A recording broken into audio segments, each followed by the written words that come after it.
Today you will all learn. Hey, what's up, everyone? It's your boy Sclimbo. How we doing today? I hope everyone's slimping out. Hey, what's up? What's going on? Welcome in, Bazinga. Bazinga's right. Hey, Scully. Hey, everybody. Thank you for the first second.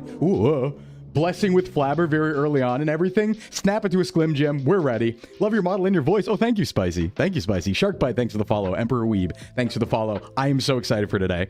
I've been barely containing myself. This is the stream. Hey, Fluffy, what's up? Good morning on to you, too. And thank you for the streaks, everybody. I big appreciate it. Listen, first week is very, very busy, and I'm glad you guys have all been here with me and stuff like that. And I feel like maybe today is the payoff, right? I know we've been having a lot of fun and stuff like that, but now I actually get to flex my hyperfixation and my expertise. So we're going to have a lot of fun today. And let me go ahead and first off, get some winners in here, because today we are in lovely Asientos, Mexico.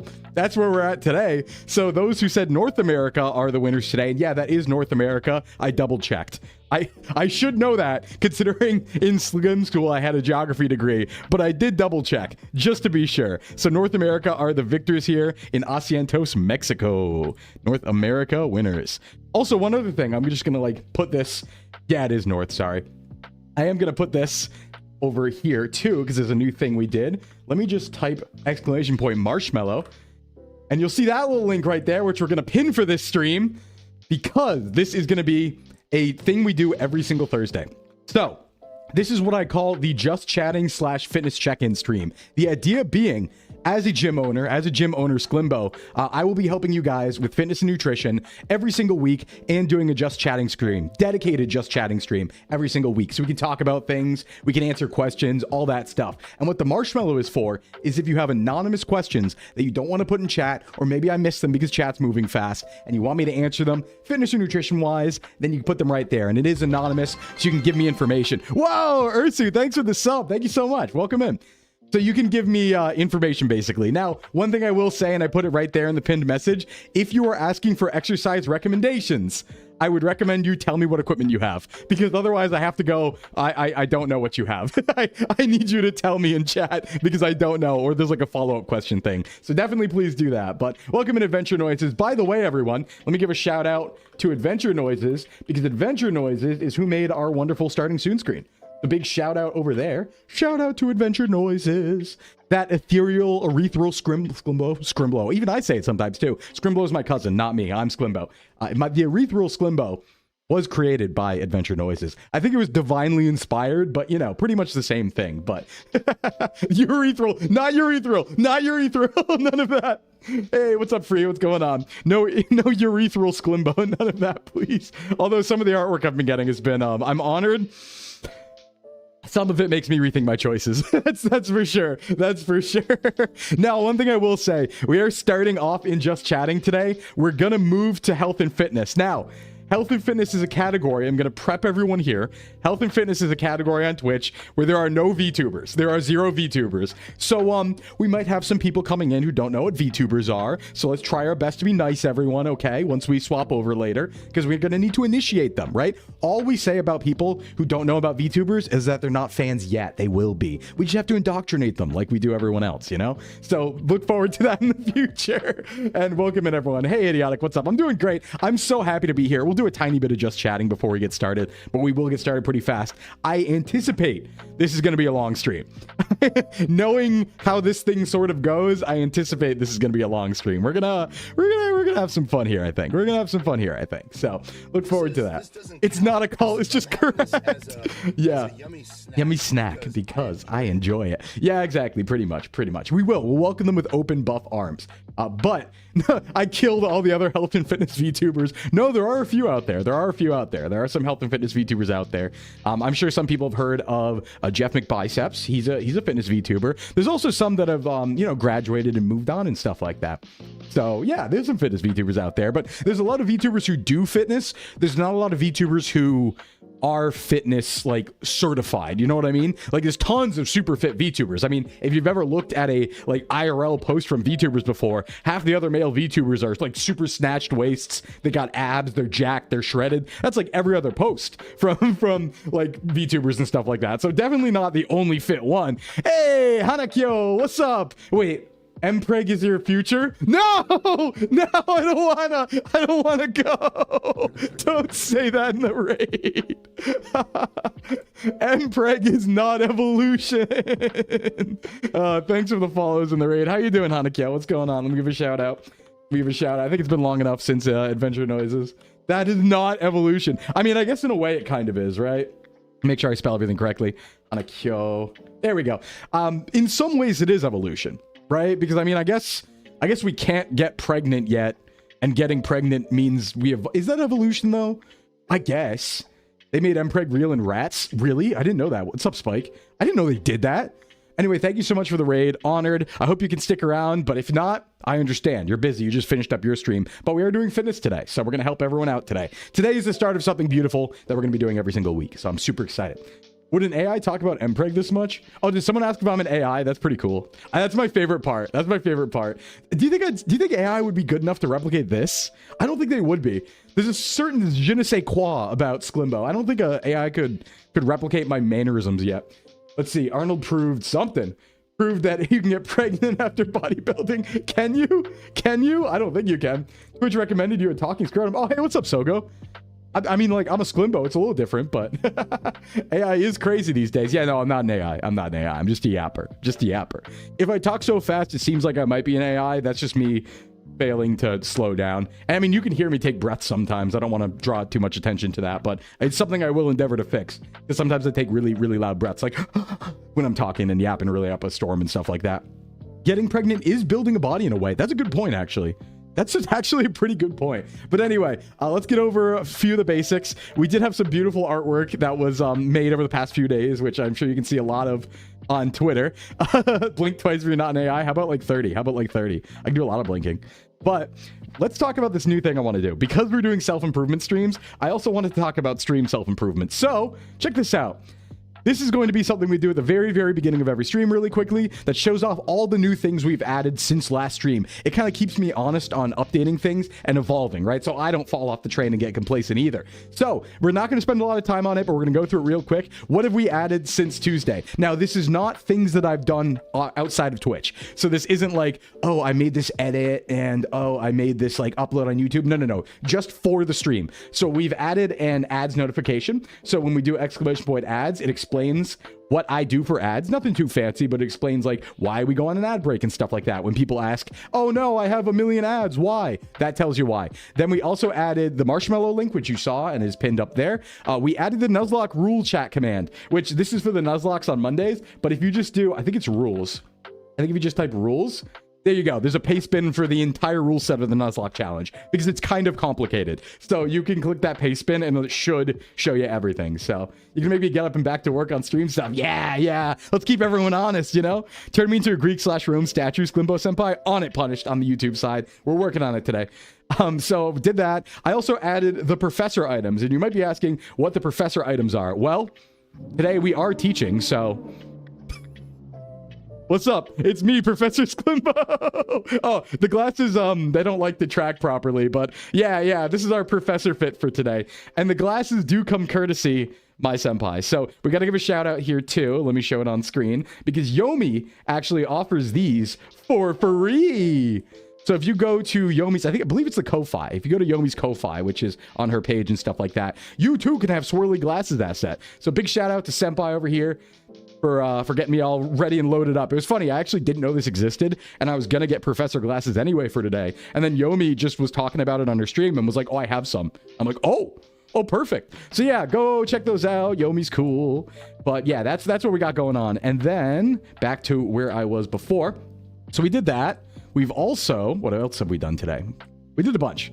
Oh, right. I enabled YouTube raids because Comey tried the raid in and I didn't know I had to enable that. So YouTube side should be able to accept raids now. That's good. When I grow up, I want to be just like you. Oh, thanks. No, mostly vegan. That's an honor. That's an honor. I want to be grown up to be just like a Sclimbo too, honestly. I want to grow up to be just like a Sclimbo too. Uva, thanks for the follow. Welcome in. We also added some new emotes. We did add some new emotes. There is a very, very good emote now, which is just VTuber male Riz, if you want to take a look. I love that one in chat. We just got a mewing face. Yeah. We have a sticker on the Discord as well. It's honestly beautiful. It's so beautiful. It's so blue. I believe Kylo Neko made that.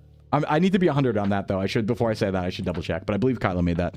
There's been a lot of stuff coming in quick, so I have to keep track of it all.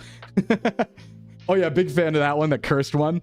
Let's see, what else did we do? Oh, we did add PokeLink. So PokeLink is set up properly, and it's added to the Nuzlocke stream. So we'll be able to, rather than manually update the Nuzlocke streams on Mondays, we're going to be able to just do that automatically, which is pretty awesome. So very excited for that. You should add attribution on Twitch to your emotes. Put it on a list. That's a good point. How do I do that? Isla Morag, thanks for the follow. Welcome in. And Celestial, mostly vegan, and Uva, like I said before. We also have the new Sclimbo was here emote. I believe that got added. I think it got approved. I only uploaded it this morning. Yeah, this one's kind of hard to see, but yeah, it's a little hard to see. I could probably fix that, zoom in on it or something like that. And then we also added the Sklimbucks. So the Sklimbucks now say Sklimbucks, and we have a Hydrate redeem now. So, oh, the redeemed cooldowns have been shortened too. I forgot to write that down, but we did all that stuff. So lots going on. Hey, Monkey, thanks for the follow. Toruru. Wait. Tororu. Uwu. Thanks for the follow. Uwu. Then add attribution. So does attribution just say like who made it, or does it like affiliate it with another emote or something like that? I've never messed with attribution before, but I'd like to credit people. That is the right thing to do. So yeah, busy guy. I mean, listen, I did miss everyone. Uh-oh. Hey, Mika, what's up? Uh-oh. I did miss everyone. It was funny because like yesterday was my first break after debut. So I streamed for like 4 days in a row after debut. And yesterday was my first break. But really, I just spent the whole day like I went in the woods. I touched grass. I got my groceries. I did my house chores, my Sclim house chores. And then I just worked on stuff. But that's good because that's what I wanted to do. Like, don't worry. I can be manic and have that level of like output for like a week or so because it is debut. Like I have the energy right now. But things will calm down once I get in a schedule of stuff. It was just like I didn't think. And so I was like, oh yeah, we prepare for debut, right? We're preparing for debut. We're doing all that stuff. I forgot that I have to like make thumbnails and waiting rooms for like, you know, the week immediately after debut. So I'm still just like catching up on stuff, but we're going to be pretty caught up, I think, by this weekend, which is going to be pretty cool. People waterlog the streamer. Yeah, blah, blah, blah, blah. Yeah, don't waterlog me. You missed out on a whole day. Honestly, I did kind of miss it. Even though I streamed 4 days in a row, I was like, I could stream. But no, I should work. We also, on the YouTube end, I think if I do socials here, follow the YouTube end too if you're interested, because I am a shorts fiend. We finally have caught up and the YouTube video is going to start to get uploaded. So we've uploaded the lore video for those who missed it. That got uploaded this morning, and then tomorrow morning the cooking video is going to be uploaded. Hey Taimu, what's up? Nice streak. How you doing? I'm Sclimbo too. And then from then on, we're just doing shorts. Now I'm not going to promise shorts every single day, but I might do 6 a week. So it might be every single day. We'll see. I don't want to overcommit, but I am a YouTube shorts fiend. I've made hundreds of them, and yeah, there's gonna be a lot. So look forward to that if you enjoy shorts on the YouTube. Mostly stream clips though. Mostly stream clips.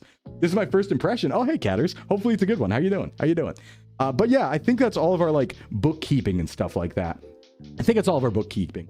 But yeah, definitely check out the YouTube end, and also on TikTok. If you're not a fan of YouTube, we're also going to be uploading those shorts on TikTok. So the main platforms are pretty much just Twitter, posting like 3-4 times a day and responding to stuff. Twitch, where we stream 4 times a week. YouTube, which is going to be co-streaming, which is streaming right now. What's up, YouTube side? And then also, of course, videos and shorts and stuff.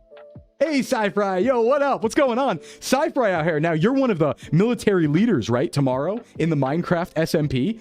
How you doing? Sir, ma'am. I don't know. But how you doing? Everyone be good. Everyone be good. That's like our military commander. Everyone be good. I'm ready for war. Born to Sclim. Cybrad, thanks for the follow. Welcome in. Yeah, so tomorrow, by the way, oh, right, I almost forgot. Thank you for reminding me, actually. I did want to talk about tomorrow because we are starting, I believe Arissa Noonish and Lucia are running the Minecraft SMP, the survival thing tomorrow. I have that on my schedule, as you can see, if you went on Twitter and stuff like that. And it's in my Discord pinned. But I think I actually have to start stream later because I didn't do time zones. And so I actually thought it started at 11 a.m., but it doesn't start till 1 p.m. my time. So we might be like an hour or so late tomorrow to start stream because we're going to stream the beginning of that. But even though I'm not streaming, I'm going to be playing it like kind of no-lifing it all weekend, right? So try and see if you can find me in some sort of like cryptid Bigfoot-esque encounter in the background of other people's POVs of that. Because there's like so many VTubers in that. I believe there's like 60 or 70 or something like that. And thanks to the follows, Arcade, Rage, and Zads. What's up? really the peak of male performance. You could say that, but I do strive to be a true male VTuber. Don't get me wrong. That's one thing I do want to always clarify, right? Because I've seen some stuff on Twitter that like kind of disappointed me a little bit, because it's like, no, I'm not trying to make fun of male VTubers. I've been a fan of VTubers since the very beginning. I want to be one of them. It's like it's a fun thing. It's definitely not like a, you know, making fun of anyone else sort of thing. I'm a big fan of VTubers, so just definitely want to clarify that. I'm here to start my pro wrestling training. Hey, what's up, Maddie? You're in the right place. We're gonna get started in a moment. No wifing it? That's rough, buddy. Yeah, well, you know, I've been doing that for quite a long time, so don't worry about it. Hey, you have such attractive yaoi hands. Oh, thank you. You like my yaoi hands, my big yaoi hands? People misinformed on Twitter? No way. No, I get it. Like, I can understand how some people might think like, oh, it's a joke making fun of male VTubers and stuff. And I'm like, no, it's like an earnest parody, right? Where it's like, no, my whole goal is to become a true male VTuber. You're the embodiment of all male VTubers, like the willpower to stream. Yeah. If you don't love Meta's Sclim, you don't deserve Meta's bow. It's so true. So true, Zora. Hey, Zora, what's up? When I watched your lore video, I pictured the model evolving like perfect Cell. Cell's so cool. Cell's so cool. All right, but I think that should be, we'll get to more just chatting later on. I do want to get into this presentation for health and fitness. I'll get everyone kind of initiated on that stuff. And then if you do have questions, you can put them in on the marshmallow, which is pinned in chat. Because we're going to just this time, like we're not going to do a presentation every week. It's mostly going to be a mix of fitness and just chatting. So basically every single Thursday this time, we're going to come in, we're going to talk, and as questions come in, we'll just kind of answer them. But for this time, because this is the first week, and I know there's a lot of people who probably haven't done anything with fitness before or moved their body too much before and stuff like that, I kind of wanted to do an initiation. So this is going to be like it's going to be a basic overview, but we're still going to go in depth on things. So there will be some good information for intermediate trainees and advanced trainees as well. And of course, the questions later on will help with that. And we do have a bunch of questions already. We've already had a few in, so I'm excited to finally get to answer them. Holy shit, it's in London? No, I'm in Cientos, Mexico today, actually. Someone in the Discord made the comparison of Sclimbo to the Body Improvement Club. So true. And thank you for the follows, Radiant Historian and Soulstar and Amizu and Noble 18th and Legolas. And I think that's caught up. All right, thank you, everyone. Big love, big love. Okay. Hey, Local Soul, thanks for the Prime sub. Let's go ahead and get into this presentation. We will save questions for afterwards unless they're like super relevant to the exact topic. But hey, Sclimbo, read your YouTube chat. This is a test. Yo, what's up, Duntum? I see you over there. It's really hard to look at two chats. That's one thing. Let me write that down. I do want to combine those. I want to combine my two chats on my side. I know Twitch doesn't like it if you do it on their side, but hold on. Let me make a note for myself. Combine YouTube and Twitch chat so I can actually pay attention to both. Smart. Smart. Okay. So, with that, everyone, are you ready? We're going to swap over to the health and fitness category. Absolutely destroy the category with VTubers. Hey, follower goal. Thank you so much, Table. And then we're gonna get going here. We're going to get going. I'm so excited for this. It's like hyperfixation time. Like, I'm jumping up and down. Fool's Arcana, thank you for the 3 community subs. Thanks so much to Egg Roller, Aki Rouse, and Chaos Bringer. Cool name. Thank you, thank you. Hype Train. You were the last one, I think, Table, for 2100. Thank you so much. All right, so let's switch over and get started, because I know this will just go on forever if I don't get to it. So, Lebo, Olympia, and Flyfish, thanks for the follow. Let's do it. All right. Let me swap categories here. We're going into health and fitness now. Be nice if normal people come in, all right? Everyone, please be nice to them, because, oh, no, actually, I think someone big must have started streaming in there. The viewers jumped up like crazy. All right, we're in. Category has swapped. We're in health and fitness. Don't scare anyone. I'm just a little Sclimbo giving fitness nutrition advice, all right? And everyone in chat, behave. Behave. Test. Hey, what's up, Kenrid on the YouTube side? Hey, well, I do love YouTube side, too. YouTube's really comfy, but all right. Let's get to it. Okay. Welcome, everyone. Oh, let me move that notification, actually. I didn't think alerts would be that low down there. I kind of, you know, we ball. We do things manually. All right, let me grab me here, because I'm going to be talking a lot. And here we are. All right, let's get started, folks. I'm going to be moving around screen like this. I'll be your little pointer today. Health and fitness, we're in it. Welcome to Professor Sclimbo's Basics of Fitness and Sports Nutrition, aka the Sclimbo School for people who want to be strong and do other things good, too. Yeah.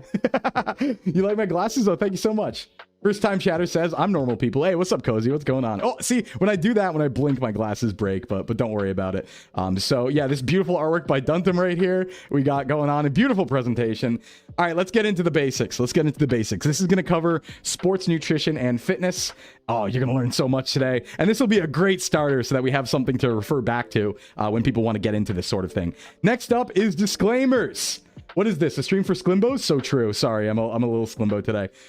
Yeah, I did steal Yomi's glasses. Yomi gave them to me through Ko-Fi. That's free for everyone. You should check it out. All right, disclaimers. First disclaimer that I always like to say. If you have specific medical conditions, injuries, or medications related to diet or fitness that alter how your body functions, like metabolic disorders and things like that, talk to your doctor / dietitian / physical therapist. I am not legally qualified for that. Like, don't get me wrong, I might know a thing or two, but don't take it as professional advice. I'm only qualified to talk about general sports nutrition for the general population and general fitness. So any sort of disordered situation, that's for a specialist. That's for a specialist, not for me. So I do want to clarify that always. We're going to even have like a little notification on screen for that later on, I think. And thanks for the follows, everyone. I will thank for all the follows at the end too. I'm going to try and keep this more concise so that people can refer back to it in the VOD and stuff like that.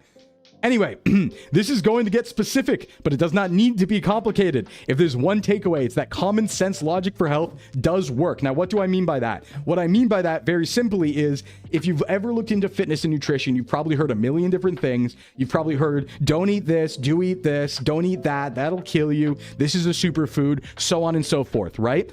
There is room for nuance in fitness and nutrition, don't get me wrong, but you will get 90% of the way there by following the advice your grandma gave you. Eat a balanced diet. That's it, okay? So fitness and nutrition can be as complicated as you want, but there is a simple level of the general stuff you've heard throughout the years generally is right. There's no magic tricks. We didn't suddenly learn that anything kills you. Eat your fruits, eat your veggies, eat your, carbs, complex carbohydrates, get your protein, get your good healthy fats. It's that simple. That will get you 95% of the way there. The rest is minutia, and we're going to get into the minutia, but that is important to state because what's really important here.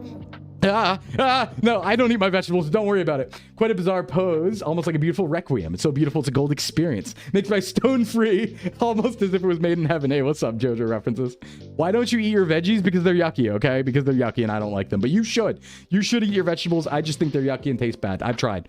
Okay. This is also very important. Kind of jumping off that last point. Consistency is better than anything. Don't get hung up on specifics and do nothing while trying to figure out what is optimal. We're going to talk a lot about quote unquote optimal. It's a word I like to use a lot, but I don't want you getting hung up on that. There's a lot of people who will paralyze themselves in the gym by trying to overthink their routine, and they'll be like, oh, maybe I should swap this set for this set and all this stuff. And they do all this analysis, and that's good to do, but oftentimes it'll stop you from actually going to the gym. So please, what matters the most is just go and lift stuff. Figure it out. You can iterate from there, but get started and don't get paralyzed by choice because that can totally happen, okay? I am too scared of kale. Yeah, me too. What if I also think veggies are yucky? Then what? We're going to get an answer for you later because there's a question about that and I do have a solution for it. So next up, the importance of meta-analysis in fitness / nutrition data, but also personal experience. What do I mean by this? Okay, look at me here. Look at me here, all right? I'm going to get big for this one because this is going to be very, very important. Ooh, hype chest. I'm going to press that first. Button mash emote. Pretty cool. Okay, so here's the deal. What is a meta-analysis? A meta-analysis is a study of studies. They're used in fitness, they're used in nutrition, they're used in anything. It takes the birth of studies on a subject and then says basically, what do all the studies conclude and are these all valid studies? That is generally the gold standard for if something is quote unquote real or not, right? So say there's 999 studies out there that says protein correlates to muscle strength or muscle building, right? And then one study says no, it doesn't.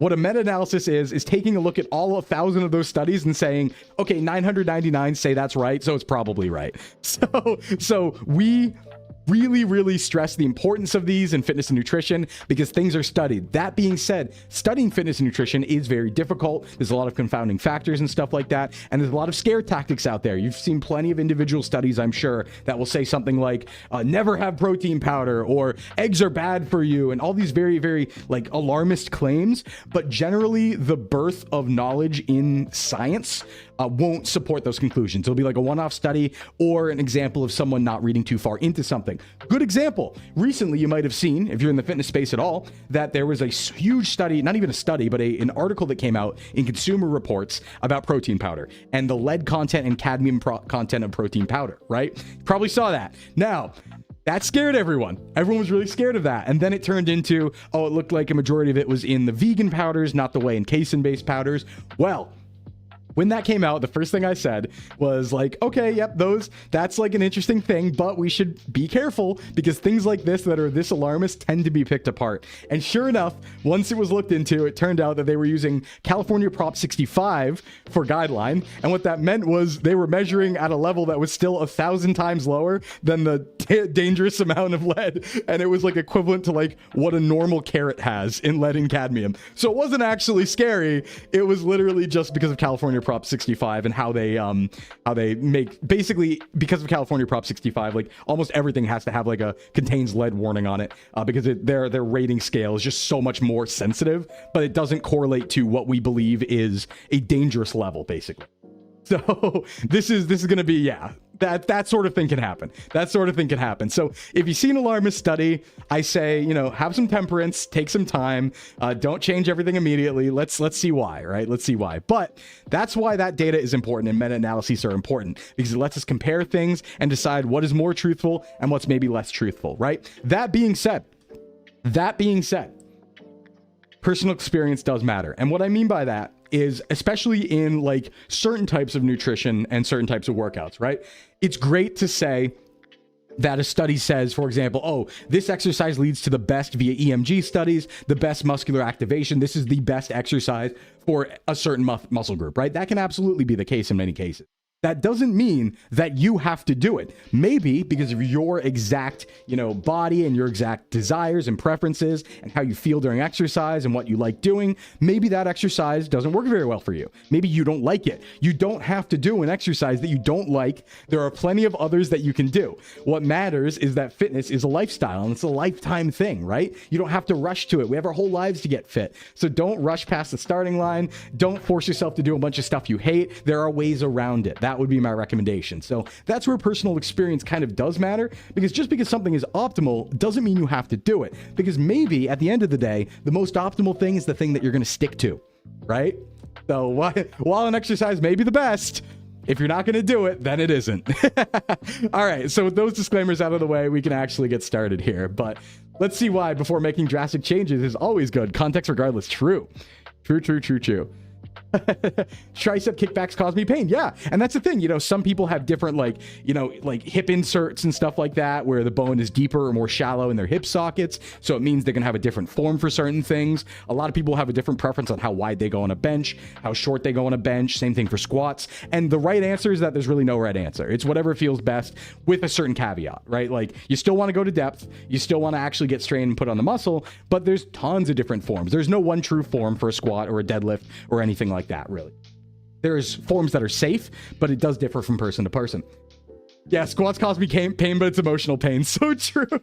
I don't know what to start in the gym. We're going to get to that because I'm going to tell you a little bit here as we move on. But those are the starting disclaimers, just to get them out of the way of like, you should know this stuff before we actually get into things, basically, right? All right, next up, let's talk about sports nutrition, my favorite. Now, nutrition is my favorite part of it. Personally, my personal interest is in sports nutrition and optimization. Like, don't get me wrong, I do know all about the workout side of things and the muscle side of things and effective exercise, but this is my favorite. This is my like personal enjoyment favorite. Okay, so let's talk about sports nutrition basics. These are the things that you need to know to eat healthy. First off, TLDR, eat a balanced diet. That's literally, that's it. You know what? Let me make myself a little smaller here because I realize I'm going off the, going off the thing. Hold on.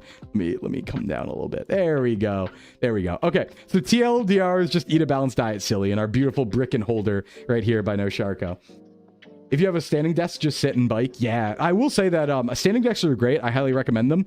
The sit bikes, if they're just moving your feet, they're not super effective, but I guess it's better than staying entirely still. Yeah, but we'll talk about that. Okay, sports nutrition.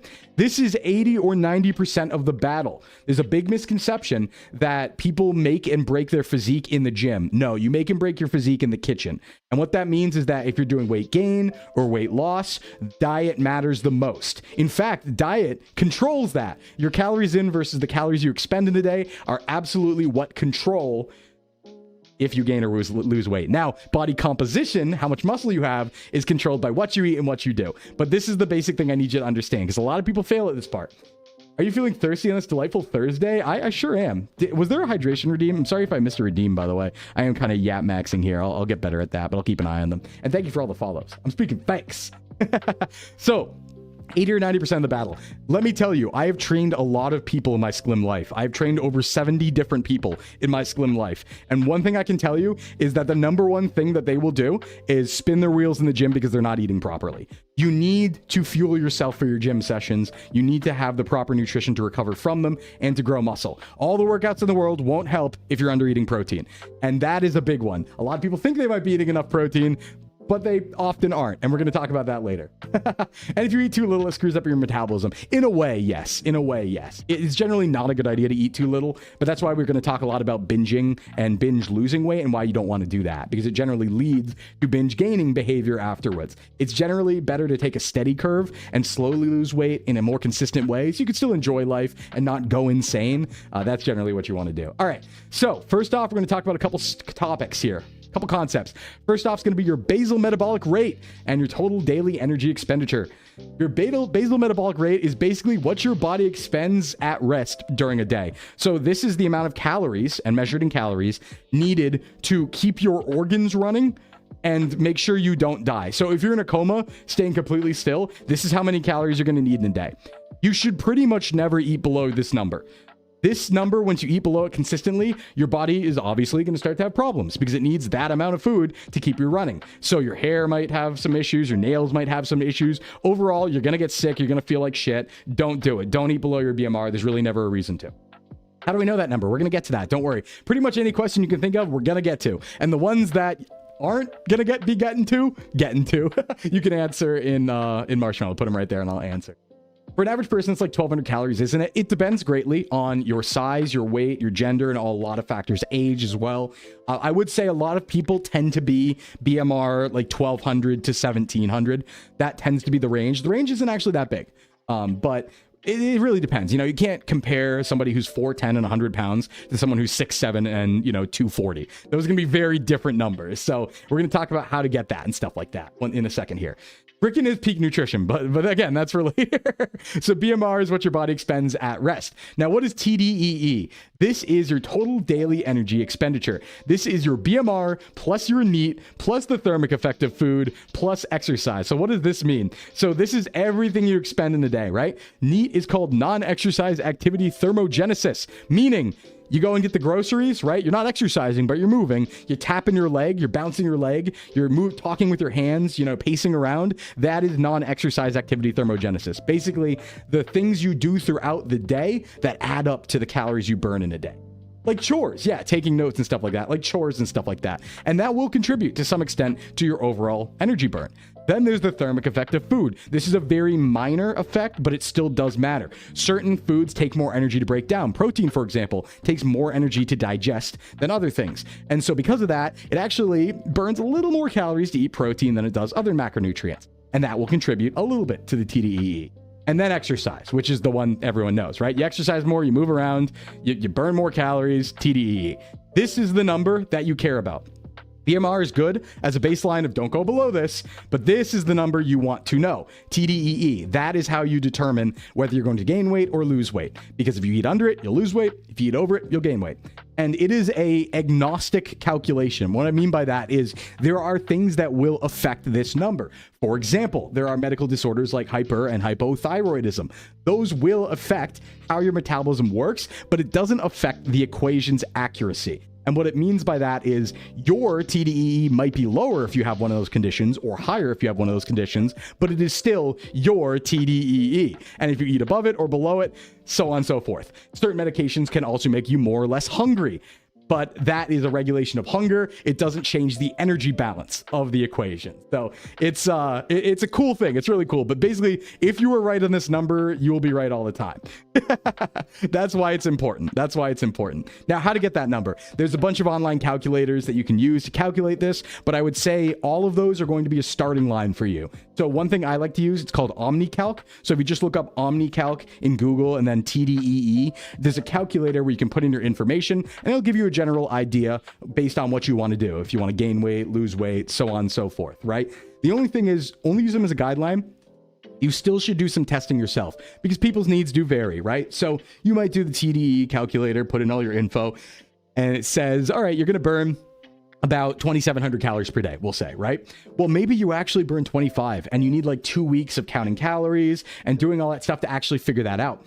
Vampire, I've dropped 27 pounds since July and it's been hell because of autoimmune thyroid disease. Yes, yeah, and that can happen. I have trained clients who have hypothyroidism, and it is very difficult. It is still very possible, but it is very difficult to work that way. And that's why it's better to talk to a doctor about stuff like that, because there's medications that can help and then help things regulate more cleanly. But I'm not a doctor, just a fitness guy. So yes, this is for generally healthy people. If you have other acute or chronic illnesses, it may be different. Exactly, Press. That was why there was actually a disclaimer at the beginning where I said that.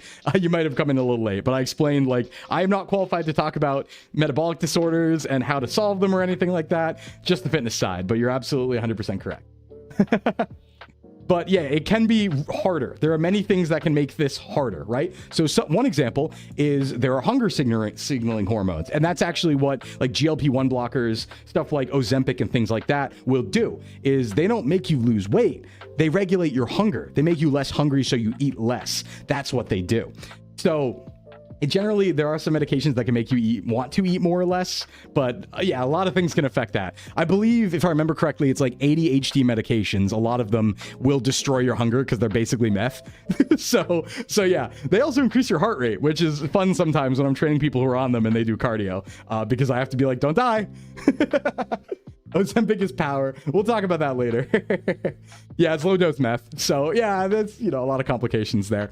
Okay, so just to clarify again, weight loss / gain is a function of eating under or over the TDEE, but is not the same as body composition, which you can alter by what you eat and what you do. What I mean by that is if you don't go to the gym at all, you don't move at all, but you eat under your TDEE, you're going to lose weight and get lean. You might even be able to see your abs at the end of that, but you're going to have no muscle on your body whatsoever. It's your body composition, right? You'll be low fat, low muscle. What we care about is the composition. So how much muscle do you have? How healthy is your body, your cardio level, and stuff like that? So that is affected by going to the gym, eating your protein, so on and so forth. But overall weight is not. And that's why things can be tricky, because sometimes when somebody starts lifting, for example, they might find that they're not losing any weight, but they actually are, because muscle weighs more than fat. So they can be in a situation as a beginner where they're losing a lot of fat, gaining muscle, and their overall weight might stay the same, or maybe it'll be less of a loss than they would have anticipated, but they are getting more muscular. And that's what matters. So we want to kind of try not to focus too much on overall weight, more on composition. So yeah, there is a lot of psychological stuff with food too. I mean, it's really rough. What's really tough about food too, and like food cravings and binging and stuff like that, is it's not like it's something you can quit cold turkey. Like, for example, and I'm not downplaying this at all, don't get me wrong, because there are addictive disorders and nicotine and stuff like that, and that stuff's very, very hard.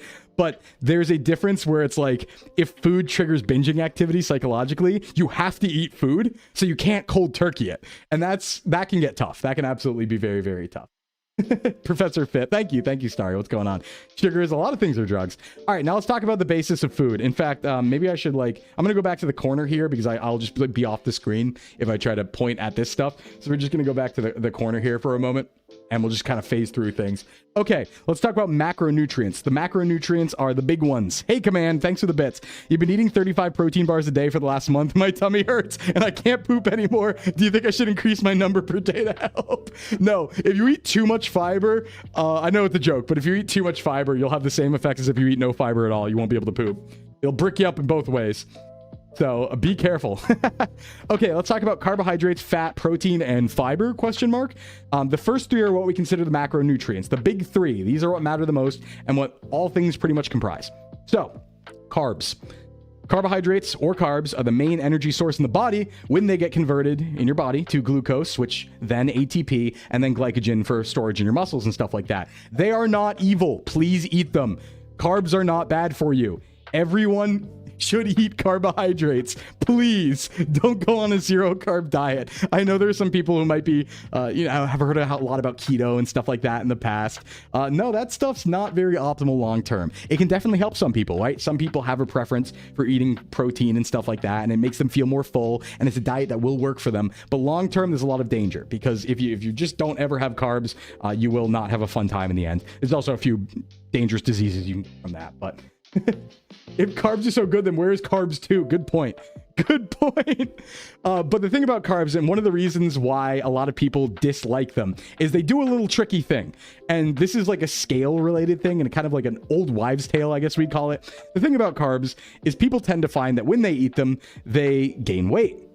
They don't. They gain water weight, because one of the things is carbs very often, and high sodium as well, will help you retain water. So if you don't eat any carbs, you'll actually shed a lot of your water weight, which is a significant portion. We're made up of a lot of water, a significant portion of like a day-to-day weight swing. So you can have a situation where, and I'm sure you've heard this before, maybe someone you know has said, oh, I can't even look at a slice of cake, or I gained 3 pounds the next day. No, you didn't. You didn't gain 3 pounds. What happened was you held on to more water because you had more carbohydrates in you. So that's one of the reasons why people will look at carbs and say they're bad, is because they'll see this very small fluctuation and say that that was, oh my God, it's 3 pounds of weight gain, but it wasn't. It'll go away in a second. So it really isn't something you should worry about. They're super important. If you look at all the most fit people in the world, I promise you they eat carbs. What do you think marathon runners are eating when they run? They'd pass out otherwise. What do you think the top bodybuilders, the top power lifters, all that stuff? They're eating like 500 grams of carbs a day. It's necessary. It's necessary for optimal performance. I would highly recommend it. What if you got bricked up on Gorilla Missouri protein biscuits? Surely get massive. You know what? I've looked at the Gorilla biscuit diet, and I don't think it's that optimal, honestly. I didn't like the macros. Everyone jokes about it, but I took a look, and I was like, you know what? I actually don't think it's the best. But yeah. Yum, yum, carbs is energy. Exactly. Please, please, please. Yeah, please eat your carbs.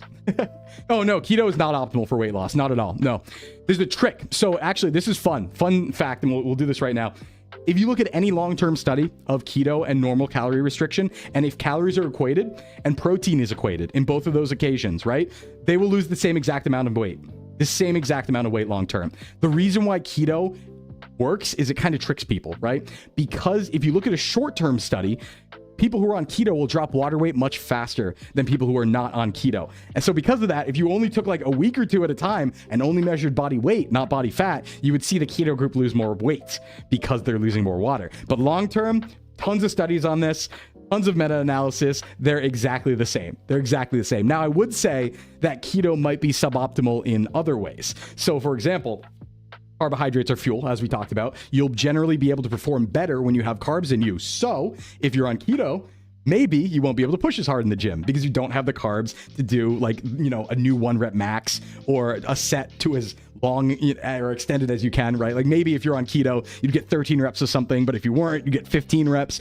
A minor difference, but over time that can matter. So if you're going to the gym unfueled, you know, you see what I'm saying? So there are times where I'd say keto is even suboptimal, and that also goes for some other methods, but it doesn't matter that much. I would say that some people do like keto, and that's totally fine. It's a tool in the toolbox, but don't take it as gospel. It's not any more effective. If it works for you, I wouldn't say I'd recommend it, but especially not long-term, but like I've experimented with it, even though I knew it wasn't optimal, just because I wanted to know, and I like eating protein. I like bricking after all, but yeah, I wouldn't recommend it for long-term. That's just to get that out of the way, because keto is a big one. Like that is there's a few things in fitness and nutrition discussion that are like fights, basically, that are big old fights. And that is one of the biggest fights of all. So I want to get it out of the way and put my stake in the ground and say, nope, keto is just as effective as normal calorie restriction. We have studies on it. We know that to be the case.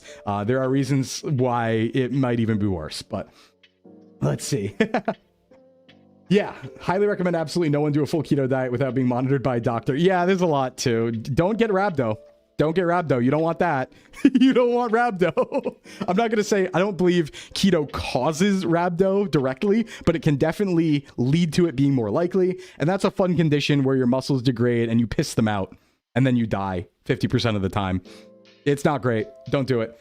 Rhabdo is not fun. Look up. Hold on. I'll spell it for you. If you want to look up rhabdo. If you want to have a bad time. You don't want that. It's actually happened to a couple friends of mine. They didn't die. They made it, but a couple friends of mine did get rhabdo, and it is gruesome. Basically, what it is, more or less, is, and again, I'm not the expert on rhabdo because I'm not a medical guy, but to my understanding, it's when you push your muscles so hard that they, instead of repairing like they do, because, you know, you're micro tearing muscles when you work out, they instead dump into your body because they're so broken they can't recover, and it filters through your body and like likely can kill you a good amount of the time, and you'll know because your piss will be brown. You'll be pissing brown. Thoughts on creatine? Great. Best thing ever. We're going to talk about that later. Creatine rocks. We'll talk about that later. EMTA here. Yep, that's the basics. Nice. Thank you, Chaos. Yeah, I do know there's probably going to be some medical experts jumping around and stuff like that. Big respect to you guys. Feel free to supersede me on any of this stuff because this, anything medical ain't my area of expertise. All right, anyway. Protein. Oh, let's talk about my favorite, the Brickin. Protein is what will build/spare your muscles. And that's important, not just build, but also slow down protein muscle degradation, or muscle protein degradation, not just synthesis, and make you super cool. You should have a lot of it. Complete versus incomplete proteins and numbers. Okay, so what is a complete protein? What is an incomplete protein? A protein is considered complete when it contains the 9 essential amino acids that our body does not produce on its own, or it produces them in very, very small amounts that isn't optimal. So a complete protein is a more effective protein. If you eat complete proteins, generally it will lead to better muscle gain, better health, and things like that. Now, not to say incomplete proteins are useless, it's just that you should generally strive to have a complete protein. You can more or less think about it as if you were having 150 grams of an incomplete protein, depending on how bioavailable it is, you might, for example, only be effectively getting like 120 grams or something like that, right? You can almost think of it like a ratio scale, whereas complete protein is exactly what's on the package. If it says, 14 grams, it's 14 grams. Is cheese actually a good protein? I'm a vegetarian. Yes, cheese is a complete protein. Casein and whey are in dairy products. Those are both complete proteins. Those are great. And what protein powders are made out of. Meat protein, egg protein, those are also complete proteins. Now, on the vegetarian and vegan side, things do get a little more complicated because there are complete proteins there, absolutely. But there's a lot that aren't, and this is something vegetarians and vegans definitely have to be aware of. Now, that's not to say that you can't make gains or you can't be super healthy on a vegetarian or vegan diet. You absolutely can, just requires a little more knowledge, right? So soy protein is a complete vegan protein. Pea protein is a complete vegan protein. And even a mix of some things, like if I remember correctly, beans and rice together are a complete protein. And you also kind of want to think about it that way too. Yeah, tofu as well is complete protein. And you want to think like, okay, well, if I'm eating 2 incomplete proteins, but they complete each other amino acid profile wise, that's fine. That counts. You're eating them together. It's not like they're digested separately and don't count. Hey, what's up, Snow Fable? So like if you eat the beans and rice together, yeah, it's complete protein. You just have to take that into account. Yeah, beans aren't usually. But yes, buckwheat and quinoa as well. Buckwheat and quinoa are plant-based proteins and stuff, but yeah, the Beast Boy diet. So yeah, just be careful when you buy vegan protein powders and stuff like that. Make sure it is going to be a complete protein. That will help you out a lot. The one thing I will say is you might have heard of a supplement called BCAAs or branched chain amino acids. It's generally just like an infusion almost or a supplement of amino acids. That's something that you really don't have to spend money on, in my opinion. If you're eating a lot of complete proteins, you're going to get enough BCAAs anyway. So that is something that I might look at if I was a vegetarian or vegan. That might be something to help supplement and make sure everything's all copacetic and stuff like that. But as someone who, just eats, if you're just eating meat and eggs and all the complete sources of protein, you probably don't have to worry about supplementing BCAAs. It's probably a waste of money. How about EAAs? Again, that's one of those things where it's like, I'm not convinced personally, just based on the data. I'm not super convinced you need to add these to optimize anything. You can get mostly everything through nutrition and then like a multivitamin. So I wouldn't really bother. There are some supplements that are really good, and we're going to talk about those later though. But my general recommendation is you don't have to spend too much. And we're not talking about vitamins here, I want to clarify, because when I say supplements, I'm talking about the sort of thing where you walk into GNC and stuff like that, and they tell you they're going to sell you a testosterone booster. I'm not talking about vitamin supplements, which are generally really good, right? Like things that like multivitamins and add B vitamins to stuff and add a bunch of essential nutrients to stuff. That's different. Those are things that are generally good as long as they're high quality. So, hey Darius, what's up? All right, let's see. Sclimbo, quinoa porridge might be more calorie protein optimal than Southwest bean soup. Well, the nice thing about the Southwest bean soup is the fiber content too. So it's 210 calories, 20 grams of protein, and I believe 10 grams of fiber, which we're going to get to in a second. So it's also a price thing, but I know that's probably going to be cheaper. All right, now let's talk about amount. So there is a general sense. Hey, what's up, Vio? There's a general sense of how much protein should I eat? And this is a question. This is going to be based on your body weight, your height, all these factors, right? But there is a general rule, and it's probably not as high as you've heard.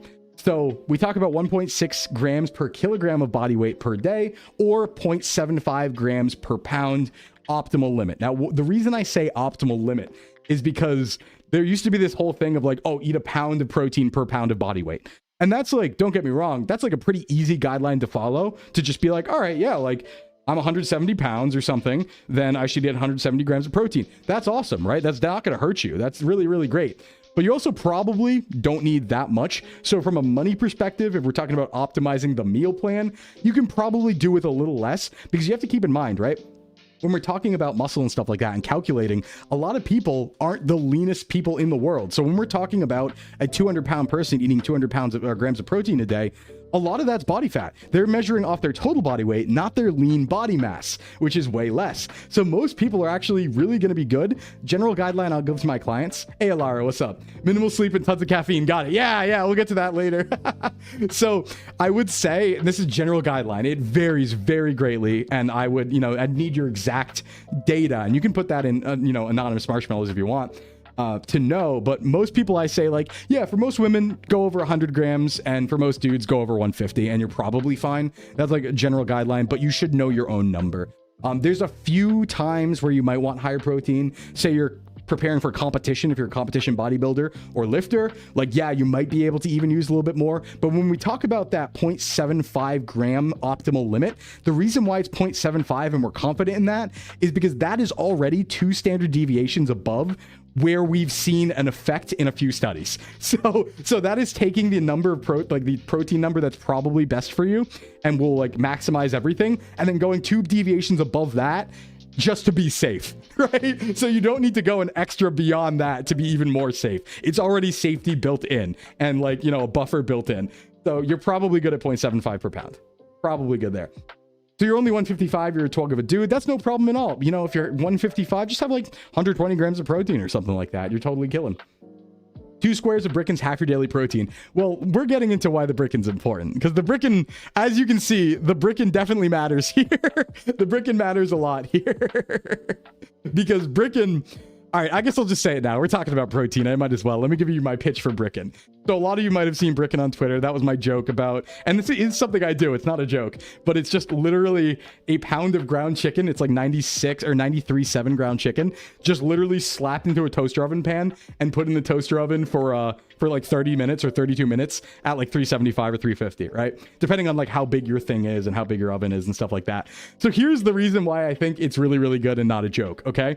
So I've been looking for a long time for like, quote unquote, the optimal way to eat protein, right? Because there's a crossroads. It's not just what's the best protein. It's what's the best protein that's also cheap, that also prepares easily, that's also, not too many calories, that's also tasty. And I really do believe Bricken is the combination of all these things and efficiency. Because the thing about it is you don't have to eat the Bricken as a brick. I know that might sound sacrilegious. But hear me out. The Bricken is in its creation, right? It comes out as a Bricken, but once it's out of the oven, you can do whatever you want to it. And so what I do, for example, is now you have a plate of chicken in brick form. It's about 640 calories and it's about 90 grams of protein, right? It's vast majority of most people's protein for the day. That doesn't mean you have to eat it all at once. You can cut it into equal 4 portions and spread it in your meals throughout the day, right? So you make your Bricken in the morning, every morning, and you just don't even have to think about protein at that point. You put a little in a salad, a little in a pasta, eat a little on its own, put a little with something else. That's the idea. You break it up into all your other meals, but you just know in the background that you've spent not a lot of money and you're going to get your protein, because it will, plus that on top of what else you're eating in the day, will probably get you to your protein number. So that is why the Bricken matters. I do have a yeah, Fluffy, you saw that on Throne. I put up my daily Bricken fund on Throne, or weekly Bricken fund. But in my area, getting a pound of ground chicken is only about like $3.27. So what I like to tell people is, listen, this is my pitch for Bricken, okay? You could DoorDash once or have a week's worth of protein. That is the Bricken sale, all right? Just one less DoorDash and you get all the Bricken for a week. So that is why I really like it. So absolute facts. Listen, this has been like 12 years of protein optimization, 12 Sclim years of protein optimization. And this is the conclusion I've come to, that Bricken is one of the ways to do it for sure. Is there a difference between fish protein and chicken/meat protein? No, so fish protein is complete as well. Really good too. There's also a lot of good fats in fish. It's just generally that fish is not going to be as lean. So because of that, there's more calories, right? So same thing for chicken thigh, for example. So if we were to compare things, Boneless, skinless chicken breast is about 110 calories. We're talking like a 3-4 ounce serving. 110 calories for 20 grams of protein. Bricken is going to be about 160 calories for 22 grams of protein or so. But the difference is Bricken's nowhere near as dry as chicken breast. So it's actually tastier because the fat makes it tasty.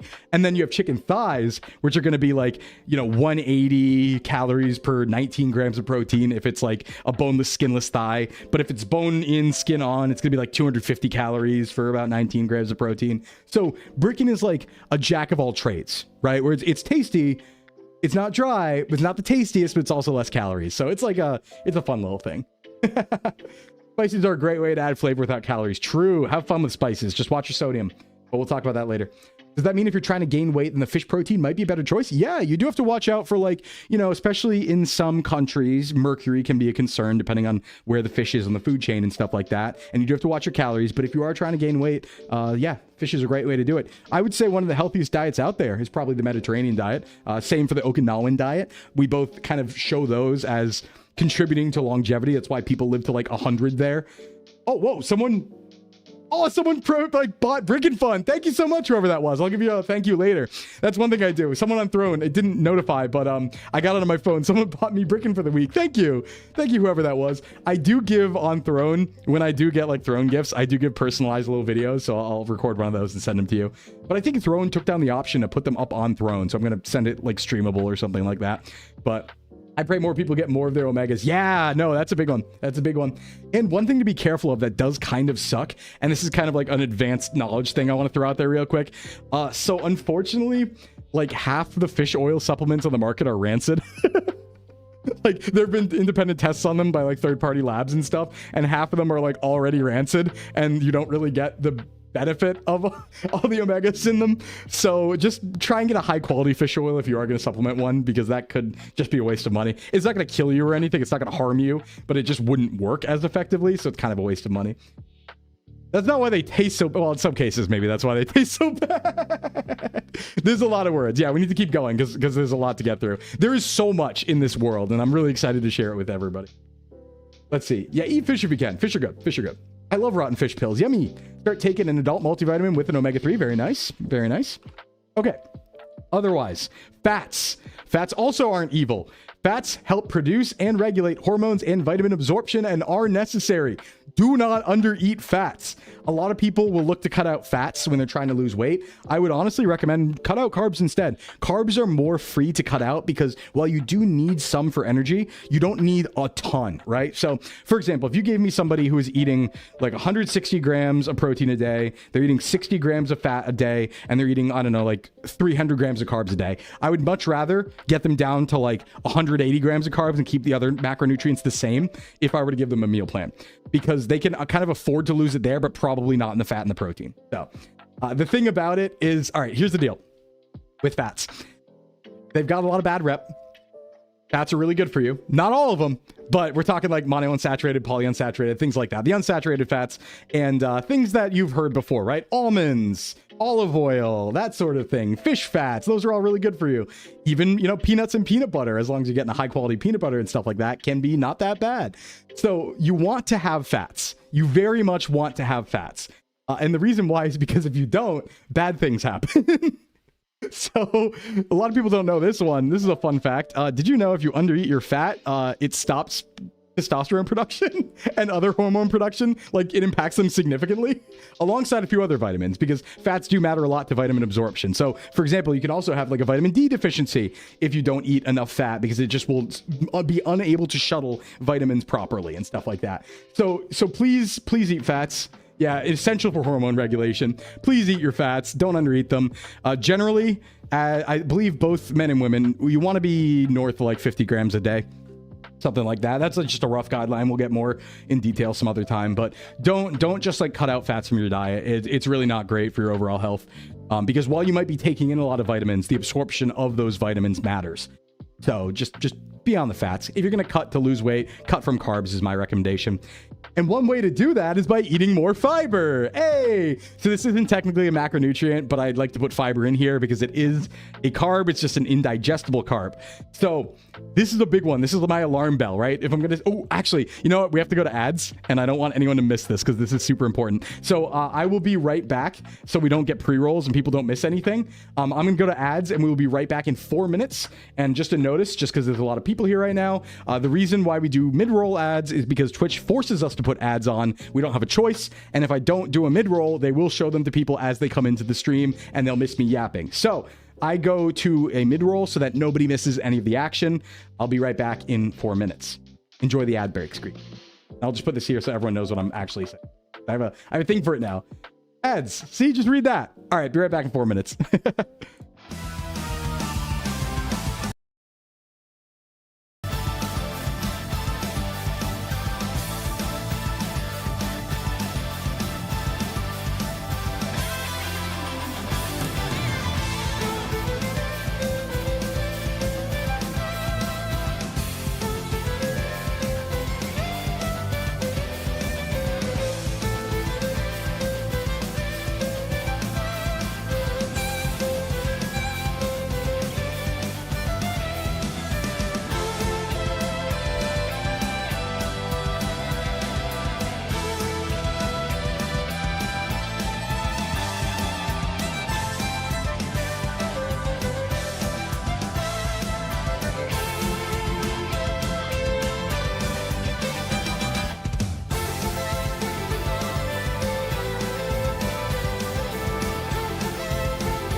All right, we're back. Welcome back, everyone. Thanks for sticking with me through the ads. Yeah, you know, and the good reason too is to take an ad break of like 3 minutes every, hour or so, is because you should get up and move, I usually get up, I run around a little bit, maybe do some pull-ups. Hey, Lovey, thank you for the Prime sub. Thank you so much.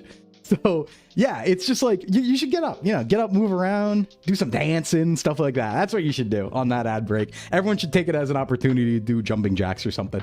But I'm glad I can be here to be entertaining for you guys and stuff like that. We're just getting started. Listen, this is my debut week. We're having fun here. We're going to be having fun for a long time too. If it's 11 a.m.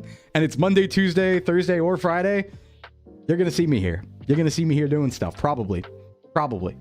Fridays, if I'm too busy and have a lot of collabs that week, maybe not Fridays, but mostly Fridays. All right, let's get back to things because I did want to talk about fiber. And that other slide's showing a little bit. Not yet. Okay, so talking a little more about fiber, what I was about to say before the ad break, which was very, very important. Fiber is an indigestible carb. It helps things stay motile in your gut, right? So you poop better when you eat more fiber. However, 90 to 95% of Americans undereat their fiber. And of course, I don't really have data for other countries. I'm only a Sclimb American. But most people undereat fiber in the West in general, right? And that's a very bad thing because fiber actually, via many studies, has a crazy correlation with a reduction of all-cause mortality. That means straight up, the more fiber you eat, you will die less from everything. Like, get shot by a gun? Nah, you'll be fine. No, I'm joking. But straight up, like, there are many, many conditions where fiber does have an impact, and a high fiber diet may help. So I would recommend everybody try to get over 30 grams a day. Try to get over 30 grams a day. It's really hard. Fiber is really hard because especially our diet in the West does not have a lot of fiber in it because it's mostly going to be in fruits and vegetables and things like that. There are a couple tricks. Yeah, butt chug Metamucil. That's actually a good idea. What's up, Tori? But no, I don't want to like oversell it. Don't get me wrong. But fiber is very good for you and you should have it, especially because a lot of people undereat it. That's one thing you can change today that'll help a lot. Hope you have a good day. Oh, hey, what's up, Mule? What's going on? Thank you. Hope you have a good day as well. So how to do that? Couple tricks.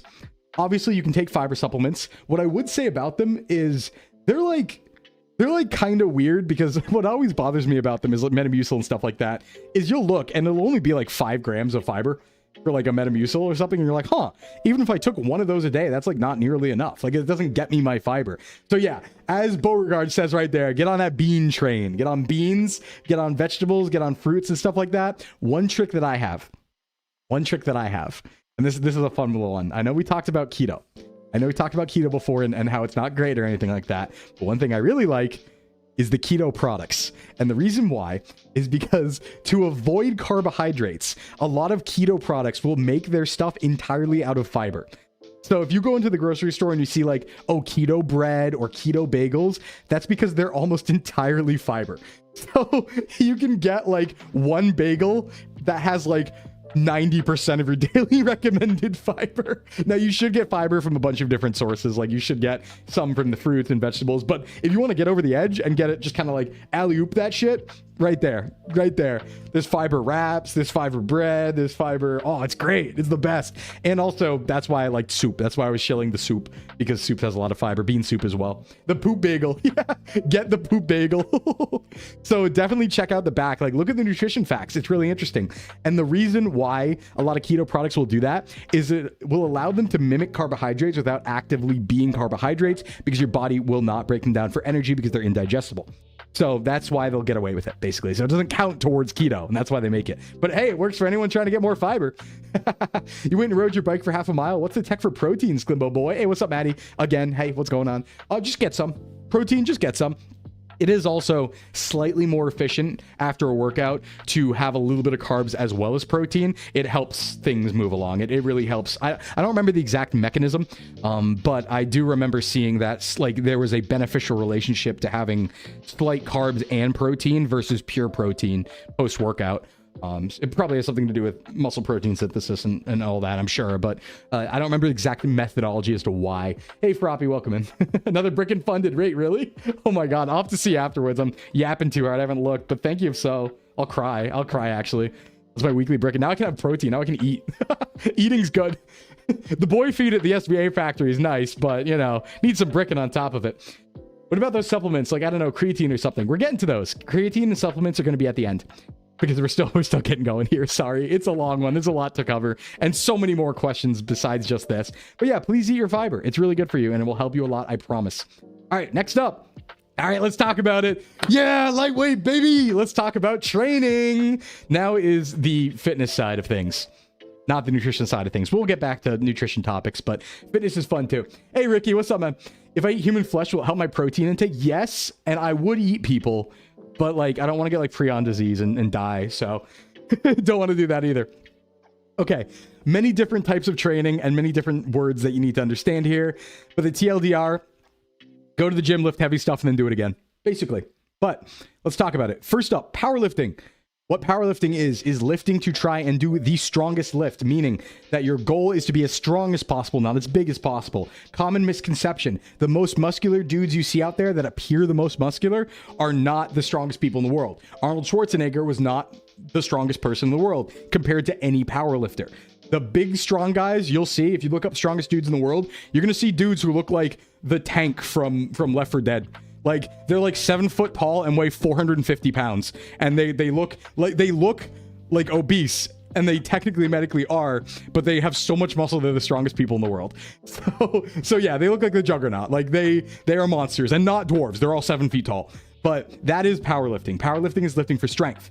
Now, generally, just like with any skill, right? There's sport specificity. And what that means is that you're going to get better at a skill by practicing it. So when people are training for strength, they're generally training to lift the highest amount of weight for the lowest amount of reps and with varying scales. But you'll see a lot of people who are doing powerlifting basically be training in a range where they will only do like 5 repetitions or 3 repetitions or even 1 repetition of a lift, and then they'll take a rest. They're not doing these really, really long sets that take a long time of like 15 to so on and so forth. They might for some accessories, they might to kind of vary their training, but in general, they're training for strength. They're training for one thing, and so they're doing low reps and very high weight.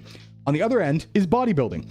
Bodybuilding is trying to look as big as possible, as shredded as possible, as lean as possible. This isn't, neither of these at the really competition end, I would say, are too healthy overall. Like at the high end, this stuff is good in moderation, but you're like pursuing a thing beyond humanity at the end. Like bodybuilding, it's not great to be that lean. It's not great to be that dehydrated all the time. Powerlifting, it's probably not great to carry around all that weight all the time for your joints and overall health. Like these people sometimes at the high levels will die young, but they're burning their flame bright, not for a long time. And I do respect it, but overall health, you wouldn't want to go entirely down one of these routes and like do it your whole life. Like that won't longevity wise be the best choice, but it is really cool. Extreme performance comes at a price. That's exactly how I would put it. Yes. But general idea, bodybuilding is more about making your muscles as big as possible, not as strong as possible. So you're going for size over strength, whereas powerlifting is strength over size, but you look good in both cases. Don't get me wrong. Yeah. Male VTubers are real. I'm VTuber male. What's up? Hey, what's up, Sim? What's going on? So yeah, and then there's also calisthenics and body weight, which is kind of really cool, honestly, and I'm a little jealous of them. I'm a little jealous of them, and it's kind of super cool. This is where you're pretty much just training with like kind of mobility in mind and your own body's capabilities in mind. These are the people who are going to be doing rock climbing. These are the people who are doing acrobatics and things like that. I think this is the most interesting because these are the people I would consider some of the most fit overall and the most healthy overall, because an extreme in this just means you are like one of the most fit human beings in existence. So really like calisthenics and body weight, but you're not going to be the strongest and you're not going to be the biggest person ever. So there's kind of like a scale, right? You can't have everything. Can't have everything. Yeah, you could say that. Bodybuilding goes for muscular definition over muscle volume. Yes, because technically powerlifters are going to have more muscle just by nature of being stronger, but it's not going to appear as such. So yeah, definition, I guess we would say. That's why I say size, but I mean like appearance, right? Size and appearance in ratio to the rest of their body. So yeah, now concepts about basic fitness, because that's just kind of like an overview of ways to train. Sets and reps and rep ranges. Okay, so sets are the amount of reps that you do at once, and reps are the amount of movement. So basically, if you walk up to a bench press machine and you do it 5 times, that is 5 reps. And then after those 5 times, if you take a rest, that is 1 set, right? So reps are within a set. and rest between sets delineates sets generally. So that's just like to explain to people. Yeah, thanks for explaining this. Exactly. Because some people don't know what that means when you say, oh, do 5 reps, this many sets and stuff like that. That's just to explain what those mean. And rep ranges is, for example, saying, I want you to do bench press with this weight, rep range 12 to 15. That's saying go anywhere between 12 reps and 15 reps, whatever you can manage. Right? Whatever you can manage. So that's like rep range. There's also a very, very important idea in fitness of progressive overload. This is like the most important thing in any sort of weightlifting, any sort of fitness. And one of the biggest points where people feel like they're spinning their wheels. There's a lot of people who will go into the gym for years and it never really looks like they're getting anywhere. And the reason is because you can't do the same thing over and over again, right? Imagine this. Imagine you're an artist. And when you were a baby as an artist, right? You're a little baby artist. You draw a stick figure, right? What do you do after that? Do you draw a stick figure for 30 more years? Or do you progress? Do you get better at it? Do you draw more detailed things? That's the same concept as lifting. Hey, Addy, what's up? Yes, I knew someone was going to say yes. What's going on, Addy? That's the same concept as lifting, right? You need to progress. Lifting should never be easy unless you're taking like a break week or a deload week or something like that. Were you on YouTube before starting on Twitch? No, we are co-streaming on YouTube right now, but I just debuted last week or this week on Saturday. So we're new. Yeah, I do still draw stick figures because I didn't train, but it's the same sort of concept. You have to progress. So if you go into the gym for years doing the same thing over and over and over again, all you're going to do is get really good at doing that one thing, but you're not going to get, like, your muscles aren't going to get that much bigger past a certain point from just doing the same thing over and over again because you've adapted to it. You're good enough to do it. It's easy. You'll get some cardio benefits too, of course. There's nothing wrong with that. But if you want to progress, if you want to get better, you have to constantly look to overload things, right? Maybe next time, try to add a little more weight. Maybe next time, try and do an extra set. Maybe next time, slow it down the lift a little bit so it's a little bit more difficult, right? Add an extra rep into your set. There are so many ways to do it, but you have to look at doing it. Especially as a beginner, you should be looking to try to add one of those things on like week to week. Let me sneeze. Hold on. No, wait. Sorry, I forgot how to sneeze when I was younger. It's okay to keep the same weights if you want to stay toned though, right? No, because like toning's kind of weird because it's not. Thank you. I forgot. Let me just explain really quick. Sorry, my sneezes are weird. I forgot how to sneeze when I'm younger, so I trained myself to just make an achoo noise, but I can't actually let out any sneezes, so they'll sound weird because I'll go like achoo, but not actually sneeze. I just at some point forgot how to let them out. It's a problem, but yeah, I did. I deleted the sneeze function. I don't know what happened. But yeah, don't worry about it if it sounds weird. Sorry. Anyway, yeah, so the tone thing, the thing is like muscle definition, apart from having the muscle, is a factor of body fat percentage, right? So you're going to look quote unquote more toned if you lose body fat. And there's also a bit of a myth.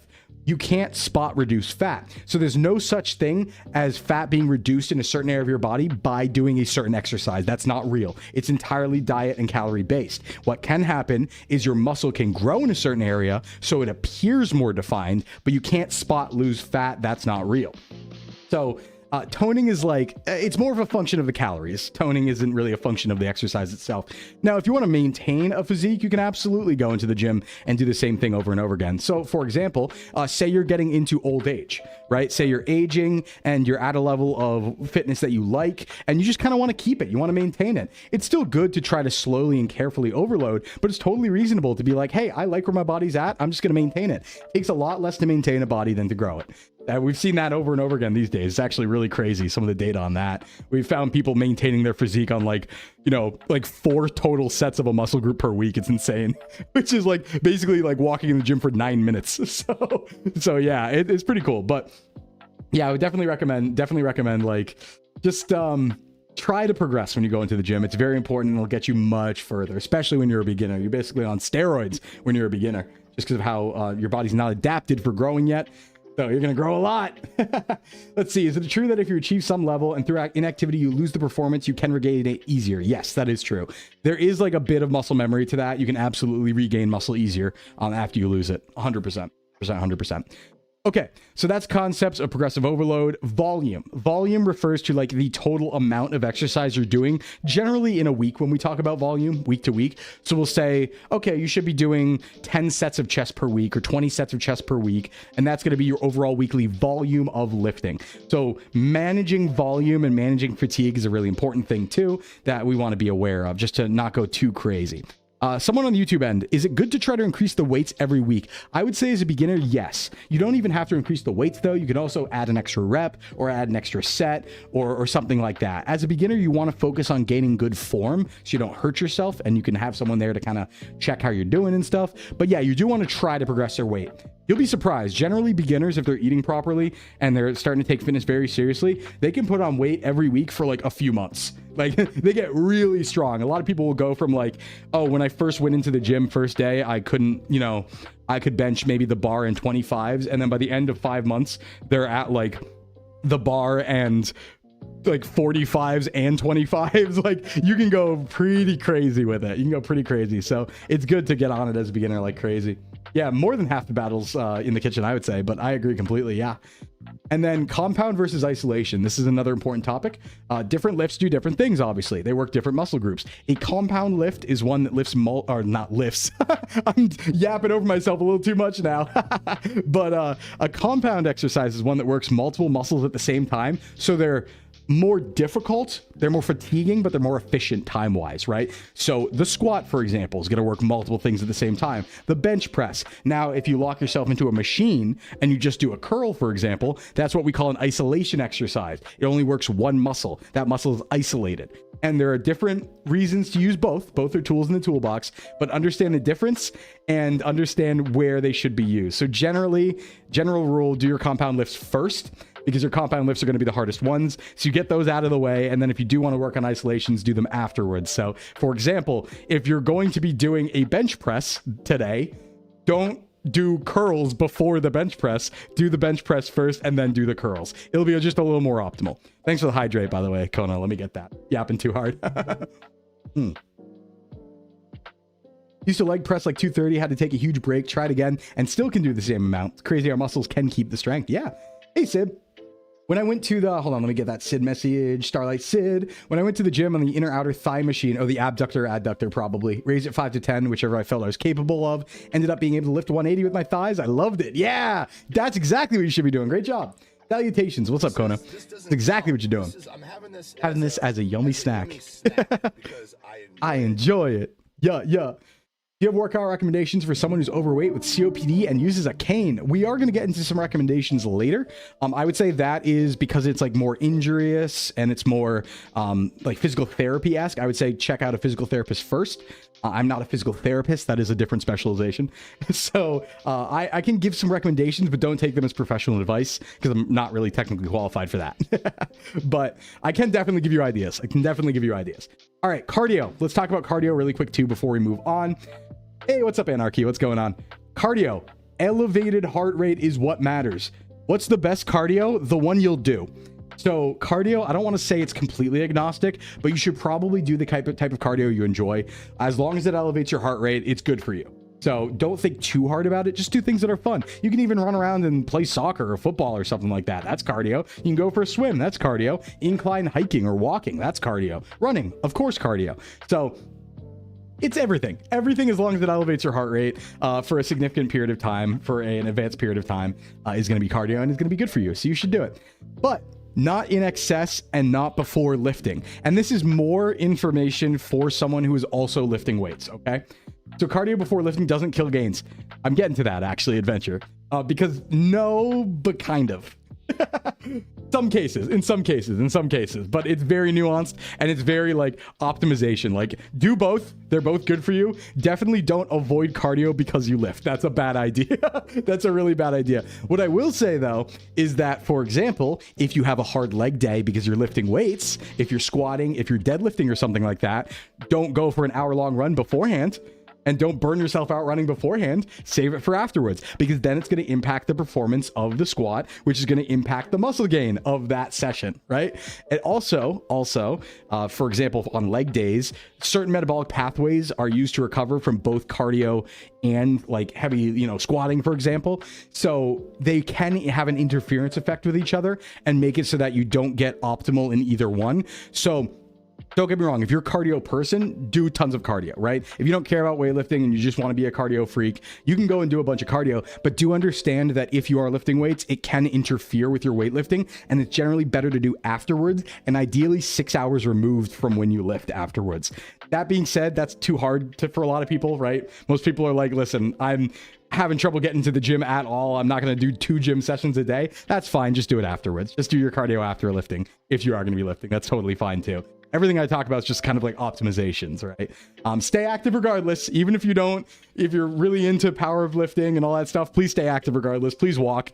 That 10K steps a day you hear, that little metric, obviously that was just kind of thrown out there. 10K is whatever.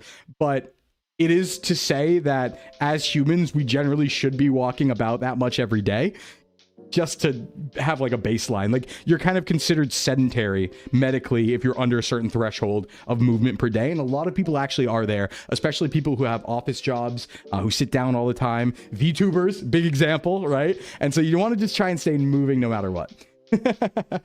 Want to just move no matter what. Just not to ruin your walking gait. But yeah, so there can be a little bit of an interference effect. And when I say not in excess about cardio, you can absolutely run cardio excessively too. Just like everything else, you need to rest from cardio. So what I wouldn't recommend is don't go do HIIT cardio, like high intensity cardio, 7 times a week. Don't do that. You're going to burn yourself out. You're going to hurt yourself. Just like with weightlifting, you have to rest. You have to take breaks. Don't go too crazy. And you'll actually have a negative impact if you go too crazy. There is something in fitness called maximum recoverable volume. And what that means is past that number, past that level of exercise, you're only harming your recovery by continuing to exercise. So for example, you might see someone go into the gym and they're like, okay, it's chest day. And they do 30 sets of chest exercise, right? They probably maxed out their muscle gain around 12 or 10. And the rest of that was just harming their recovery. They didn't do anything. They didn't do anything useful. So please be aware you can absolutely overtrain. And that goes for both cardio and weightlifting. Take your rest. You need it. Get your sleep. You need it. That's someone on me. Junk volume. Yeah, we call it junk volume because it's basically a waste of time. It's basically a waste of time. And hey, don't waste your time, right? Go do effective workouts and then move on with your life, because you don't have to spend the whole life in the gym. In fact, I would be as bold as to say, because a lot of people think like, oh, well, if I'm going to be a gym guy, I got to be a gym guy. I got to go in 6-7 times a day. No. 3 times of 45 minutes and you're probably pretty good if you know what you're doing. If you do things optimally, just 3 sessions per week of 45 minutes and you'll be doing way better than most people. So it's actually 6, 7. I mean, God damn it. God damn it. Sometimes it feels like it goes beep. Yeah. But yeah, you don't have to go too crazy. How reliable is the average exercise watch at measuring activity? Terrible. Good question, Ursu. Actually, I'm glad you brought that up. Really, really bad. Don't ever look at the calorie burn on your Apple Watch. It will lie to you and it will ruin your life. There were some studies that showed that, like, specifically for calorie tracking, they're good at step counting. Don't get me wrong. Just don't take what they're saying calorie wise as gospel, because there's actually plenty of tests that showed that they were like up to 140% off. Like, the level that they were off was 40 to 140%. i.e., it could be literally over twice the amount of calories you've actually burned in a day. I've seen my mom, my Sclim mom, show me her tracker and say that she burned 5,000 calories a day. And I just looked at her and I went, did you summit 2 mountains? No, you didn't. No, you didn't. So yeah, what I would recommend generally, I know they include your BMR, but they don't have a good understanding of everything else and your exact body and stuff like that. And they just completely ruin it. Because they're guessing. They don't have all the information necessary. To get an accurate count of how much calories you'd burn, they would need to know your exact food data, your age, your gait, your height, your gender, where you're walking, what the incline is. There's so much information. Speed. They would need to know all these things to be able to get even close to tracking calories. So what's better to say is just don't even count it at all. Just don't even count it at all, right? Get your exercise, but don't use those calories from exercise, especially if you're trying to lose weight, as part of your day. Just take the extra. Listen, if you lose a little more weight, that's fine. Just take the extra. Your Whoop does pretty well of just HR. Your phone once said I got 90,000 steps in one. I, in fact, did not take 90,000 steps. Yeah. There are some apps that are actually decent. So like one calorie tracking app, and this is not a sponsorship. I've just used them before. I'm not sponsored by them, but I really like Macro Factor. I think Macro Factor is really, really great because the thing about Macro Factor is if you give it perfect data, it will give you perfect data. So if you, what it asks you to do is measure your weight every single day and then input it into the app. And then it asks you to count all of your food for the day and put it into the app. Theoretically, if you always accurately do both and you take that out like a month or two, you'll have the exact number of calories you burn in a day based on your lifestyle because it has perfect data. So I really like that. That's a good way to find out like what your TDEE is and stuff like that. Highly recommend. Yeah, Macro Factor is amazing. It's amazing. Can you work out 3 days in a row or should you take breaks in between? Good question. Always take breaks. You can, it depends on what you're working. Don't get me wrong. So you can do like an upper body day and then a lower body day right back to back, but don't work the same muscle 2 days in a row is what I would recommend. Always have a rest day. Can we do dumbbell pulls before bench press? Because these activities demand working the opposite muscle group. And before bench pressing, you can be much warm up. Let's see, lower the risk of damage to your shoulders. I see what you're saying, Alex. Yeah. So let's see, dumbbell pulls before bench. I would say, see, the thing is, I'm kind of powerlifted coded. I think it's fine to do them beforehand, honestly, but I'm pretty powerlifting coded. So I would always say do bench first because I like to think about, everyone likes a big bench, right? And I'd want the first exercise to be like the more optimal one. Because you should warm up anyway. Don't get me wrong. You should warm up by warming up to the bench press, right? Sport specificity. If you want to be better at benching and warmed up for benching, bench, but with a lower weight. So, but I think it's fine. I think it's fine. If it was in isolation, I would say definitely do bench first. But if you're using dumbbells, yeah, it's fine. I personally would bench first, but it doesn't matter that much. I don't think you're hurting yourself really there anyway. So Macro Factor's database of food's also really good. It does. Yeah, it's like MyFitnessPal's. It's way better now.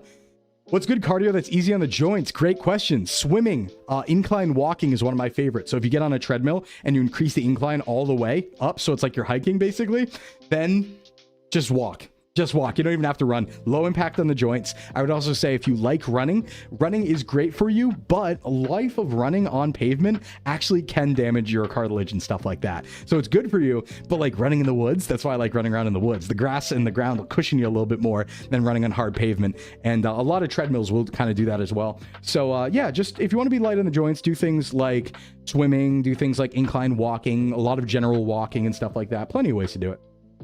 How do I strengthen my ankles? I twist them a lot. Ankles. Ankles. How would you strengthen your ankles? I guess you would do a lot of like, I mean, calf raises would help to an extent. Yeah, even though it's for your calves, you are articulating the ankles. So that would definitely help there. Stability would matter a lot too. So you'd probably want to do a lot of like stability drills and stuff like that.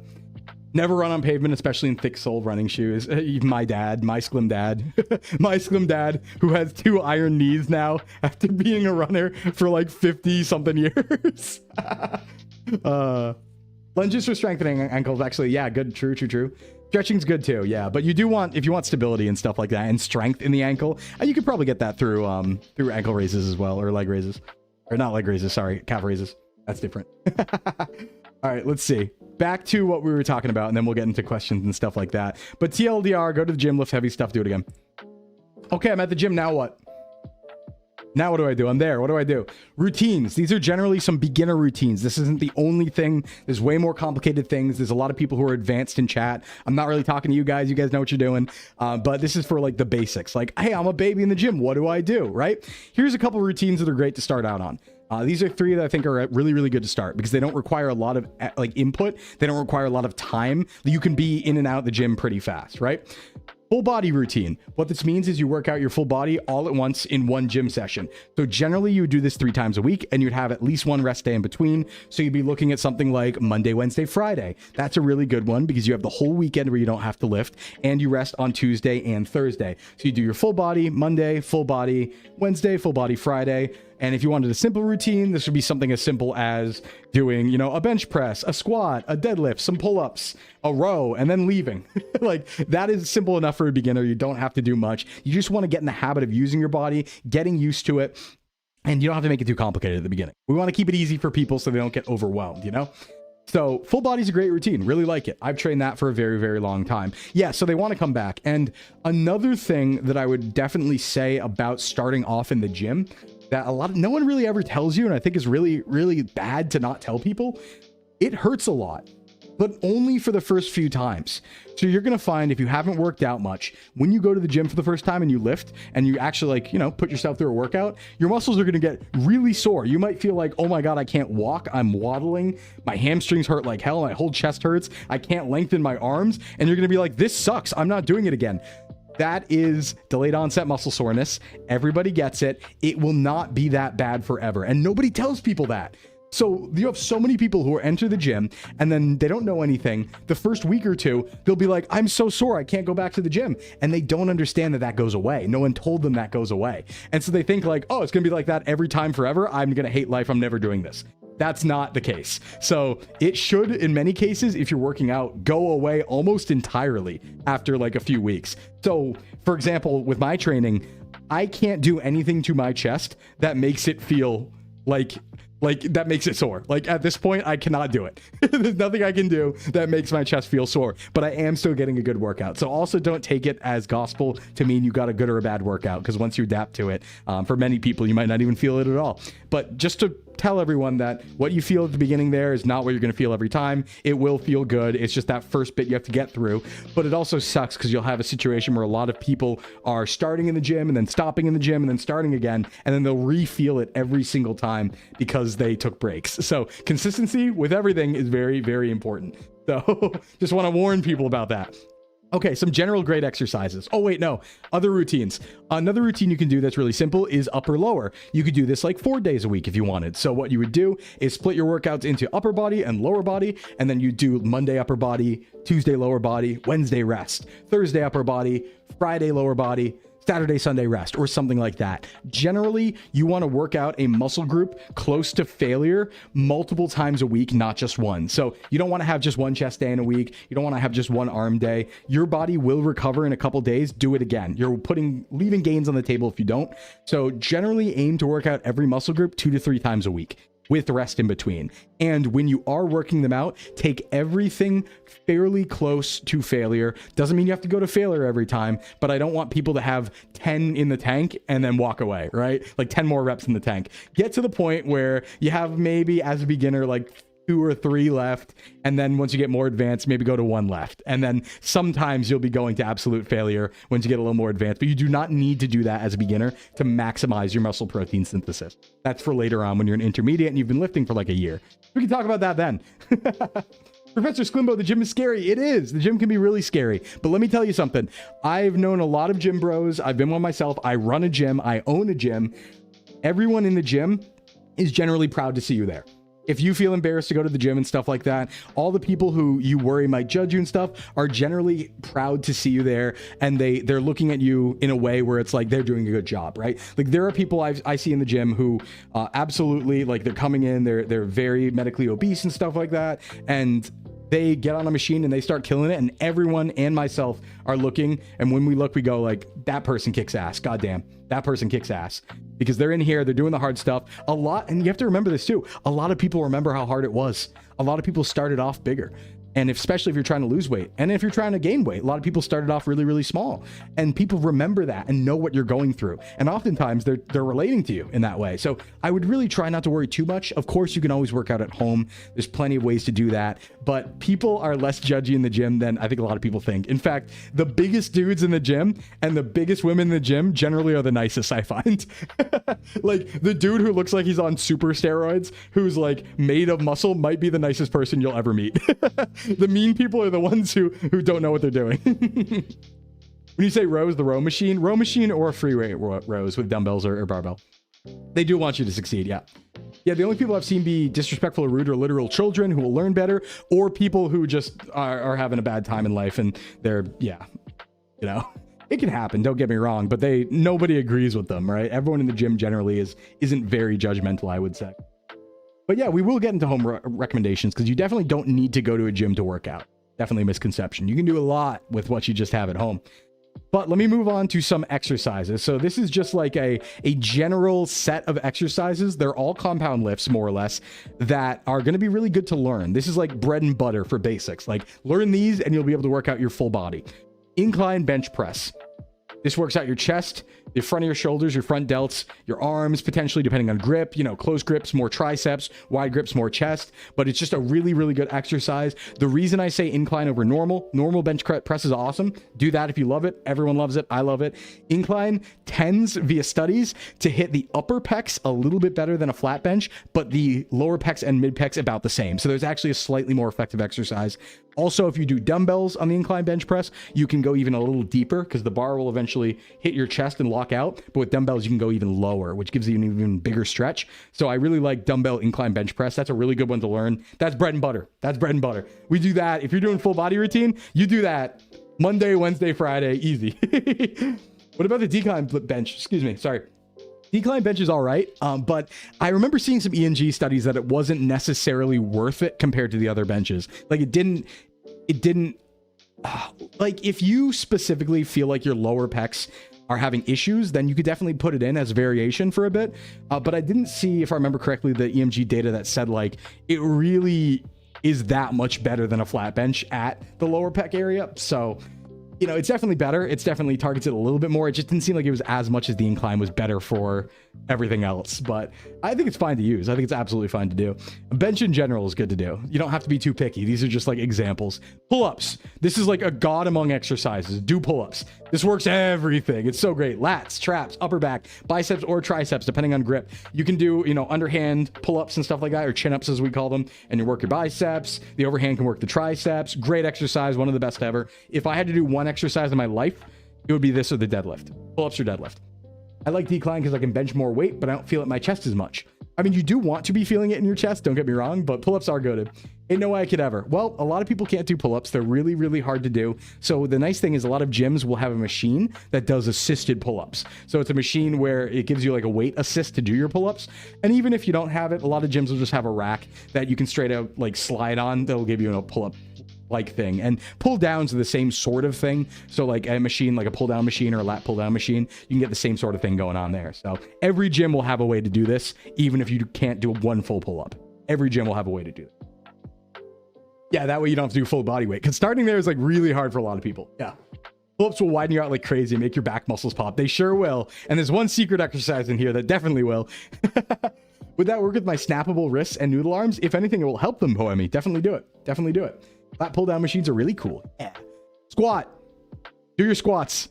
This works the quads, the hamstrings, the glutes, the cores and calves very slightly, but mostly the quads. Just a great exercise to learn. Keeps you feeling juicy. The squat can be done in a variety of ways. You can do a free weight squat. You can do a leg press machine. If you do the leg press machine, I would just say go very deep on it. A lot of people don't go deep enough. Don't have to put the weight up to 1,000 pounds, then move it an inch and say you did it. No, put the weight down to like 150 and go incredibly deep, knees to chest, and then you're good. If you got a gym bud, throw a medicine ball to each other and squat while catching it. So fun. Well, if you're focusing on a barbell squat, don't do that actually. But you want to stay focused. Do one thing at a time. Is there any way you could show us what the machines look like? Yeah, over time. I can't do every machine right now because we do have limits today. But like I said, I'm doing this sort of fitness just chatting stream every Thursday. So come back this time every week and we're going to answer questions and talk about stuff and do general lifestyle just chatting.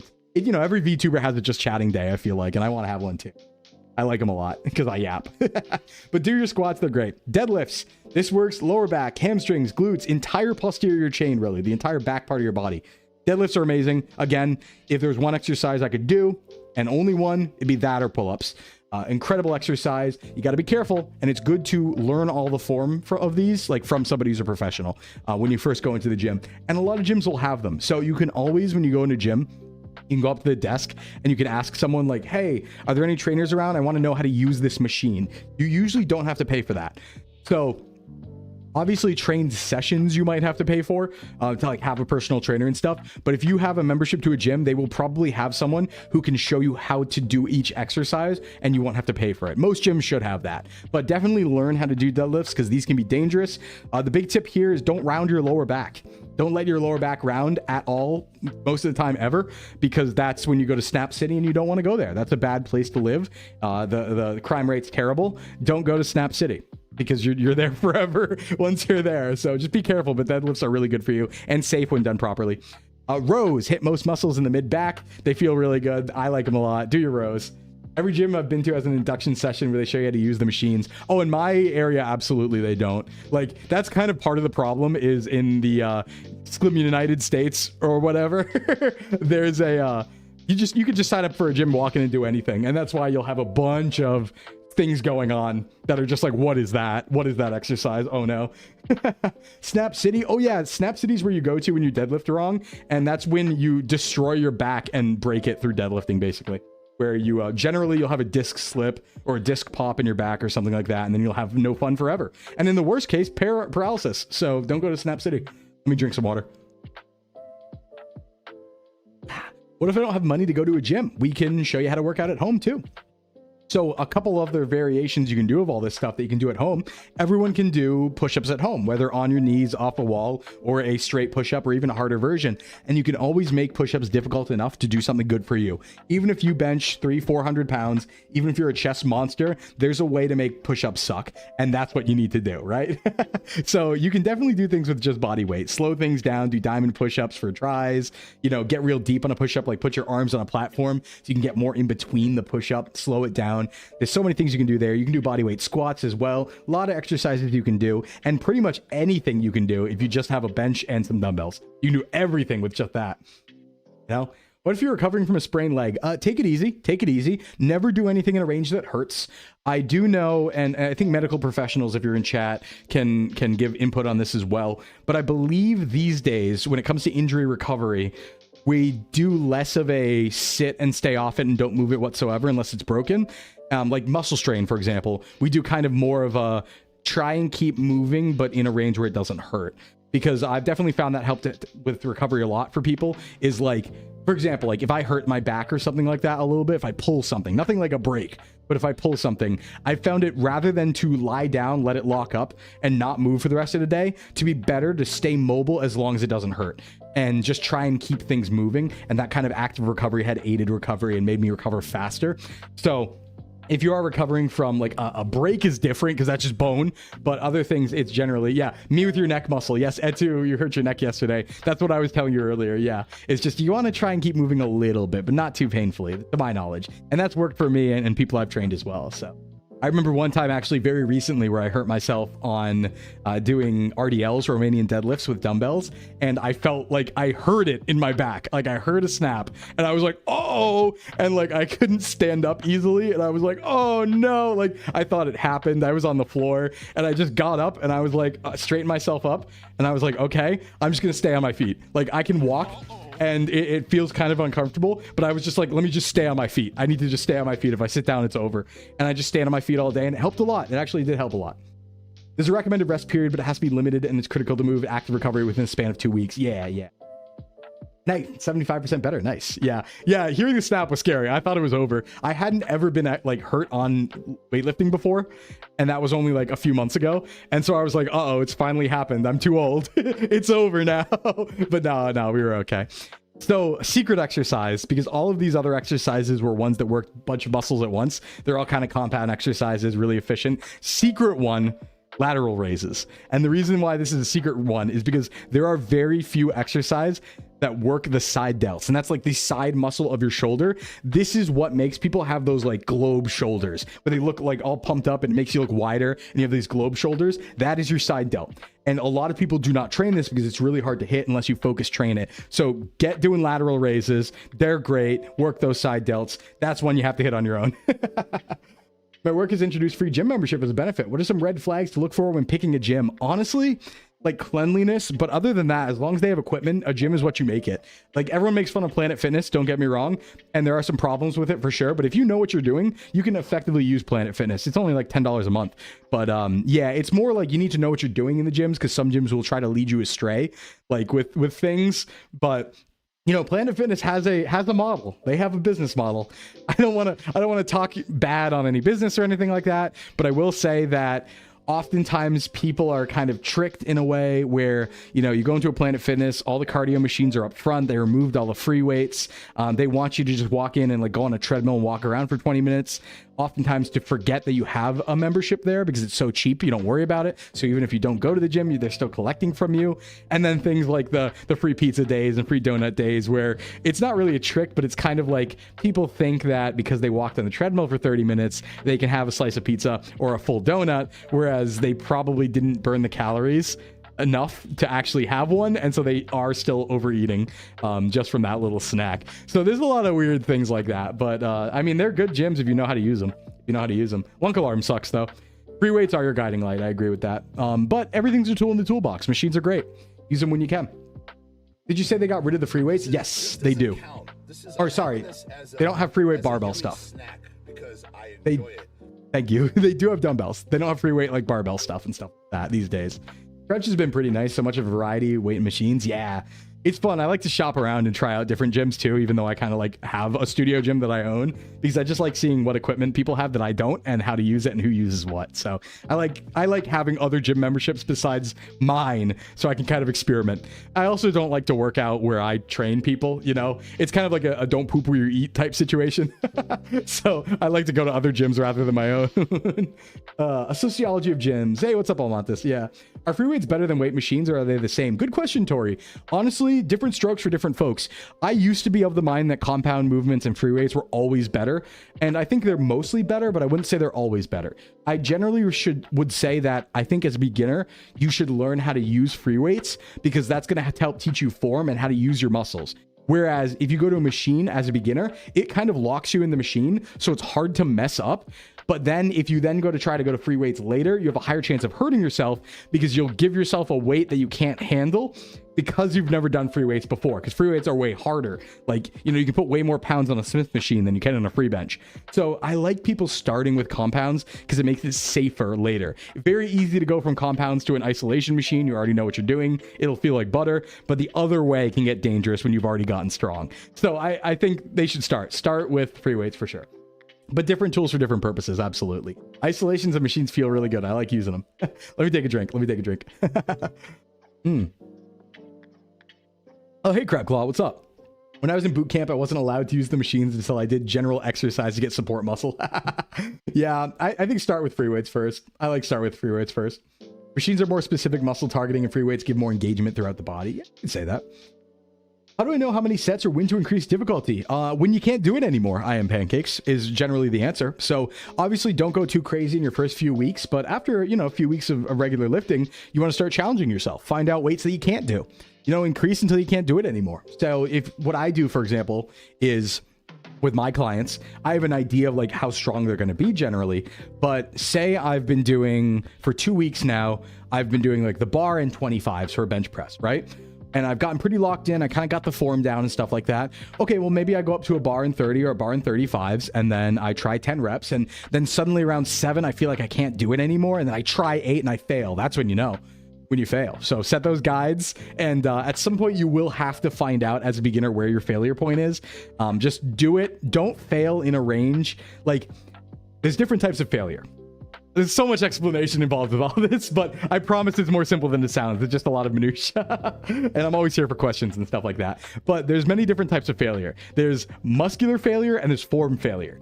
I would say stop at form failure. Muscular failure is my muscles literally cannot, no matter what I do, get this thing up anymore. Form failure is I can't get this up while keeping my safe form, right? So go to form failure, not muscular failure. Leave muscular failure for an isolation machine where you don't have a choice but to have a good form, and only later on, not when you're a beginner. You don't have to go crazy when you're a beginner. Just get started with things. Okay, so that was gym knowledge. There's still a little bit more before we get to Q&A. One more slide. Let's talk about supplements.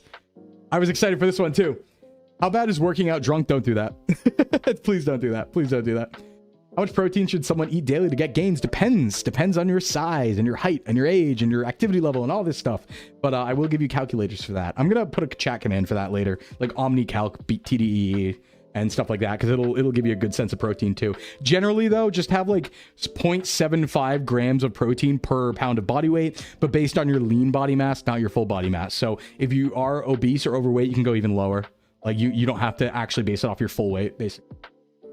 The freaking thumbnail for this? Yeah. I've only ever heard going to failure, never about form of muscular failure. It's such a huge distinction. Yeah, because, you know, some people, failure is different, right? Like, there's always that rep where you're like, oh, I can get the rep if I scrunch up my shoulders and I arch my back really far and I'm wiggling around and stuff like that. Like, there's always one of those, but don't do that regularly.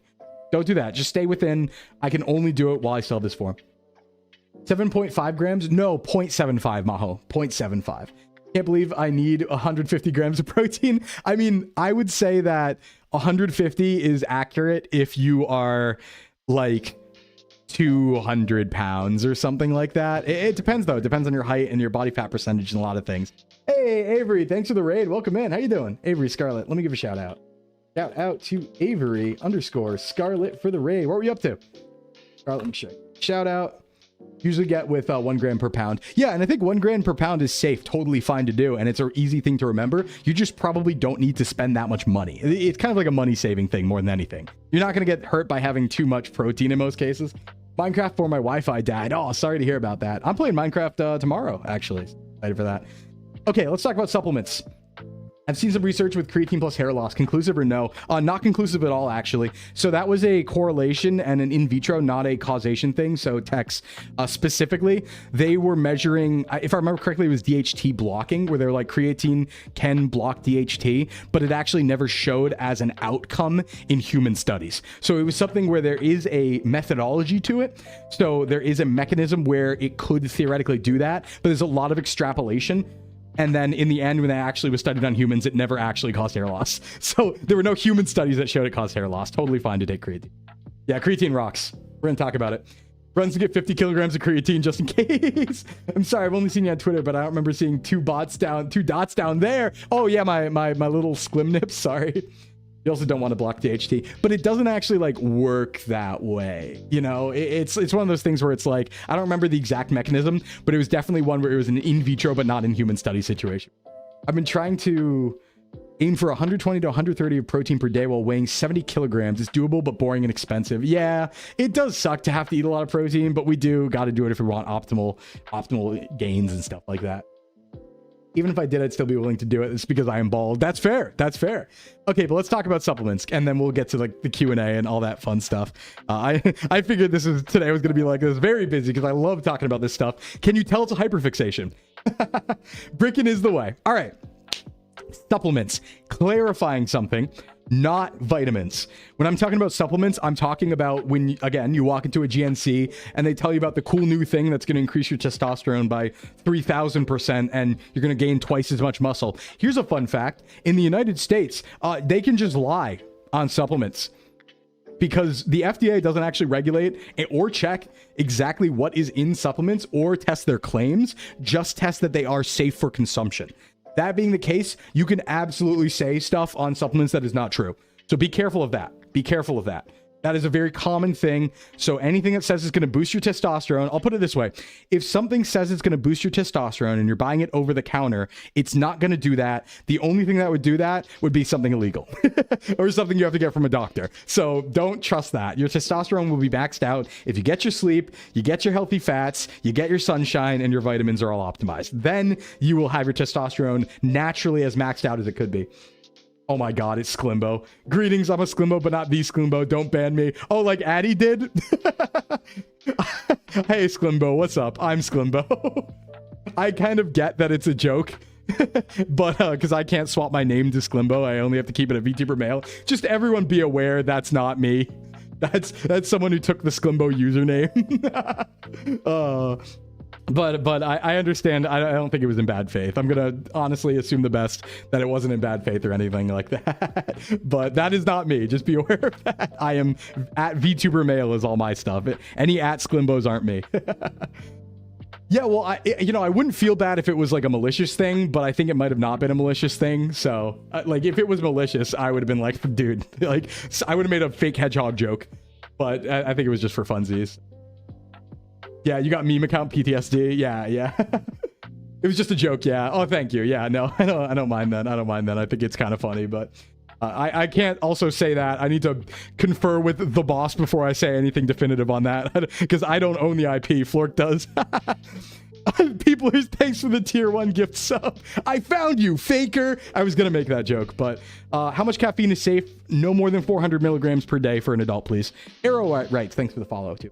Hey, it's okay, Sclimbo. I share an account with my twin, so our account name isn't either. It's a brand, exactly. But I should again clarify my opinions. Like, I'd have to, before I say anything definitive on if that's okay or not, Flork does own the IP, so that's I don't have say there. I am part of an agency. I'll give this account to you /Flork if you want to have the username. Yeah, I'll see what Flork says. I'll see what Flork says, because I should talk to him about that probably.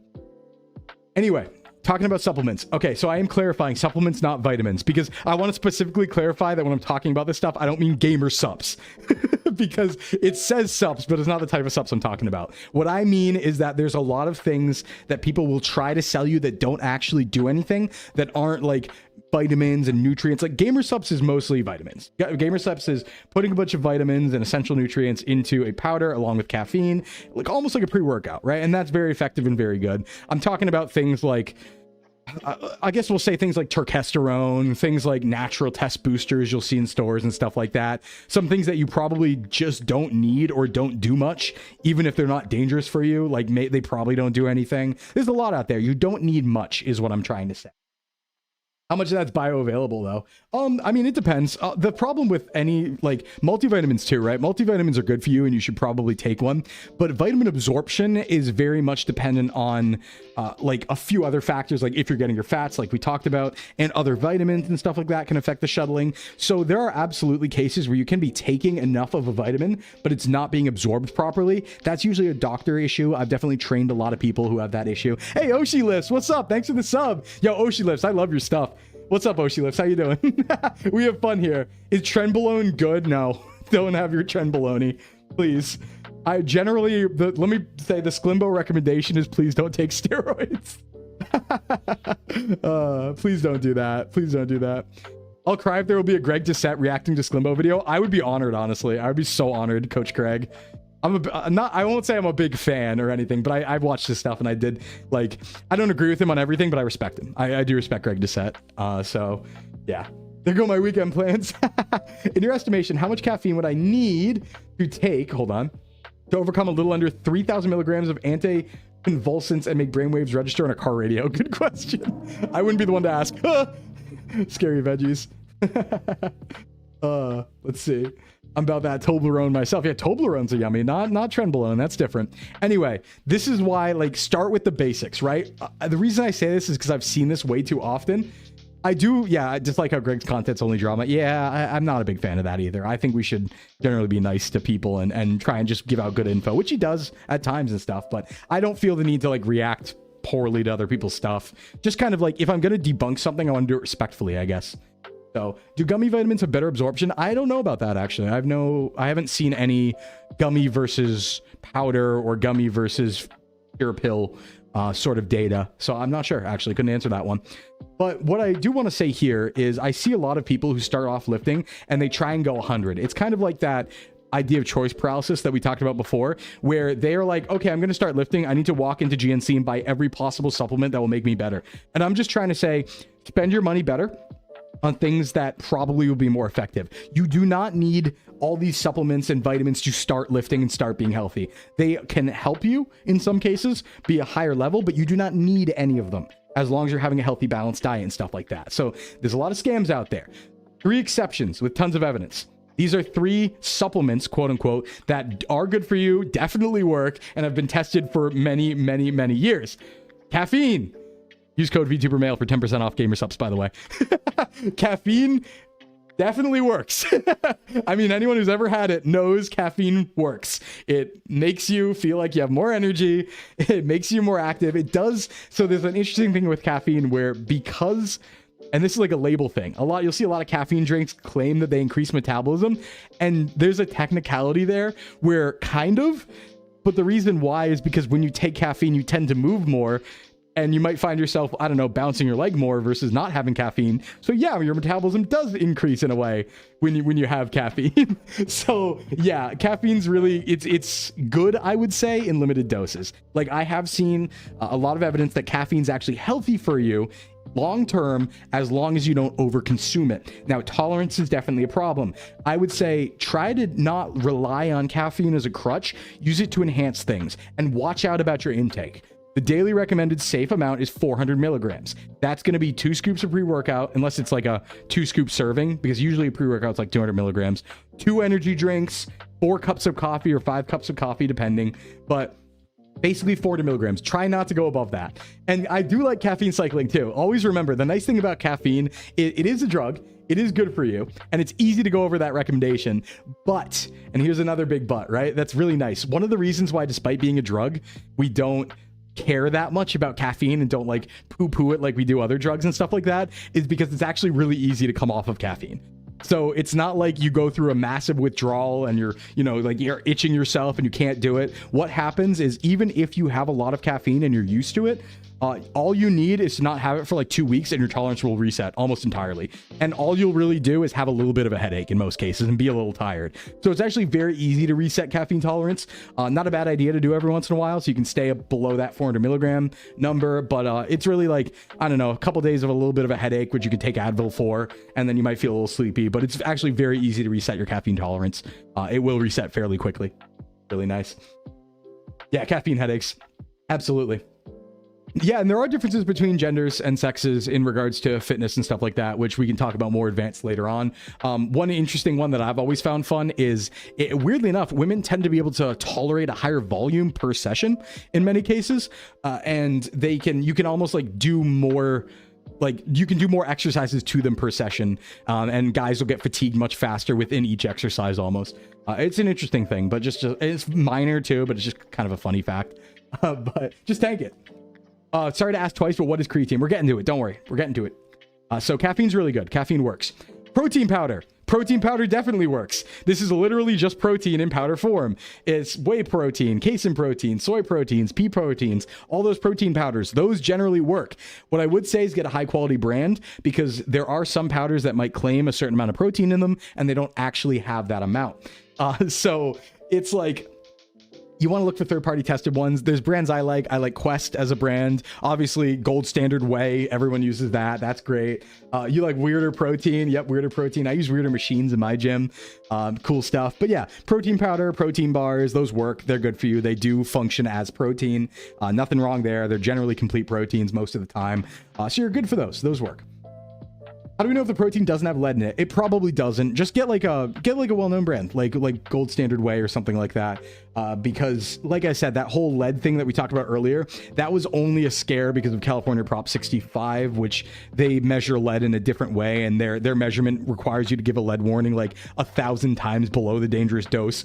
And then when it was actually compared, it turned out that it was like similar lead levels to carrots, like to just regular vegetables that you buy at the store. So it was like, okay, dose makes the poison there. It actually wasn't that bad. It was just how California measured that stuff, because there's lead warnings on everything there.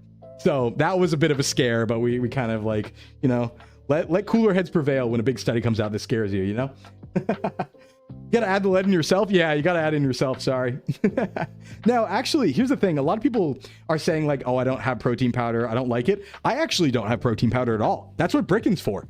I don't have any protein powder. I think it's good. I think it's actually price effective many times, and it definitely works. But I like eating my food, and I like just eating a lot of food.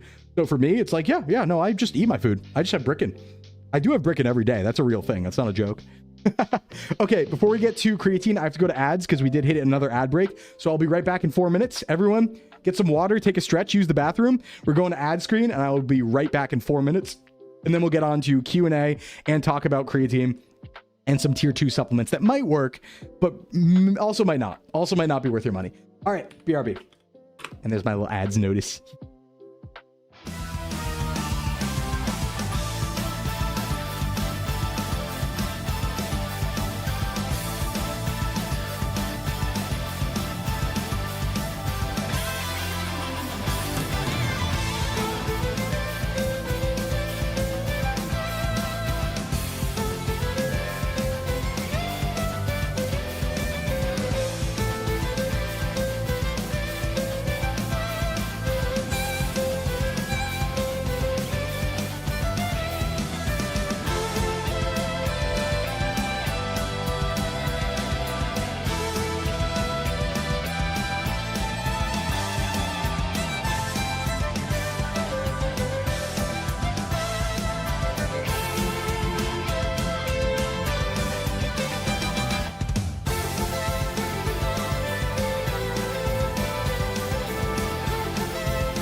All right, we're back. Welcome back, everyone. Thanks for sticking with me through the ads. And yes, that was... Oh, no, wait. That was Trails of Cold Steel soundtrack, I believe. That was Tive Link of Arcus. I really like Nihon Falcom Corporation. That's what the ad screen music is. And they allow free use of their music with credit. It's really cool. They have a whole free music library. It's awesome. Hey, thanks for the sub, I'm Dragon. Thank you so much. And welcome in, everyone. All right. Yeah, took a little break, got some water, went to the little Sklims room, did a few things like that. All right, let's finish up here and get to the Q&A because there's a lot of questions. Okay, creatine. Let's talk about creatine. One of the supplements that's super well studied that actually does work a lot. So creatine is a compound of a few amino acids that is produced in our body in limited amounts. You can also get it from like red meat and seafood and stuff like that. But we found that when you supplement it, when you add a lot more, it has tons of crazy benefits to like specifically like weightlifting and stuff like that with very, very few downsides, if any at all. So creatine is just something where it's like people who are serious about lifting, just everyone tends to take this. Like, I don't know anyone who's a serious lifter who is not taking creatine. It's kind of just a given. You don't need it, but it's kind of just a given. So what creatine does is it just helps it helps ATP production for like actual like muscle, muscle pushing. What word am I saying? Like actual exercise, stuff like that. And also increases the water inside of your cells. And what that will do basically is reduce your recovery time between sets. And it also tends to, in some cases, make you able to produce a little bit more power per exercise. You can maybe even increase your lifts by just a little bit, which will then correlate to more muscle building because you're doing more work. So creatine's kind of just a good thing. There's also some weird studies about it having nootropic effects and some mental effects as well that are beneficial. And there's studies on it that kind of show that there's really no downsides. Like the worst thing that'll happen is some people might put on a little more water weight and it just might not even work for some people, but that's like pretty rare. And there's not very many downsides besides that, unless you already have a dysfunction. So if I remember correctly, like kidney dysfunction you don't want to take creatine if you have a kidney dysfunction, I believe. But for a normal person with a healthy body, creatine is generally a good thing. And there's really no downs. Yeah, it's really nice. Yeah, there are some like weird cognitive benefits with creatine too. It might actually just be like a miracle substance. But I don't want to sell it too hard because you also don't need it. I trained for many, many, many years without creatine. And while it did help, absolutely, it's not an end all be all and you definitely don't need it. The other nice thing about it is that it makes you look stronger because it increases the water inside of your muscles. It makes them look bigger. So it also just makes you look more massive if you want to look big, like muscularly and stuff like that. So it's pretty cool. Creatine's some cool stuff. Generally, how creatine works is it's something you have to stay on. Like the effects will go away when you stop taking it. So you load it basically to the tune of around 5 grams per day. So you have like a little creatine powder and you take like 5 grams of that a day and that just kind of keeps you there. It takes a while to load your body full of it. So it takes like upwards of 3 weeks to a month.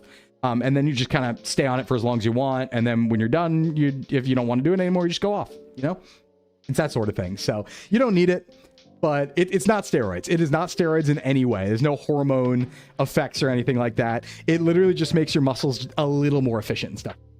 So creatine's cool. It's one of the supplements that definitely works. One of the big 3, I would say, that definitely work and do some good stuff. So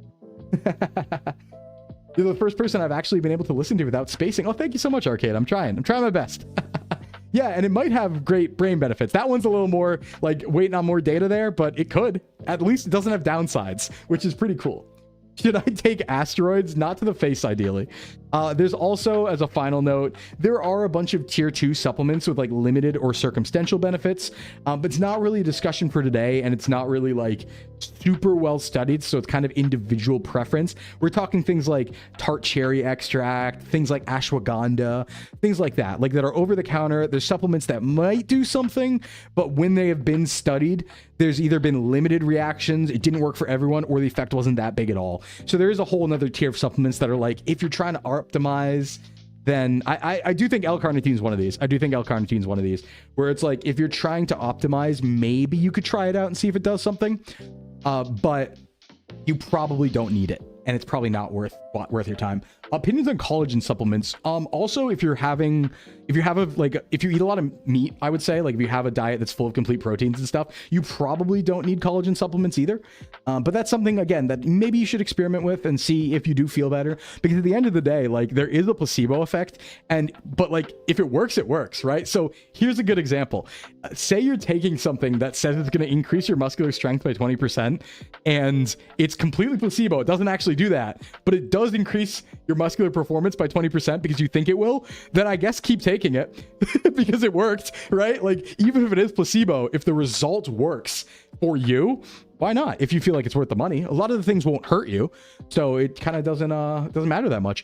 Good question. Beta alanine. I think beta alanine is actually pretty good, but it really only comes into play when you're doing very long endurance exercises. So if you're working out for over like an hour, or you're doing like a long run, then beta alanine can help. But I don't think you need it for like a regular lifting session, I would say.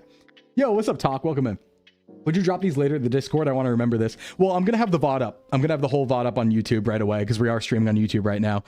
So VOD will be up immediately, and definitely go check that out on the YouTube side because we do multi-stream over there. And again, I will say to everyone, I'm starting on the YouTube grind as well. So starting like basically today, videos are starting to come out on YouTube, and shorts will be regularly uploaded on the YouTube end. So definitely sub there if you haven't already, because I'll be doing everything there as well.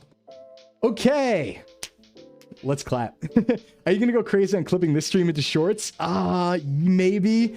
I don't know. There's so much to clip. That would take like so long.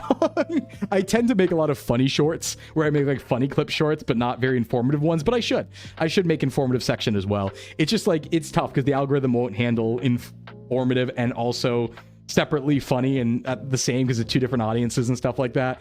But I should try. Yeah, I should try. Oh, sub, thank you so much. Yeah. If there's any clippers who want to, if anyone wants to do VOD markers, that'd be great on the YouTube end. Anyway, okay, so that's about it for the presentation, which means finally we can get to the Q&A time. I'm going to actually take the Professor fit off for a little bit here as we do Q&A and then reorient myself so you can actually see me. You've been looking at my chest for a little bit here. So let's get to the Q&A. There are a lot of questions in our Marshmallow that we can answer, and this is when I can help people out individually. This is the stuff we're going to be doing every week. So now that you've all been indoctrinated into the basics and the VOD is there for everyone forever, now we can go from there and start answering specific questions. So that's the fun. So from this point on, we'll do just chatting. Excuse me, I'll be able to talk with chat more, and we'll do some Q&A. So we got a lot of questions. Oh, 30 of them. Uh-oh. Uh-oh. There's at least 30 of them. Well, let's get to it then, I guess. I kind of expected that. Honestly, some of them we might have to do like, we might have to have like a rolling, like, okay, I'll work on that next week. I'll work on that the week after sort of thing. I'm sure we'll be able to catch up usually. It's just the first one, you know? Sclimbo day. All right, Professor Sclimbo, let's go. Let's answer questions. I'm going to do my best to answer everything. My information's not perfect. If I get something wrong, sorry. This is obviously off the top of my head, so I'm doing my best here. Okay. First question. And this is the type of question I really like to get because there's always a bunch of nuance and stuff like it. There could be dupes. Yeah, there could be dupes. And you listen, the thing is the marshmallow stays up. So you can put questions in whenever. I just won't get to them till next Thursday. So feel free to put it in and just know that I'll only get to it on the Thursday streams. Oh, thanks for subbing to the YouTube talk. All right, first question. My field of work has me living in hotels/motels throughout the week where I don't have access to anything but a microwave, so eating healthy is difficult. What do you suggest for someone in my situation to do to eat healthy and also not get tired of eating the same thing? Yeah. All right, this is one of my favorite things to handle. So I'm not like this, but I act like this. I actually really don't enjoy cooking a lot of food, so I like to buy prep stuff, so I can actually help you out a lot here. One of my biggest recommendations is rather than go to fast food, and if you're living in hotels and motels, I figure you might be a trucker, you might be traveling constantly, so rather than going to fast food all the time, which granted, there are good options that you can have at every fast food place as long as you understand calories, go to the grocery store and treat it like you're a kid in the candy shop. So what I mean by that is get excited. Go to the grocery store and be like, oh, what can I make? Like, what can I come up with that's only in the microwave? Because there's a lot of stuff you can buy that's pre-prepared at grocery stores that's not too bad for you, especially in the United States if you are in the US. I'm kind of assuming here because like 70% of the audience is. But a good example is if you walk into like any Walmart or something like that, they probably have a section in Super Walmart for, you know, sub sandwiches that are pre-made, for deli meats and stuff like that you can make with bread and put together and stuff. You can also do like little charcuterie of your own. That's one of my favorite things. So you can go get some almonds, you can go get some crackers and stuff like that, go get some cheeses, make a little on-the-go charcuterie, kind of have fun with it. That is my recommendation. Like, go in and treat it like a candy shop. You're just looking around for like, what are some pre-made things that aren't like fast food items that aren't good for you, but are base ingredients that you can put together. So other things you can do. There are microwavable meals that I will say are expensive, but some of them are pretty okay. Some of them are pretty solid if you pick the right brands. But yeah, you can do a lot with a microwave. There's even a couple hacks. Like, it's technically possible to make meat in the microwave. I've seen it done. I don't think it's very good, but it's possible. And yeah, just bare frozen chicken tendies are great. Yeah, another great food in this category is like, I think you could probably make them in a microwave. It's what's the brand? I'm forgetting the brand name, but there's some breaded chicken strips that are basically just pure chicken, like pure protein, and they're really, really good. I think it might be Better Goods or something like that. Microwave ground beef is diabolical. Hungry man meals. Yeah, you do have to watch out for the sodium. So actually, let me talk about sodium because I haven't gotten to talk about that yet, and I actually forgot to. So one thing I will say about sodium is we do overeat sodium. We definitely do, especially in the West. Everyone tends to overeat sodium. But what's really interesting is, why don't you go look up what country actually has the highest sodium intake? I can wait. It's pretty interesting, actually, because it also correlates with a country that has an incredibly high lifespan. And there's reasons behind that. I bet it's Japan. Tori, you got it. I think it's Japan. Japan's at least one of them. I don't know if it's like the number one, but the Japanese sodium intake is like almost like twice ours. I think theirs is like 5,000 or 6,000 milligrams, and ours is like 4,000 or like 3,500 or something. Japan is a lot. Google says China. Okay, that makes sense too. Yeah, but my point being is it's not US. It's a culture that's associated with longevity. All to say, sodium's not as dangerous as a lot of people think it is. We still shouldn't overeat it. We still shouldn't overeat a ton of it. But if you're regularly active, if you're getting your potassium and you're drinking your water, you can probably be fine. I hate to say, I'm not saying go do this. I'm saying it probably won't kill you. I'm saying that you probably don't have to limit yourself exclusively to 2,500 milligrams. Like, if you're active, if you're having potassium to balance it out, and a lot of it, and if you're having a lot of water and stuff like that, you probably won't cause any negative health impacts by going over on sodium a fair bit, unless you already have hypertension. If you already have hypertension, obviously ignore that entirely and don't do that. But I would say that generally it's more dangerous to undereat sodium than overeat sodium, because if you undereat sodium, what ends up happening is like your organs shut down and you go in a coma and die. So not that anyone really has to worry about undereating sodium, but all to say, like, if you get to 3,000 milligrams in a day rather than 2,500, don't freak out. So don't have a ton. Don't have 5,000 a day. That's probably not good for you still, but it doesn't seem to have as big of an impact as we think it does. And it doesn't seem to have as big of an impact on longevity alone, if not compounded with other factors. And that's one of the problems with nutrition studies in general, is it's really hard to do because it's really hard to isolate and to force people to eat the same thing. Because, good example, it tends to be the case that the group that consumes the most sodium also tends to be the group that's the most medically obese, right? So you have that factor, and then you go, oh, is it the sodium causing that, or the fact that they're medically obese that's causing negative health impacts? So it's really hard to do nutrition studies. That being said, there are some, but yeah, you can probably get away with a little more. Yeah, so sodium is problematic because of lack of potassium and hydration, absolutely, because we do also undereat potassium in the US. I just don't want anyone to freak out if they accidentally get like 3,000 milligrams or something, that they're gonna die, because they probably aren't. It's probably so fine. Yeah, usually it's a bad diet in general, not because of the sodium. But again, if you do already have hypertension, ignore that and talk to medical professionals and stuff like that. But yeah, if you're hydrating properly, if you're active, if you have a lot of potassium, you probably don't have to worry that much. But also don't go and find salty foods to eat all the time. You know, Just don't take it to an extreme. Just be moderate, please. But all to say, like, it's okay. And you also don't have to get a bunch of pre-prepared foods when you go to the grocery store. Like, here's the thing. I think people forget that grocery stores do have things you can just go and eat like a normal human being. So when we talk about, for example, being on the road and only having a microwave, you could still walk into the grocery store and buy one apple. Right? You can buy one apple, one banana, a couple kiwis. You can buy some, you know, potatoes you could do something with in the microwave. You can buy cheeses. You can buy, you know, pre-prepared protein and stuff like that. Most grocery stores will have little containers of like just pure grilled chicken that they make ahead of time and put out. So I would recommend trying to come up with new recipes and fun ideas from a grocery store rather than heading to the fast food place. And that should help you a lot when you're on the road. It also is kind of fun. Maybe it's just me because I really like going to the grocery store and looking around and kind of perusing the aisles for ideas. But I think it's the thing you can turn around into something that's really fun. So when's your next stream? Tomorrow at 11 a.m. Same time I started today. Oh, wait, no, later. That's one thing. Clarifying. I made a mistake. I think we're starting stream later, but I haven't decided how later yet because the Minecraft server, the SMP we're doing with Lucia, run by Lucia and Arissa. Am I getting the name wrong? I got it right earlier. I'm blanking now. It's Arissa Noonish. Yes, I was thinking, is it Arishish Noon? No, it's Arissa Noonish. That's going to start later than I thought. So we're going to probably start later tonight. He lied once, get him. Ah, yeah, don't do that. No, please forgive me.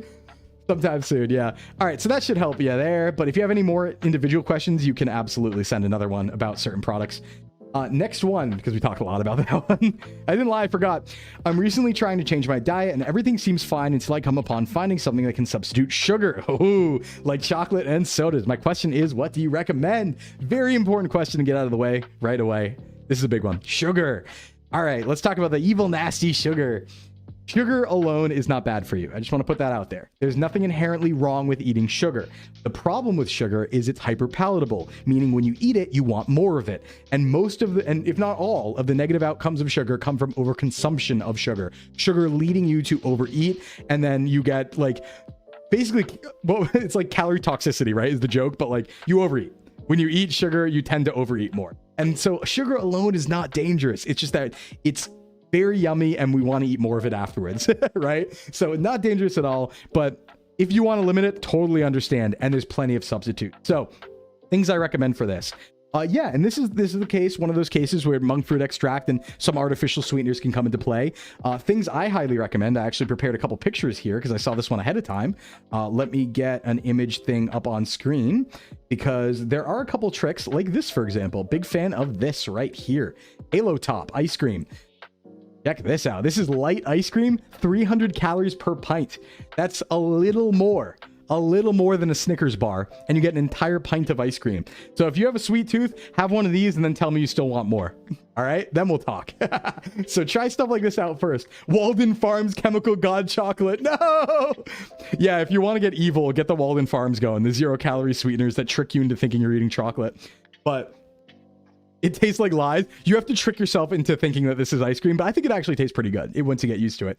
But yeah, just try and like reduce the sugar stuff. But there's a lot of reduced sugar options. You can also go for sugar-free Jello. One thing I really like about sugar-free Jello is it does kind of give you that sweet fix. But sugar-free Jello, like an entire bowl of it's like 40 calories if you get like sugar-free strawberry or something like that. So that's something to try. But yeah, try and hit sweets that are sweet but not caloric. So that's where artificial sweeteners come into play if you want to try and reduce calories from sugar. Absolutely. You know, I would say it tastes kind of like real ice cream. Like it's not that different, honestly. Watch out for the sugar-free gummy bears. Yeah, well, one of the downsides of like sugar alcohols in like gummy bears, for example, and in a lot of like ice creams and stuff is some people can be a little intolerant to them, and it means that they fart a lot. So you might eat a whole pint and then get diarrhea. That could happen. I'm not saying it will, but to some people, yeah, it could. High percentage dark chocolate. That's another good option, Fuji. Now, the trade-off there is that dark chocolate will be high in calories, but it won't be high in sugar if it's really high percentage dark chocolate with no sugar added. And it will hit the sweet tooth, but it'll still be high in calories. So if calories are what you're worried about, you want to be careful there. But I do like yogurts. Yogurts are incredible as well for this. Greek yogurt is a sweet thing that you can do almost anything with. Put Greek yogurt in anything. There's a bunch of brands like Chobani and stuff like that. So many different ways. Thank you for the hydrate, Phantasma. I needed it. Let me stretch too. And thanks for the 100 biddies, command. Thank you. Let me drink.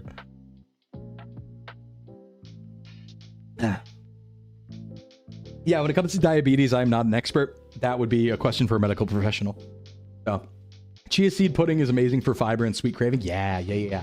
So yeah, that would be one way to do it, but definitely check out the Halo Top if you can, if it's in your area, and just look for sugar-free things and try and play around with those as well. Sodas, same thing. Just swap for sugar-free sodas. I promise you. I know there's a lot of scare about artificial sweeteners these days.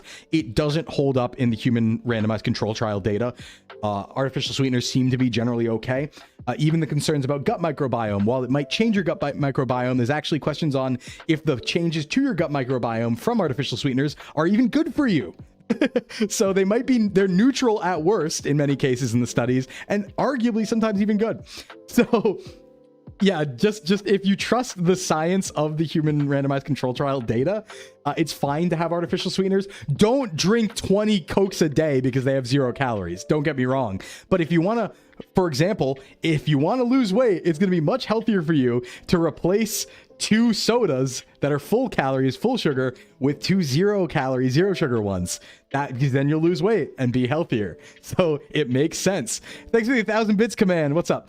Hack of the day, Mio liquid. Flavorants made for beverages. Pour those into plain Greek yogurt. Suddenly you have no extra sugar calorie lemonade. Yeah. You could do that with Jello too. I've seen people putting on TikTok, putting Jello mix into yogurt. Make flavored Jello and stuff like that. Moderation, everyone. Moderation. You can have, if you want to have a soda, you can have the sugar-free ones. Moderation. But don't drink 8 Coke Zeros a day. Like, there's definitely, just because something says 0 calories, don't take it to the extreme. Another thing to note that's definitely going to come up again some other time. Fun fact about nutrition labels, everyone. Fun fact about nutrition labels. In the US and the EU, if I remember correctly, nutrition labels are allowed to be off by 20%.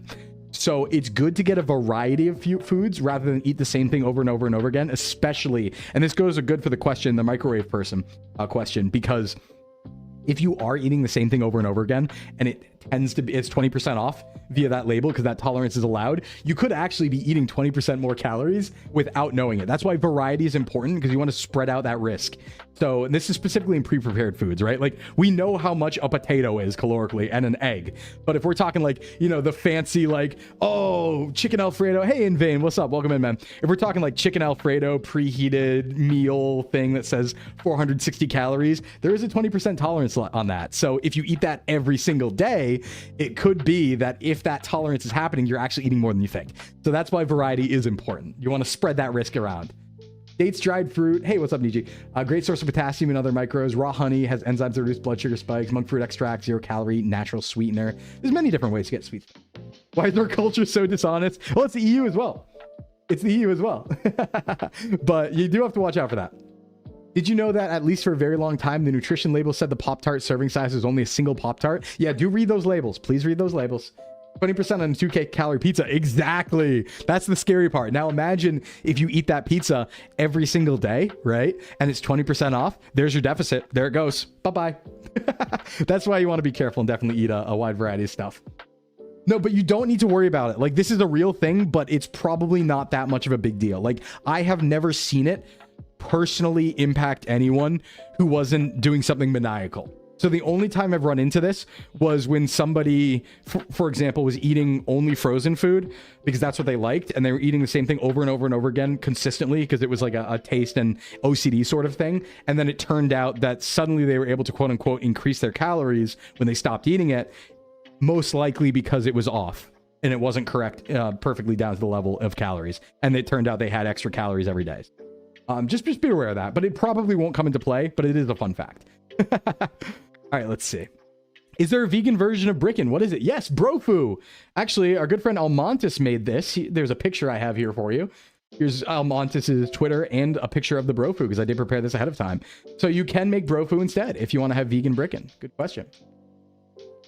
Hey, what's up, Lance? You missed we're doing the Q&A right now. You missed the presentation, but check out Almontis. Almontis is really cool and does a lot of educational content as well. Former Professor VTuber, and he made the Brofu. So check out the Brofu if you want vegan Bricken. Almontis the go. Almontis the go. Yeah, it's Brofu. It's Brofu. What's Bricken? It's brick chicken. It's my special recipe. All right, that's the answer to that though. Next question. Greetings, Sclimbo. I got a question for you. What alternatives would you recommend for vegetable intake? Unfortunately, very autistic, and I cannot deal with the textures of most cooked vegetables. Should I just eat them raw, or are there supplements I should be looking at? So again, fun fact for those who are new and don't know, I also don't eat vegetables, but that's only because they taste yucky to me. It's not a texture thing, and I am a baby. You should eat your vegetables. They're very good for you, but I'm a baby and I don't like my vegetables. That's why there's a vegetable jump scare. They all taste disgusting, and I can't fix that. So I do actually not eat them and supplement things to get my nutrients from them. So a couple things. What you can do, if you like them raw, go ahead. That's great. Just eat them raw. Just eat them raw. No problem at all. Just eat them raw. Absolutely fine. They're great. They're great in many cases, right? So just go at them raw. Get some carrots, get some like a low-calorie yogurt dip or something like that, and go to town. That's a great way. Alternatively, there are greens powders that do work. So this is, again, not sponsored, but I do like things like AG1, which is like greens powders, where it will try and put like the phytonutrients and a few other things from vegetables that you normally get from vegetables into a drink that you can, you know, plug up your nose and drink real quick. So there are ways to still supplement vegetables without actually eating them, but one of the big things about vegetables is also the fiber that they provide, so make sure to get your fiber as well. But it is possible. Yes, it is possible. Carrots and cucumbers are easy to eat raw. Yeah, if you're not me. I just don't like anything at all. I'm good with like some peppers and onions, and that's it. Like, I hate everything else. It just tastes bad to me, no matter what I do. Let's see.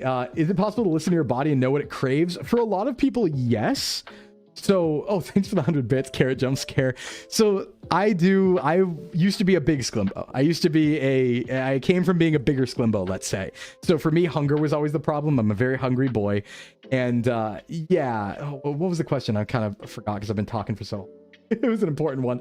Oh yeah, listen to cravings. So if I listen to my cravings, I'm going to want to eat about 6,000 calories a day. And that hasn't changed. I might have like, I haven't checked it, but I might have some hunger signaling problems because I just want 6,000 calories a day no matter what, all the time, no matter what, even after I lost a ton of weight.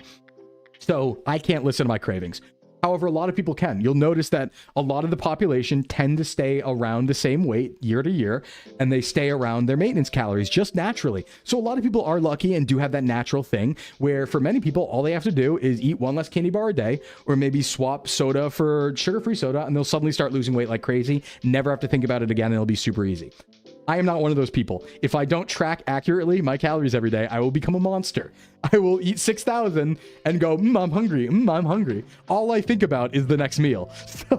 So I can't do that. But generally, most people can. Generally, most people can. And you see that reflected in real life because most people aren't tracking their calories. And especially in the West and in the US in particular, what's really interesting is most people will actually stay around their maintenance calories year round. And the only reason why a lot of people gain weight and become overweight is the holidays, which we're in right now. November, December, most of the US will gain their whole year's worth of weight during the holidays. And then next year they'll be at maintenance, and then they'll gain again, and then they'll gain again, and then they'll gain again. And that's what will happen to a lot of people here, at least. So the holidays are a dangerous time. One thing I would recommend is what I always say to my training clients during the holidays: maintenance and maintaining your weight rather than be on a cut during the holidays. Because while that is possible, it's not very fun because you have celebrations and stuff. We call it a victory to maintain during the holidays. It's a victory if you maintain. So ease up on yourself a little bit. Enjoy life is my recommendation. But if you want to cut, you can totally cut. But that should help for the veggie question. Oh no, why are we verifying I'm human again? Oh God, there's a lot. Scrolling down. Oh no, there's so many. Scrolling down. I'm happy there's so many, don't get me wrong, but I don't think we can get through all these today. But we will get through what we can. Boom. What's the most brickin you've eaten in a single day? Probably like 3 pounds, 3 brickins worth. Hey, what's up, Kona? Welcome in. Probably like 3 brickins worth, I would say. I did actually have, usually when I go to like a meat buffet, I'll have like 3 pounds of meat. I only have like a pound of meat a day though, usually. So not too much. How to make Pinot Embiggen. I can't help you there, bud. Sorry. Do you follow bodybuilding as a sport? What do you think about the last Mr. Olympic? Not really. I don't. I respect it, and I'm like vaguely aware of a lot of the competitors and stuff like that, but I don't follow it. Hey, Cozy, what's up? I want to make Brickin' Nuggets so bad. Go for it. Go for it. Get in there. Make some Brickin'. I don't get the meat sweats. No, my body's built for eating meat. I've eaten a pound of meat every day for like 16 years. 16 Sclimbo years. Since I was a small Sclimbo. I'm just built for it. Yummy, yummy protein. Who are you? What you do? I'm Sclimbo. What's up? But yeah, I would say I don't really follow it, but I respect it a lot, and I'm like vaguely aware of some Mr. Olympia stuff. But no, I have no idea what happened. This is what I think it is. It's fitness time. Yeah, what do you do? I'm new. I stream. I talk about fitness and nutrition and other stuff, like everything. Stream games, all that stuff. You're not going to teach them the secrets of attaching bricks to the Pinot? No, we're not going to do any lengthening experiments here today. We're protein maxing. I guess that's the best description, yeah. All right, peanut butter is like one of my favorite things. Me too, actually. Peanut butter is like my favorite food ever. Do you have any hidden amazing recipes you'd like to share with the class? Yeah, putting it in literally everything. This isn't like a protein recipe, but one of my favorite things to do for like a pre-workout breakfast was to just make overnight oats and just absolutely slop it up with peanut butter. Like what I would do, I would take like 2 servings of oats in a little container and then use almond milk because there's like no calories in it, only like 40 calories per cup. And then I'd use cinnamon sugar over the top and just slop like 2 tablespoons of peanut butter in there, mix it up, let it sit overnight, just like, love peanut butter. I also, everything, just put peanut butter on everything. Peanut butter on bagels, PB2, just peanut butter max. It's my key to jiggle physics. It's my favorite. When I'm too sick to eat solid food, peanut butter and banana smoothies is the main way. Yeah. Put peanut butter on apples, on bananas. Oh, peanut butter, love it. Love it. On pancakes, that's one of my favorite. Peanut butter pancakes is one of my favorite. So I just like, I don't mix it into recipes because I don't cook very complicated recipes. I just put peanut butter on top of everything. Hey, what's up, Q? You prepping ribs? Nice, good protein. But yeah, big fan. Love peanut butter. It's actually not that bad for you either if you get a good peanut butter. Peanut butter is totally solid to eat like all the time. All right, let's see. So yummy snack. Yeah, sorry, peanut allergy, bros. All right, let's see. So what exercises should I do? I have an elliptical and a dumbbell set that ranges from 5 to 25. Quite a bit, actually. What's up? Seeing this hole blown up the toilet. What's up? Let's see. What should you do? You have an elliptical and a dumbbell set that ranges from 5 to 25. So luckily, you can do a lot with that. So I would say with only 25 pounds, probably better to do push-ups rather than just use those for like a dumbbell incline bench. You probably need a little bit higher weight over time for that. But you could start with that if that's something that feels like it's challenging to you. And then you can also do things like, especially like lateral raises. You can hold on to both of them for a combined 50 pounds, do a lot of squats with that and deadlifts with that. RDLs, Romanian deadlifts, or something to look up. There's a ton you can do with dumbbells. You can do pretty much every exercise somehow with dumbbells. You can even do hamstring stuff if you like put them in between your feet and like curl them basically. There's a lot of things you can do. Great setup. Getting a bench would help though if you don't have a bench already. Highly recommend getting a bench. I haven't had like a lot of the other nuts. How many push-ups? However many you can do. What can you do? Do that. Go close to failure is always the answer. And it differs from person to person, right? What exactly is brickin'? It's just brick ground chicken. Like, basically the joke about it, it wasn't even, again, lore, it wasn't even meant to be a joke. Like the whole brickin' thing, all I was doing was making a funny joke about someone's comment, because what happened was somebody was like, oh, Jim Bro VTuber, he probably boils his chicken in rice. And my joke was, no, I cook it in the oven. The joke was I cook it in the oven and still eat that, right? That was the joke, not the brickin' itself. But everyone saw the brickin' and was like, what's that? Bro, what is that? Right? And then I had to explain. But yeah, it's literally, I'm just lazy. And so I just take the entire package of ground chicken that's in brick form and just put it in the pan and then cook it that way. I don't do anything to it. I just sprinkle seasoning on top because it's just efficient. So that's the joke. That's the joke. All right, where were we? We move this here. All right, let's make sure my tabs are right here. Yeah, any new questions I might have to get to later on, because I do have somewhere I need to go in a bit. I do have to bike ride over to a Sclim friend's place and let that Sclim friend Sclim dog out for a little bit. So can't go forever, but I'm gonna keep going for a little bit, and then we will always be here doing this on Thursdays generally. Come back for just chatting streams whenever. Mix raw eggs and peanut butter together and then put that in meat and then cook that. Wait, that's kind of a crazy idea, but I'm kind of on board with it. I'm kind of on board with that though. I need to try that. I need to go on a Sclim venture in a bit. It's true. What do you think of the workout suggested by Maide from Honkai Star Rail? He claims to be it to be moderately challenging and easy to get the hang of. Chasing chimeras. Oh, I did see this. Yeah, chasing chimeras, good for stretching muscles. Shoulder arm workout. You can find some Krinoan kids carry 3 in one hand or even up to 5. Lifting a dromus. Remember to pick one up with short temper for extra challenge. I think the best of these is definitely the deadlift, right? The deadlift of the dromus here. I would do that more often. The static hold here wouldn't be very optimal. You'd probably be wanting to press the Krinoan kids rather than just static holding them. That would be more effective. So definitely would be moderately challenging, but we can make it a little more efficient, I would say. Do Sclim dogs look the same as normal dogs? Yeah, probably. They're just a little slimmed up.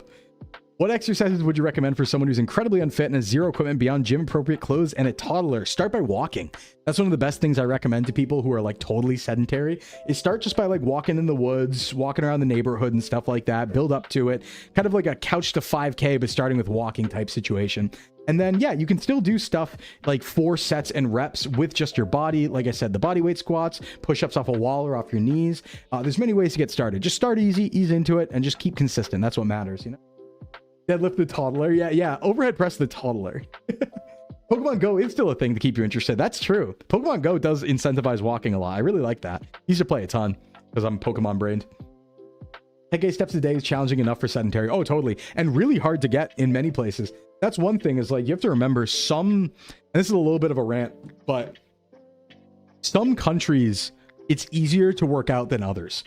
So I try not to judge, right? Because think about it this way. Whenever I go to Japan, because I've backpacked around Japan and stuff, I will manage to get 20 to 30,000 steps just by living my normal life every single day, right? I'm not even thinking about it. I'm just going out, I'm doing stuff, and I'm getting all those steps. That contributes greatly to the overall health of a country. Whereas by comparison, a non-walkable place like the United States, where everyone has desk jobs, they don't move for 8 hours a day, and then they have to drive to the grocery store, and they have to drive home, and then they drive, they're not moving. And it's very, very common for people to have sub 1,000 steps a day, because that's their lifestyle. And the thing that sucks about it is, because you can't walk anywhere, you have to go out of your way to say, well, I'm just gonna go walk around aimlessly for 2 hours, like in pursuit of nothing, right? You're not walking to anywhere towards any goal. You just have to take 2 hours out of your day to go walk around doing nothing. And that sucks. That makes it way harder. So I would venture to say that if that sort of culture and environment happened to other people in other countries, they'd have a hard time too. So yeah, it sucks. There are some places where it's harder to stay fit. So we just have to keep that in mind, I think, and try not to be too judgmental about it. It is Seaside. Yeah, it's so easy to get your steps in. I miss it. Hey, what's up, okay? It is me, Sclimbo. No, it's a really big problem, and it's unfortunate. It'd be really nice if our whole society was tiered more towards getting exercise, and especially not sitting for 8 hours a day. That's real dangerous. All right, let's see. That should help with the question, though. Hey, Sclimbo, hope you're doing well. I'm a femboy, 5'6", around 185 pounds. You don't have to say chubby. Don't do that to yourself. And I have no workout equipment other than a treadmill. I don't have a car, nor do I have a way to go to a gym. Full-time college student too, so I don't have much time for myself. Question is, if I want to get thinner, what should I do and how much should I do per day? No weight training since I have nothing to do it with. Want to see if I can do stuff related to cheerleading to help me lose weight since I have pom-poms that are collecting dust. Yeah, a couple. If you're full-time at a gym, and this is going to be an if you're full-time at a college, your college should have a gym that you get free access to if you go to campus. And if you go to campus, I would recommend walking around campus a lot. That would help you. Take advantage of the amenities your college has. They should have a gym, they might have a pool, and they might have a campus as well. So if that's an option, do that. If you're doing online schooling, same as before. Try and walk around your neighborhood a little bit. You can even look up simple routines that you can do with the pom-poms and dance around and stuff like that. Dancing is a great way to burn calories and great way to get cardio fitness as well. So I would say just kind of like follow your passions. You know, the best thing to do with cardio is to do the thing that you find fun. And that's why like sports is really good, or something like cheerleading would be really good. That'd be my recommendation. But if you have access to the college, take advantage of those amenities. You probably have them. Conventions are a great way too. Yeah, cons are great. It's always fun. It's always fun walking around a con and just being like, yeah, this is easy. I don't have to think about exercise at all. The last con I went to, I actually used the gym though, and I trained people. I trained other VTubers at the con. I was like, hey, if you're going to the con and you want to work out, just come to the gym at this time and I'll teach you. Your college has a few nature trails around. Nice. They do need to be invested in your health, and they should be. And in many cases they are, if you take advantage of the amenities and find them. What time should I eat before and after workouts? Protein before or after? If I'm starting out in group classes, how many should I ideally aim for a week? A lot of good questions. Okay, so the idea of having to eat protein within like 30 minutes of working out is kind of a myth. It was an old myth. What matters is just having protein in you. Fizzbuzz, wait, that's so cool of you. Oh, thanks, Fizzbuzz. What matters the most is having protein in you around the workout session. So you're probably fine and maxed out. You don't have to eat 30 minutes after. You won't lose all your gains. If you've had a meal with a lot of protein within about 4 hours of working out, you're probably fine. So that can be before or after. It will still be in your system and still being utilized. So you're good there. Don't get me wrong. I like eating after exercise though. I feel like it feels good. So I always do, but you shouldn't need to. You won't lose all your gains. That's definitely not the case.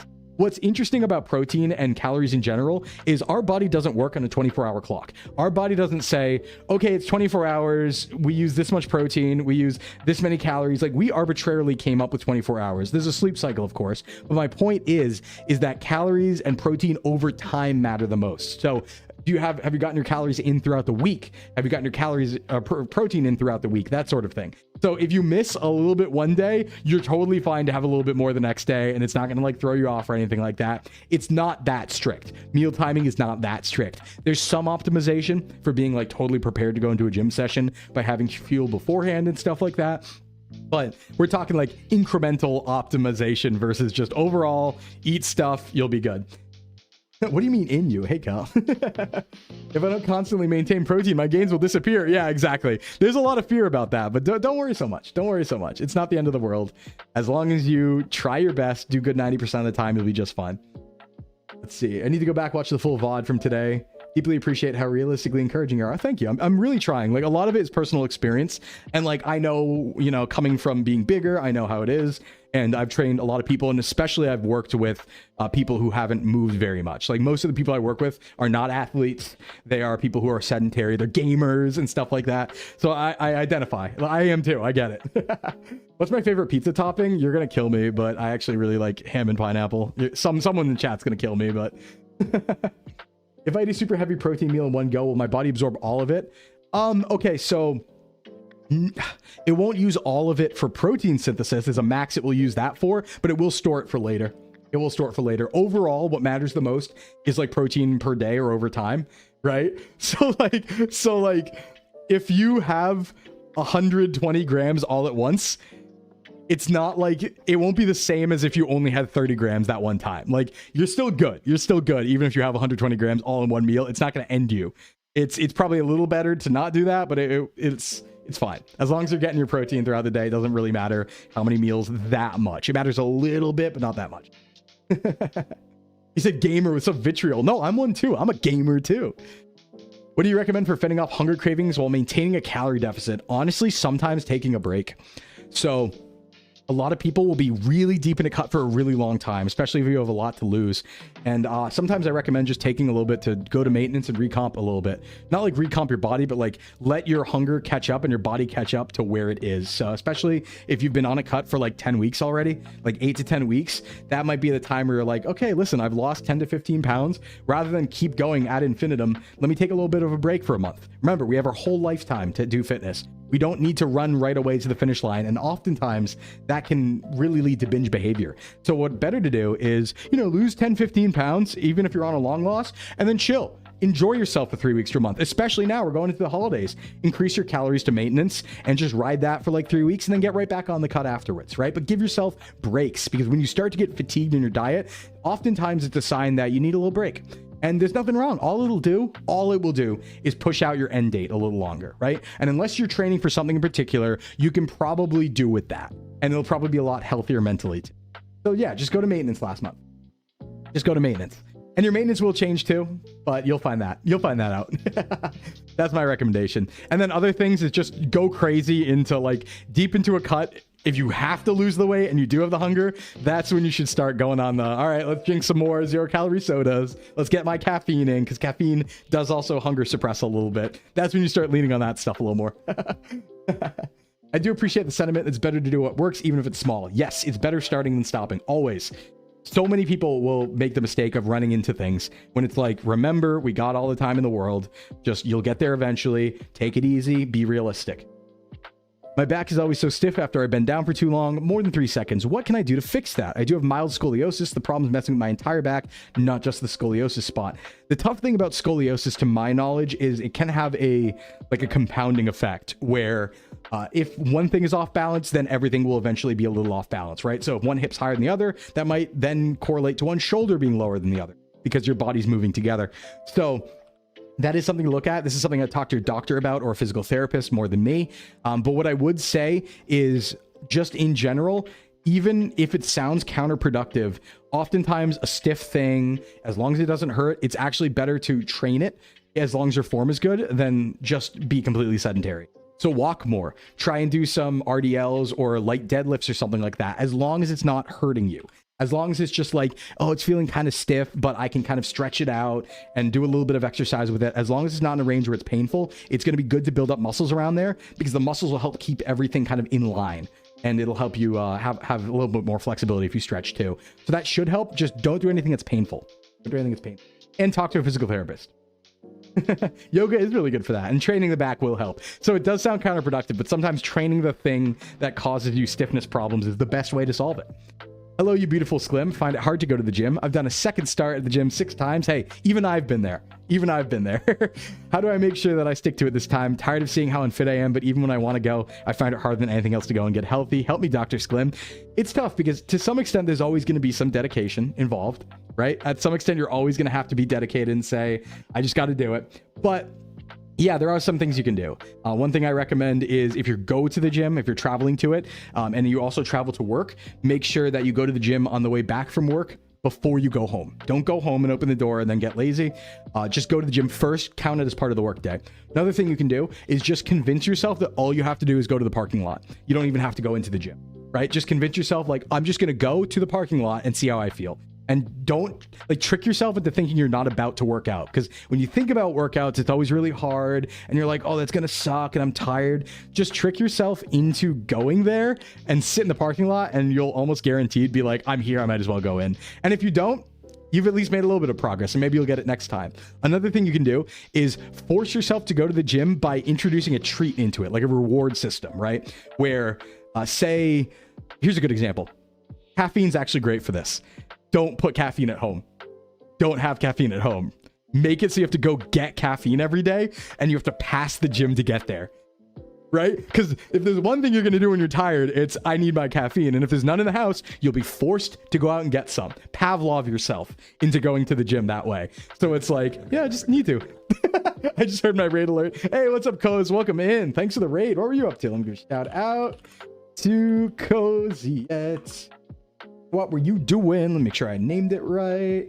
That should be good. Shout out. Raid time. Welcome in, Raiders. What's up? I'm Sclimbo, Socks Agency Certified Sclimbo and Self-Improvement VTuber. We're talking about fitness and nutrition today. Welcome in, Raiders. What a lovely and horrifying model. Hey, what's up? I'm Sclimbo. But yeah, I would say definitely Pavlov yourself into, like, trick yourself into going to the gym. By doing stuff like that. Like limit the caffeine one, I think is a really good one that works because everyone does get a dependence on caffeine eventually, and a lot of people have it. So it's really easy to just put it away from your house and force yourself to go out and get it and go buy the gym. Or even better, if you regularly like have an energy drink in the morning, and you have the budget for it, force yourself to only get the energy drink at the gym. So you have to go into the gym to buy it from the vending machine. That'll work too. I apply the might as well logic with my bike time. It'll be like, just do 15 minutes and often you'll double it. Exactly. Don't overcommit. Don't overcommit. A small treat for working out. You can also do that too, as long as it fits your calories. Yeah. One gym workout equals one McDouble. Hey, as long as it fits your macros. But yeah, that's a tough one. There is some dedication involved, but that should help to some. And we can always think of more later. One jar full of Nutella. Not that. Seaside, thanks for the Prime sub. Listening to Gachi Muchi entertains me while I'm working out. That's insane. That's so funny though. One thing I do that might work is I keep the weight heavy enough to where I can do 8 to 12 reps. Once I hit 13, I up the weight. I think it's called classic hypertrophy style of training. Yep. No, that's great. That's an absolutely great way to do it. Set yourself a bar where you say like, okay, well, once I hit these reps regularly, time to go up. That's generally progressive overload. That's how anyone should do it. If you're not hungry, should you still eat? Like there are times where I might have not had the protein or macros that I should have. This as a yummy snack. Because I enjoy it. But body is just not hungry and wants to skip lunch. Should I still have something during the day or no? So yes, I would say. If it's towards your goals, yes. Or you could save more calories for dinner, but please hit them. I mean, this is literally just the challenge that people who are trying to gain weight have. So, you know, both sides think they have it the hardest. It's a fun argument. It's a fun argument because both the side that's gaining weight and the side that's losing weight think that they have it the hardest, right? Because the side that's losing weight is like, I am hungry all the time and I have to not eat. And it's really, really hard because I'm thinking about food all the time and it's right there and I have to eat it and I'm starving all the time and it's really hard, right? The side that's trying to gain weight, oftentimes they just don't have the hunger. So their problems are I don't feel like I'm hungry. It feels bad to eat. And also oftentimes they'll like argue back and be like, all you have to do to lose weight is not do something, not pick up the fork. So that's definitely going to be easier, but it's like, no, everyone has their own problems. Eat meat and be me. What I would say though, is it's the same sort of problem, right? Just like how on one side, for people who are losing weight and they feel hungry all the time and they have to ignore that craving. If you are trying to gain weight, if you're not hungry all the time, you have to do the opposite. You have to eat a little bit. So I'm not saying bloat yourself or force yourself, but if the calorie number that you need to hit is correct, you get it in. You get it in. You just have to do it. We all have to do things that we don't want to do, that don't feel comfortable when we're trying to change our bodies, because our bodies like to be at homeostasis. They like to stay the same. And so when you interrupt that cycle, it's going to be a little uncomfortable. Absolutely. There's no avoiding that. You're in a deficit right now, 1200. Found it so hard to hit my calorie intake last night. I ended up just not eating the extra 300 calories. I generally wouldn't recommend calories of 1200 to almost anyone unless you're like 4'9" and 100 pounds. That's probably a little too low even for a deficit. That's probably below your BMR. This seems a little low to me. I wouldn't recommend it, but I don't know your stats, so I can't. But just tends to seem a little low to me. But yeah, no, and what you can do here, though, is there's a lot of foods you can look at that are going to be very easy to get a lot of calories in without a lot of volume. So it's easy to eat them, right? So dark chocolate, pretty good for you when it's in high cocoa percentages, very high in calories. Peanut butters and nuts, good for you, very high in calories. A handful of nuts is like 190 calories. So I would say focus on foods that aren't very high volume, but do have the calories in them. Same thing with like using oils when you cook. You can add more olive oil to something, that sort of thing, right? So try and not eat high volume foods. Focus on foods that are very calorically dense, and that should help the hunger problem for trying to gain weight. 2 tablespoons of peanut butter is 200 calories, give or take. Yes, just same thing as nuts. Same thing as nuts, most nuts. But that should help there. What's a good peanut butter brand you recommend? I like Skippy Natural. It is a pretty big brand, but the only ingredients are, I think it's literally just peanuts, palm oil, salt, sugar. It's like nothing fancy. So I'm like, yeah, I just eat that every day when I want peanut butter and stuff. So nothing fancy. I don't care too much personally about organic or stuff like that. I'll just, because I'm also on a budget. I'm kind of I kind of live like an animal, so I'm on a very strict food budget. So I do what I can. If you make smoothies, shakes in the blender, throw some PB and nuts in there to up those calories. Yeah, I've been looking for a while. Just want to say you've been super helpful. That's what I hope to be, Rand. Thank you so much. I am here for y'all every Thursday for this. And all the other streams are fun too. We just play video games and do other stuff then, like Pokemon. All right, let's see here. The other day, you mentioned some non-weighted exercises to do throughout the day in short bursts, like squat and pull-ups. Do you have any others you recommend? Do you do them every day? So generally, no, because I have my own workout schedule. But this is just kind of a way to get exercise in without having the quote-unquote time to go and work out. So what I was recommending for those who didn't know was, if you're sitting all day and you're like doing a work from home job, or you're an artist or something like that, or a VTuber full time, what's always good to do is you can spread out your exercise. So you can literally take 15 minutes and just do 3 sets of push-ups close to failure and do your chest exercises for the day, basically, right? But you don't have to then immediately during then go and do squats. You can do that like 4 hours later, but make sure you go close to failure for that muscle group within that session, so that you can kind of spread things out throughout the day. That way, because you're still going close to failure on every lift. And if anything, your nervous system will be more recovered because you're spreading things out so much. I haven't seen any studies on it, but it might be optimal. That'd be my guess. I don't see why it wouldn't be. If you have issues not eating, I found what helps is making it as easy as possible, putting a box of nuts on my desk. Yeah, absolutely. You want to do the opposite of people trying to lose weight, like put cravings in your way, right? That sort of thing. As you talked about that, my BF has been doing random quads and squats and push-ups throughout the house. Good. It'll help. Listen, it all adds up. Think about it. It all adds up. But yeah, so push-ups are good for that. Bodyweight squats are good for that. Pull-ups are good for that. Things like that. If you have even heavy water jugs, you can do lateral raises, even if you don't have dumbbells. Can I drink 1 energy drink, Red Bull a day, and still be healthy? Yeah, I'd say so. Absolutely. I think it's totally fine as long as it's a high quality energy drink. Red Bulls are pretty independently tested. And yeah, as long as your caffeine's under 400 milligrams a day, probably fine. I wouldn't say good for you, quote unquote. Like I wouldn't say healthy, but I don't think it's going to negatively impact you anyway, really. If you're a normal, healthy individual, it should be totally fine. There are some things that can, like, very specific things that can be kind of an issue. So like for me, and for example, I actually don't drink energy drinks very often that will have green tea extract in them. And that's because, and this is a guess on my end, but my Sclim dad has a form of kidney stones that activate or become more common when a lot of green tea, I forget the exact compound, but green tea, kale, and things like that are eaten. So I actually avoid energy drinks that use green tea extract, which most of them do. And I don't have them very often, but that's like a personal thing, right? That's not like an everyone thing. Just drink a lot of water. Yeah, just drink a lot of water. You'll be fine. But yeah, you do shrugs with the record crates. Nice. That's a good one. But yeah, I don't oxalates. Thank you, Kromar. That's the word I was looking for.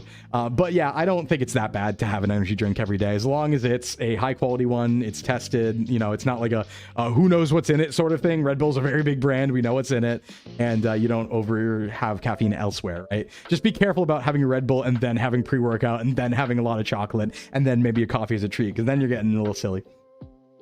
Theoretically, in a shit hits the fan scenario, how'd your diet change without a store to buy from? I would eat people. Moving on. Is sumo deadlift cheating? No. No, it's not. Not at all. So this is a fun question. This is a fun question. Is sumo deadlift cheating? Because everyone thinks it does. Here's the thing. This is argued all the time. I'll put it this way. If sumo was cheating, everyone would do it. Right? If sumo deadlift was just better and just easier, every single person would do it in competition. Go look at the competition breakdown of who does what's it called? Sumo deadlift versus regular conventional deadlift, and you'll find that it's actually pretty even. What it is that some people find sumo deadlift to be easier because of their body's natural leverages. Because of those leverages, it's an easier exercise for them. But because we're doing a heavy deadlift, you should do the version that's easier for you. Don't get me wrong, variation's good. It's good to vary it up once in a while. But like if you're talking about 1 rep max, do the one that works best. If conventional's your highest, go for it. If sumo's your highest, go for it. It's a similar level of work. The leverages are just different. It's harder at different points of the lift. So I would say absolutely it's not cheating at all. Totally fine to do. Get it. It's legal. All of SBS communities want to eat each other. Sumo's not cheating. No. Listen, if it was cheating, it wouldn't be sanctioned. And if it was cheating, everyone would do it. But among the top deadlifters in the world, it's like, I don't even think it's an even split. I think it's actually more conventional than sumo at the top. So it's like, I mean, objectively, no, it's not easier then, right? For everyone. Yeah, you can say sumo doesn't count all you want. All I'm saying is data's on my side. I'm right. Hi, my name's Daya. I'm a guy and I keep getting fitness ads on YouTube, but aimed at women. Why is that so? I am a guy. Hi, Daya. I know who this is. This is a silly question. Follow-up question. There's a big difference in fitness for men and women. What happens if I do female exercises? I am a guy. I also think the ads are AI. Is my algo cooked? I'm a guy and not AI. Thanks for letting me know. I think you're a guy. Okay, there are some slight differences for workouts between men and women, but I would say generally they don't matter that much and you can follow the same routines. There's very much not such a thing as a girl workout or a guy workout. So I would say, I mean, I train my clients this way. If a woman comes into my gym and is like, I want to get strong, they're doing bench press, they're doing squat, they're doing deadlift, they're doing pull-ups, they're doing all that stuff. It doesn't matter. There's some minor differences, but not to a point where it should really actually matter at all to like a beginner, even into intermediate towards advanced. So just the exercises are good for the human body. Do them. Doesn't matter that much. Some things are different, like center of balance, right? Like women generally, I believe, have a lower center of balance. So that can matter for form and stuff like that. But exercise selection wise, does not matter. Does not matter. Same sort of workouts will work. Is body recomposition real or am I cooked? I've been staying in a calorie deficit while lifting 5 days a week and eating 150 protein daily. That's a gram per pound for you. Thank you for the brick recipe. Nice. Okay, good question. Body recomposition's kind of not real. You might be a little cooked. Sorry. No, it's real sometimes. There's 3 situations where it's real. And for those who don't know what that is, just so I can clarify what that's referring to. Big breath. So body recomposition is the idea that you can eat at maintenance, or you can even eat at a slight deficit and you can still gain muscle and lose weight and lose fat specifically at the same time. And the idea is, rather than going on a cycle of cutting where you try to lose fat, but you're also losing a little bit of muscle, but you're trying to hold on to the muscle, or bulking where you're trying to gain muscle, but try not to gain too much fat, but you're going to gain a little. Some people think I can just recomp, I'll stay at maintenance or right around it, and I will do both at the same time, but it will be slower, right? But you're never doing a bulk or cut cycle. 3 things. It works for beginners who aren't adapted to training. It works for people who are very medically obese because they'll basically have the extra calorie in their body to spare. And it works for people on steroids. But if you're none of those, it doesn't work very well. And you should probably do bulk and cut cycles if you want to be optimal. Not to say, like, if you're just chilling and you just enjoy fitness, totally fine to just stay at maintenance all the time if you're happy where you're at. Like, you don't have to constantly bulk and cut, right? If you like where you're at, stay at maintenance and just work out. Don't think about it, right? You're not reaching for any big goal or anything. You're totally fine. But efficiency-wise, yeah, it's probably more efficient to do a bulk and cutting cycle, especially if you're an advanced lifter or intermediate, like you've been lifting for a couple of years and stuff like that. Yeah, it might be not super efficient, but if you like it, do what you like, you know? Whatever works for you is what you should do. And two of those things, excellent. Okay, I was like, wait, steroids? No. All right, next question. How are we doing on time? Oh my God. I want to answer so many more. I'm having fun, but I gotta go soon. More maintenance, you can eat more. I mean, that's fun. I imagine it'd be fun if I ever got to eat maintenance. All right, we can do maybe like one or two more. We actually have ads turning on in a second. Okay, we're gonna do one more and then we're gonna raid out because how many? I'd like to go longer. Hold on, how mad? I can go a little longer. All right, here, let me do this. Let me do the ad break. Let me do the ad break to like get my breath back, and then we'll go for a little bit longer. I can afford to go a little bit longer. But we are going to go to the ad break here because the ads just turned on. So I'll be back in 4 minutes, and it should be fine. The dog can wait a little bit, right? Be right back. As a yummy snack because I enjoy it.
All right, we are back. Welcome back from ads again, everyone. Woo! I'm having fun today.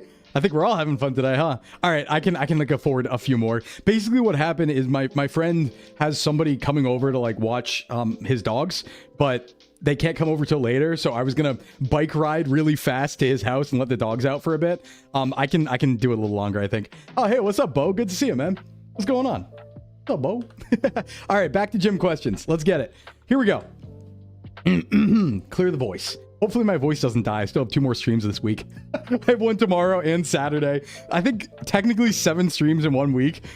That's debut week for you, I guess. Yeesh. All right, next one. Moving on. Is there any advice that can be provided for an individual that's too underweight that wants to put on muscle and healthy weight gain as well? There's certain dietary restrictions. They mostly consume vegetables, occasionally things like tuna or salmon, but can't eat poultry or even things like red meat. They have incomplete paraplegia and rely on both a wheelchair and lateral forearm walker that was prescribed to them in order to improve the overall quality of life. They can semi-ambulate, but usually only for about 30 minutes a day. Let's see. Doctor's recommendations so they'll completely lose the ability to walk. That's a good idea. Yeah, you don't want to do that. Difficult for them to do this every day, even though they're supposed to, since the muscle in the leg is atrophied. Is there exercises that can be recommended that can be done from a seated position? This would be safer since they can't stand for long with light weights. Okay, yeah, this is a very tough question because this is, like I said, very much a medical question, a little outside my expertise. So don't take what I say as professional advice here because this is a very complex situation. What I would say though is you have the right idea. So yes, there are things you can do with light weights, 3 pounds or under, or just calisthenics. Leg raises in a seated position would help here potentially for like knee stability and stuff like that. And also training the quadriceps to help those don't atrophy. You could do the same with a leg curl in the seated position. Luckily, those are both seated exercises. Keep it real light though and talk to a doctor before you do anything because I'm not an expert on the medical side of stuff. But that would be my recommendation. Look up leg raises and leg curls. That should help ambulate a little bit and help with stability and hopefully avoid the muscles from atrophying. And then of course, walk when you can. That's a big one, but it sounds like you're already kind of doing that. I wish I could be more help there. That is a complex one. I'm not super, unfortunately, like legally qualified to get into super big depth on, unfortunately. But thank you so much for asking. Yeah, go over that with your physician or physical therapist for sure. But that would be like my thought. My thought is like, that might help, but ask a professional first for that sort of thing. What level of qualification / education would you need to become a qualified physiotherapist? I believe it's it might be a 2-year certificate or a 4-year degree. I'm not sure. I'm not sure which one that is. I am not a physiotherapist, so I'm not sure. Hey, Kira, what's up? Welcome in. What is the model? Oh, yo, what's up? It's just me. It's Sclimbo. That's my hog shirt. What's up? I'm Sclimbo. Good to meet you. Hey, Astro, what's up? Yeah, I imagine it's a 4-year degree or a 2-year certificate, I imagine. I'm not sure which, though, because I didn't go down that route. What if our job requires us lifting heavy stuff? Should we count that as a workout? Ah, good question. Yes, you should. I've run into this problem quite a bit, actually. Oh, you know what? I have a hat, too. I haven't shown up. It says excellent on it. Yeah, there you go. This is a good one. I've run into this problem with clients before. Yeah, if you do something very physical at your job, that's lifting. That's exercise. I talked about one of my friends on a previous stream who is a pipe player. He lays pipe all day. And so he's like kind of carrying around like Cat 40 pipes all day, basically, right? Big old pipes. And like, yeah, he's squatting with them. He's overhead pressing them and stuff like that. So of course, I'm not going to have him work out as often as somebody who doesn't do any of that stuff. So yes, absolutely counted as exercise towards your daily maximum or your weekly maximum. Hold on, I'm trying to fix something. I popped out accidentally someone's... Okay, I fixed it. Yeah, me too, bub. Dream job. No, literal pipes. I know.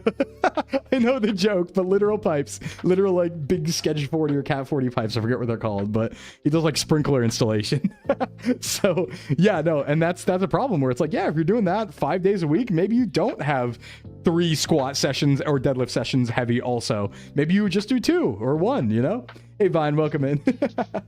You need to balance it. Yeah, you really need to balance things out, and you need to consider all of your exercise as what your weekly volume is going to be. So absolutely, job lifting heavy stuff, but you have to be reasonable about what's heavy stuff, right? So if your job's just asking you to lift like, you know, a 40-pound box every once in a while, probably don't count that. But if your job is literally slinging stuff all day, absolutely. If you're working construction, if you're working anything like that, like, whew, yeah, be careful. Don't lift too much. Maybe 2 days a week. 2-day full body, probably pretty good on top of all that, if even a little much, depending on your tolerance. So you'd have to train into it. How How do you strengthen and thicken wrists? I'm writing this before the stream. Lessons have finished, so apologies if you answer it. No problem. I would do wrist curls. Like, you can do like dumbbell, what's it called? Like little dumbbell, like wrist curls and stuff like that for forearms and wrists. You can do, there's one where, what is it called again? There's a little like dumbbell on a, on like a string, or dumbbell on a rope that you work on like unfurling and refurling. I don't use that in my own gym, but that definitely helps with the forearms and the wrists and stuff like that. And just in general, bench pressing with like free weights or doing anything with free weights will strengthen the wrist because your weight is going to be stacked on top of the wrist, right? So it's going to help strengthen stability and some support muscles there and stuff like that. So quite a bit. Hey, what's up, Tanta? Doing good. How about you? The caramel dancing. Yeah, do some nyas. Do some nyas for reps. Static holds if we're talking wrists and not forearms. It can help with the like benching and stuff can help with that too. Yeah. Do you know any workouts that require no equipment, something someone can do in their room, like push-ups, sit-ups, squats? You got it. I know I'm gonna go quick on that one, but we've answered that one a bunch, and if you've been here, you've heard it. So yep, you're right. Those are the ones. Push-ups, sit-ups, squats, twists, things like that for the obliques. You can even do RDLs with like no equipment if you have like a book or something heavy. All you want to make sure is you get that deep stretch in the hamstring, but you don't need much weight for RDLs too. So that's a good one. Oh, any advice for anterior pelvic tilt? Just train it. It's a tough one. So for those who don't know what that is, anterior and posterior pelvic tilt are basically the way your pelvis is tilted. So you either have a butt wink or you don't. Like when you go down in a squat, for example. So what I would say is train it in a range, especially on squat. If this is a squat problem, and it usually is. Hip thrusts definitely help, Vine. You're super right on that. One thing I would say is if you're doing a squat, only train in the range where you don't have the pelvic tilt. Basically, so train until you start butt winking or until you start pelvic tilting, like towards that level. And that might not be full depth. That's going to be fine. We're training that and we have time to train it. And then just try and ease that over time. Kind of like basically stretch it out, get used to it, get used to being in that lowered position. And then that should kind of fix itself over time as long as you're cognizant of it. It'd be good to record yourself when you're squatting so that you know if you're doing it or not, and just try and find that range where it doesn't happen. Stay there for a bit, even if it's not totally to parallel, and work on that first and then go to parallel. Or alternatively, check if you don't have the pelvic tilt or the butt wink with a lighter weight. Maybe it's only a heavy weight that makes you do that. And maybe you should, even though it doesn't feel hard, start over with the form at a lower weight because you've done something at some point where your form is kind of fallen out of whack, and that's what's allowing it to happen. So there's many times where even I've had to do that, where I was pushing ahead on an exercise and doing really, really good with it. And then I realized I was kind of just doing it wrong. And I was like, even though it's really easy, I need to strip it back, go back to basics, start over again with the proper form this time. Trust me, it'll be worth it long term. But try those things out. And if that doesn't help, we can think of some other stuff. How do you know if you're healthy? Oh man, yeah, stretch butt out. So that's a tough question. How do you know if you're healthy? I mean, there are medical tests, right? Like we do have medical standards. You can get blood tests that'll say this is in a reference range that we like. This is in a reference range we don't like for risks for certain diseases and stuff like that. It's hard because everyone's parameters for what's healthy is very different. But I think that's like a pretty, like, you're going along with the rest of society if you're using like the medical tests, because then you're on the same page and scale as everyone else. So that's one way to, like, not objectively but more objectively say like if you are or not, right? Because it's like that is the same scale everyone's using, so it's kind of a agreed upon scale. But yeah, it's tough. I would say, yeah, yearly physical with typical labs on blood and urine are a good way to check all that stuff, right? But I guess if we're talking philosophically, right, this is a philosophical question. How do you know if you're healthy? No, that's a tough one. But I would say get those tests. And then beyond that, though, there's definitely a lot of like philosophy and psychology there of like if you feel like you're healthy, if you can do the things that you want to do personally, right? Like if you have goals, you want to be able to run X distance at a certain amount of time, then you hit that goal and that's the goal for you. Like that can be something for sure. But there's a lot there. Would you say you feel healthy? If you feel healthy, you are healthy? I don't know necessarily if I would say that. Because there could be some situations where someone is close to death but feels that way. Like they're very medically in a bad place but do feel that way. And like mentally you can be healthy, but physically your body could be failing. And then that is like, well, physically your body is failing. So that's kind of an issue. But yeah, to some extent though, I do agree. Absolutely. I think absolutely.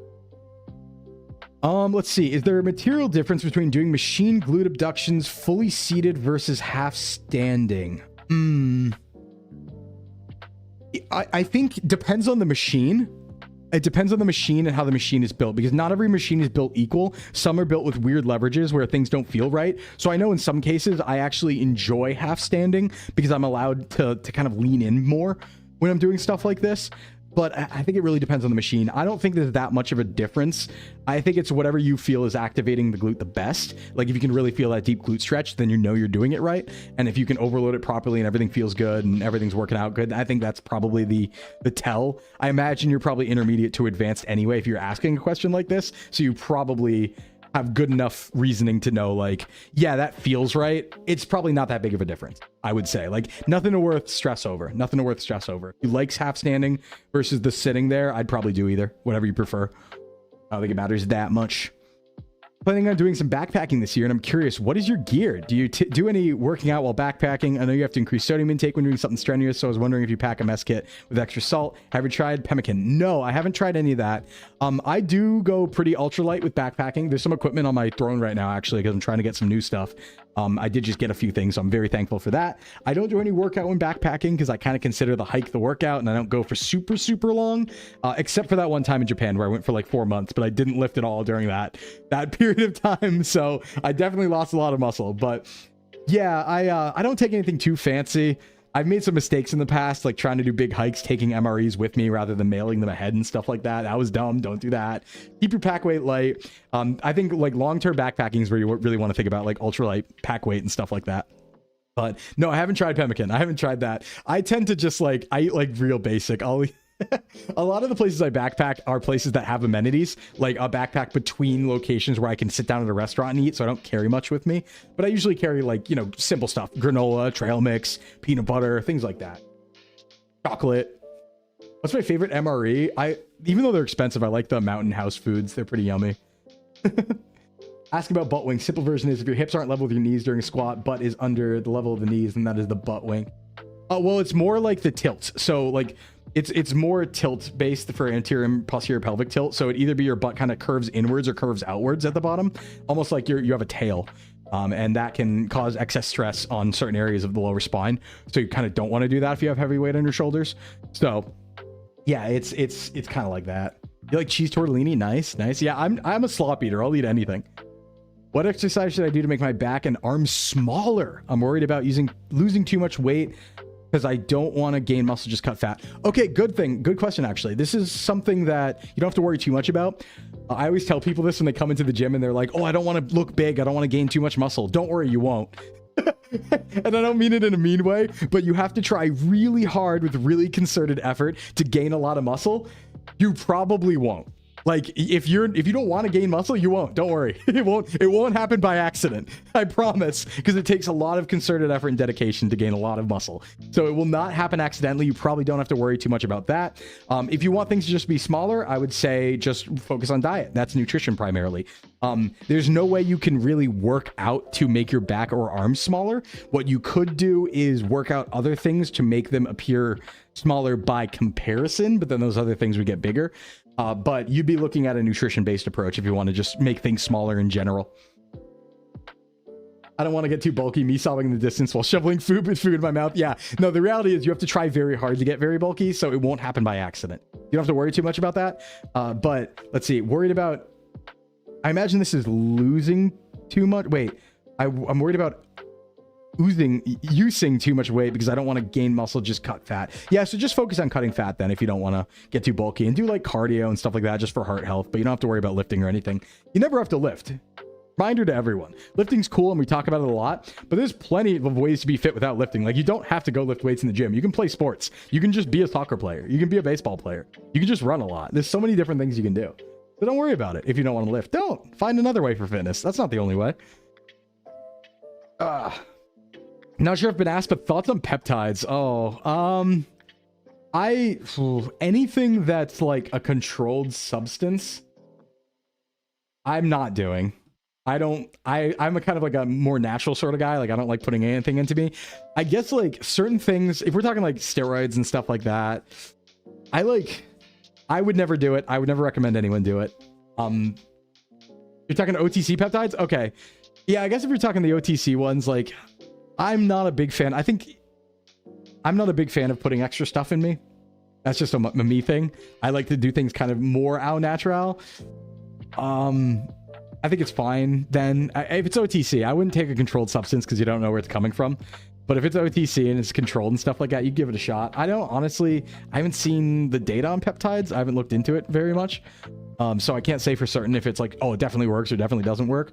I just generally don't spend money or go into things that I don't feel like I need. But I'm going to look more into that though, because I didn't know there was OTC for that. That's kind of crazy, actually.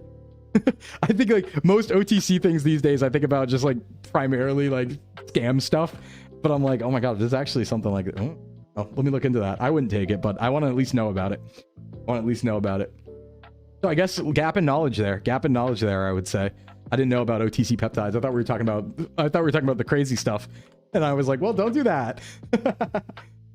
Peptides and SARMs feel like one and the same. Yeah, I do know SARMs, but I just don't take anything. No.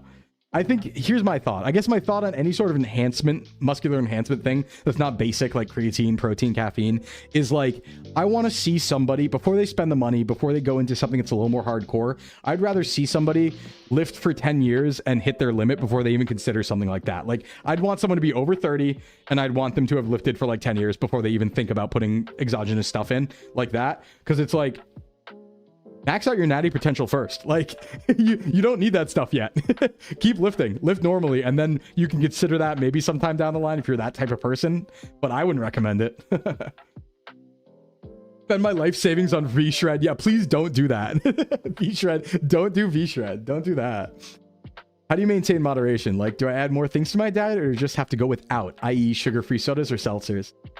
I mean, moderation, you can have anything in moderation. And I always tell people, like, don't get rid of everything fun in your diet. If you like chocolate, have chocolate regularly. Just work it into the overall calories. I'll tell that to my clients. I'm like, hey, I always ask them when I'm making a meal plan for clients. I'm like, what can you not do without? Like, what's a food that you like every day that you can't do without? And no matter what it is, I'll put it in. There was even one time where, and I'm not happy about this, but I trained a client who was like, I am going to have 6 beers a day. Like, he told me, he came to me and he's like, no matter what you say, I'm gonna have 6 beers a day. There's nothing you can do about it, kind of, right? And so I could make him an optimal meal plan. Yeah, 6 a day. And of course I told him not to do that. Of course I was like, hey, don't do that. Hey, Russian, what's up? I didn't make it myself. No, it was made by Floor Cacaos and rigged by Junie. I did not make it myself. I am no artist, but thank you. But this person told me, like, I'm going to drink 6 beers a day. I'm going to do that. That's going to happen. And so I'm like, okay, here's my decision, right? I told him not to do that. Obviously it's bad for you. Obviously super unhealthy, dangerous even. But I was like, here's my problem. I could give him an optimal meal plan that he ignores and doesn't lose any weight. Or I could work with him and do what I can to mitigate the damage by helping him lose some weight. So of course I'm going to choose option B. So I always try to work within what someone gives me. So damn straight I made him a meal plan that included 6 beers a day, because if I didn't, he wouldn't follow it.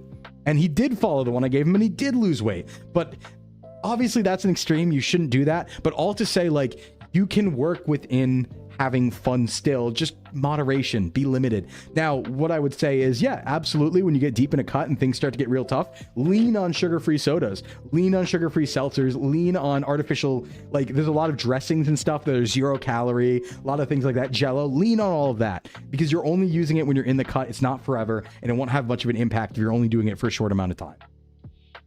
And I even ask how you manage that meal plan. Yeah, it sucked, because the parameters he gave me was he would only eat 1 meal a day and he was going to have 6 beers a day. So I had to put aside all the calories for 6 beers a day. And then I had to make him one big sandwich that had all the macros he needed. I had to make like a super sandwich that had like everything he needed, because he was only going to eat once a day. It sucked. It sucked so bad. But it worked. Yeah, better to have a meal plan that kind of sucks than a good meal plan you don't stick to. Exactly what we said at the very beginning, right? Consistency and getting started matters over everything. It doesn't have to be optimal right away. You'll get there. So I'm willing to work with someone in that situation, but it wasn't fun. It wasn't fun. I'll say that. I felt bad, but hopefully that helps. But yeah, lean on that stuff when it gets hard. Sugar-free sodas make me feel sick. My hubby doesn't like aspartame. So we got a soda stream. Oh, yeah, that's a good one too. Yeah, there's a bunch of really weird things you can do. There's also like the Ninja creamies that you can make like protein ice cream with and stuff like that. That's another really good one. And lean on caffeine for hunger cravings, because caffeine will mitigate hunger too. What's your favorite workout split? What do you recommend? I am a full body enjoyer. I don't do it these days, but I did it for years. I like full body 3 times a week. You're not in the gym very long. You're doing same sort of stuff over and over again, and you're in and out in like an hour, doing like full body, or an hour and a half, doing like full body 3 times a week. But it's really efficient because you don't have to go to the gym that often. I also tend to train most clients on that, because the thing about training is like most people don't show up to a gym and they're like, personal trainer, I'm hiring you to train me 5 days a week, right? Most people are like, I'm going to come in once a week. And honestly, what's really unfortunate, most people don't work out outside of the training sessions with me. Even if I'm like, hey, you really need to, hey, you really should. Here's a meal plan. Here's a workout plan when you go on your own. Even if I give everyone those tools, they often don't do it. So generally, I have to work with people who are only seeing me once a week, or maybe even only working out once or twice a week. So full body every time, because otherwise we're just leaving gains on the table. Like if I did a PPL or an upper lower split or something like that with a client who's coming in once a week, that's a wasted time, basically. That's a big wasted time. Hey, Emery, you're looking at Sclimbo. What's up? It's me, Sclimbo. That's who you're looking at. All right, let's see. Can you make bulk brickin' and have it for a full week instead of daily? How do you make it? You can sort of make a bulk brickin'. Thanks for the stretch, by the way. I wouldn't do it for a whole week unless you freeze it, because it's good in the fridge for like 2 or 3 days with like microwaving it and stuff. It's going to start to taste bad, but or worse, I would say. You can freeze the rest, so you could do that, yeah. And then making it simple, it really depends. I say toast your oven because it's smaller, so it heats up faster. But basically what you want to do is just take the 1 pound of brick in, keep it as is, thickness-wise. Just get that thing in the toaster oven, like 350, 375, for about 30 minutes, and then it should be good. Check that it's at 165 internal temperature. Bada boom, bada bing. I'm gonna sneeze. I'm gonna sneeze. Phew. Bless me. Okay, let's see. Do you have any thoughts on products like GamerSup / G Fuel and similar products? I do. Use Cood. Damn, I ruined that one. Hold on, let me try again. Do you have any thoughts on products like GamerSups or G Fuel and similar products? I do. Use code VTuberMail for 10% off GamerSups. I work with them. I'm an affiliate of them. I like the former as a replacement for sodas, but I haven't really heard good input on them generally being a good / bad product. I mean, listen, I do like them. I do like their stuff. I think they're honestly, they taste really good. I like the premium energy drinks a lot. I've talked about that a bunch because I like that they have sometimes like this version of it with partial sugar that's not a no sugar extreme or a full sugar extreme and only has a little bit of sugar. So the calories are lower, but if you don't like the taste of artificial sweeteners, you still have that option. And I like fruity flavors. So a lot of their flavors are fruity. So I actually do really like them. And yeah, most of the supplements, like it's just like caffeine and vitamins and stuff like that. It's all good stuff.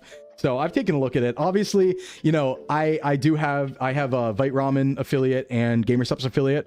You can use the code VTuberMail on both of those. And I did look at the ingredients list and stuff like that to be like, is this something I'm okay with obviously pushing? And I'm totally fine with both. So I definitely think they're pretty good. Yeah. And I really like their advertisement angle too, because in the spirit of kind of like what we talked about of like trying to introduce things casually and stuff, I like the idea of like, hey, you know, as VTubers, as game people and stuff like that, internet people, a lot of us are very sedentary and a lot of us don't get the vitamins that we need. And this is kind of marketed towards us. This is a group that really needs it and it's marketed towards us. So I respect the hustle. Absolutely. Because it's like, yeah, that's like, we need it. we would be the group that needs it. So it's actually great. But I like a lot of the ingredients and stuff like that. I took a look at both those lists. Same thing for Vite Ramen, which I haven't talked about as much, but I like their ingredients list a lot too. And they worked with dietitians and stuff. And I took a look and I was like, yeah, it's kind of a banger. So yeah, I'm kind of a fan. I like the energy drinks though. I'm not a big powder guy, like I said, so I'm always on the premium energy cans are what I enjoy from them. But yeah, I like my fruity flavors. That's all I want. I want fruity flavors. So I'm like, yummy.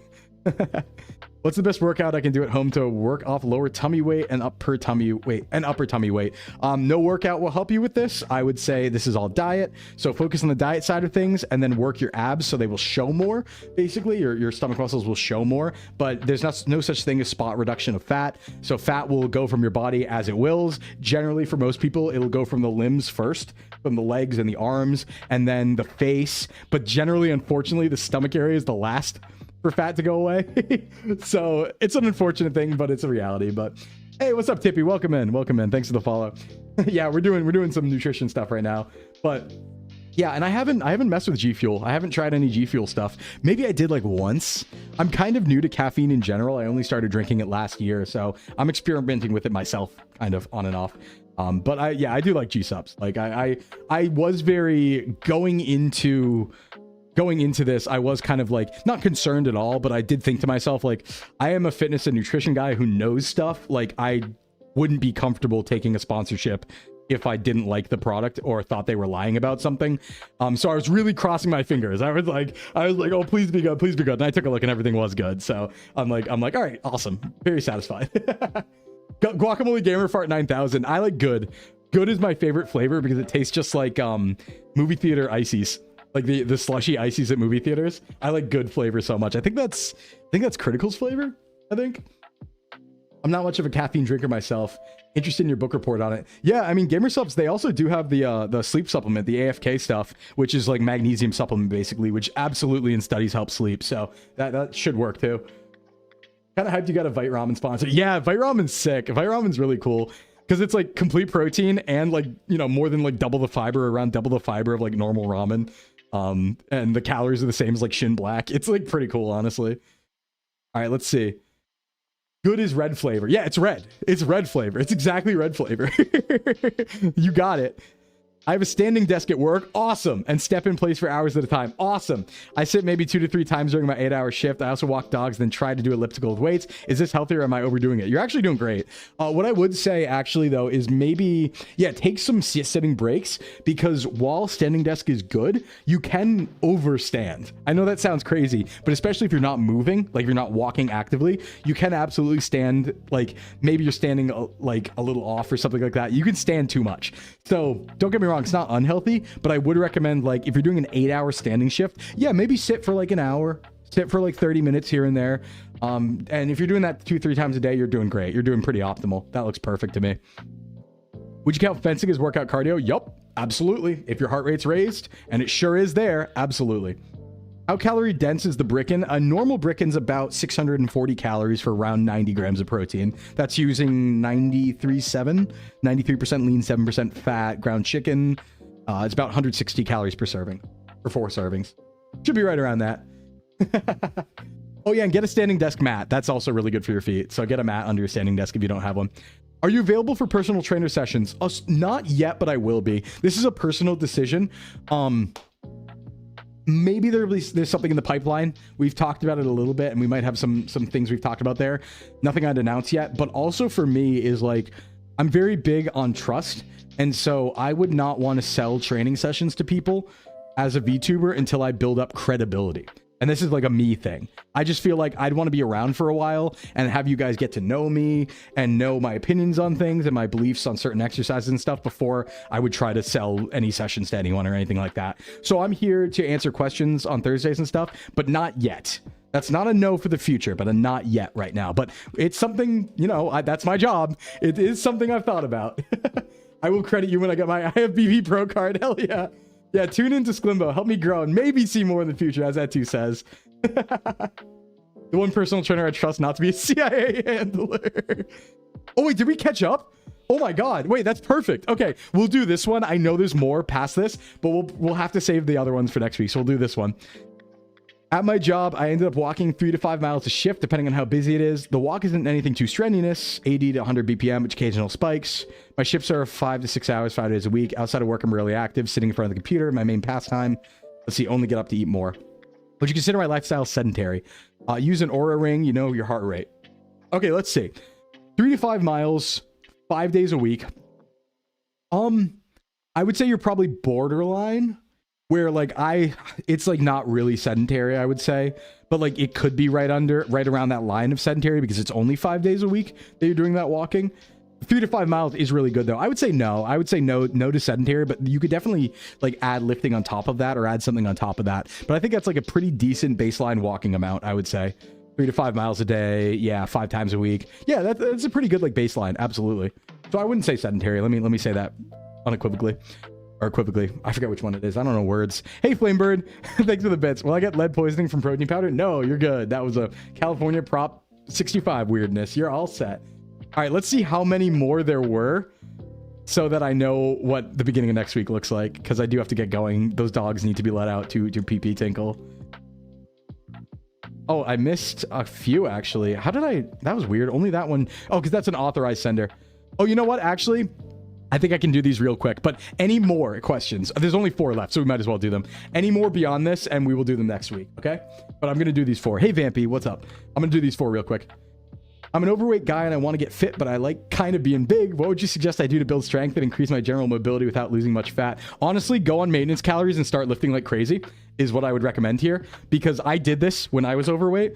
Basically, because you're new to lifting probably, and because you are overweight, you can just eat at your maintenance calories, lift a ton, and get really strong, and also stay big from muscle, but not go too small, basically. So eat at maintenance. This is where recomp will work. Eat at maintenance, lift like crazy, lift heavy as hell, and just get jacked and stay around the same size. That would be what I recommend there. What does the bottom half of your model look like? Oh, I can show you real quick. I just, you know, just me. just a little Sclimbo. You know, Shaq, how do I pronounce that? Shaq? Is it Shaq? No, I don't. Sorry. I only know English and a little bit of Japanese, but not kanji. Only hiragana, katakana, and, you know, speaking and understanding. I just teched entirely into speaking and understanding Japanese because I was like, I don't need to read it. I just need to understand what people are saying and ask them stuff. Like, that's easy. Oh, that's right. I did show feed on Twitter. I forgot that posted. How do you find proper form? I would say watch a lot of videos, record yourself, and have someone who knows what they're doing check you out and like teach you how to do it. So like, and even it can be worth it, honestly, to even hire a personal trainer when you first go into the gym for like 3 sessions or 4 sessions, just to understand how to move, and then you can go off on your own and stuff like that. What does uwu mean? It's like uwu, you know, uwu. But yeah, I would say learn from someone experienced. There are a lot of guides on YouTube and stuff. There's a lot of people I trust form-wise that you can look at, like Dr. Mike Israetel and Renaissance Periodization is a really good resource. Jeff Nippard is a really good resource on YouTube. These are guys who know form very well and know exercise complexities very, very well. I check out their stuff, trust them almost entirely. So I would check out stuff like that, yeah. Uh-oh, what? Recording yourself is a big one. Yeah, exactly, Oshilips. You can record yourself with your phone camera and then check your form yourself. But it is millennial speech. I just have a 35-pound dumbbell, a mat, ring fit, and 2 kids that steal my time. Is there any plan that you can think of to get into routine building or some specific lifts with the dumbbell? Yeah, so just treat that 35-pound dumbbell as one combined dumbbell and like hold it for exercises. So this is where you do like a goblet squat you can look up with the dumbbell. You can still RDL with this. Your hands will just be closer together, but you can RDL with that dumbbell. You can overhead press with that dumbbell if you hold on to the sides, for example, and do it more in front of you, like a more not in the, what's it called? Close grip. We'll say close grip overhead press, kind of more in front of you. You can do that for triceps and shoulders and stuff like that. And you can bench with it too. If you have a bench you can lay down on, just hold both ends of the dumbbell and use that. But that'd be ways to use it. Just think about like what it is mechanically. It is just a weight, so use it like one. You know? Does anyone else remember the shake weight? Sure do. Yeah, that was useless. It's important to remember you'll never have perfect form coming in fresh. Yes. And also people's forms do vary. That's another thing, depending on certain factors and what you like. So I've actually trained people, for example, who I have one of my clients, long-term clients, who actually had a problem with his Achilles tendon when he was younger. And so he had like a really tight Achilles tendon and he almost had to have surgery for it. So he actually could not squat. And we actually over years trained him to the point, like we started him on like a super, super wide sumo squat to get him even to get deep at all. And over the years, slowly he's gotten lower and lower and lower until now he's doing normal squats. So just work with what you got at the beginning. You hit yourself with a shake weight. Oh, I can see that. Yeah, you just smash yourself in the face. Single leg RDLs. Yeah. And if that's the thing is like, I always start at the beginning. So I say do both because at 35 weight might be enough for RDLs for someone starting off, but you can absolutely swap to single leg RDLs and single leg squats and stuff like that too. When you have just one weight. So just, you know, what you want to focus on is when you're doing one weight, if you want to use that 35 pounds, just do it for each side of the body and then do like left side of the body, then right side, then left side, then right side. But if you're a beginner, you can use it for both.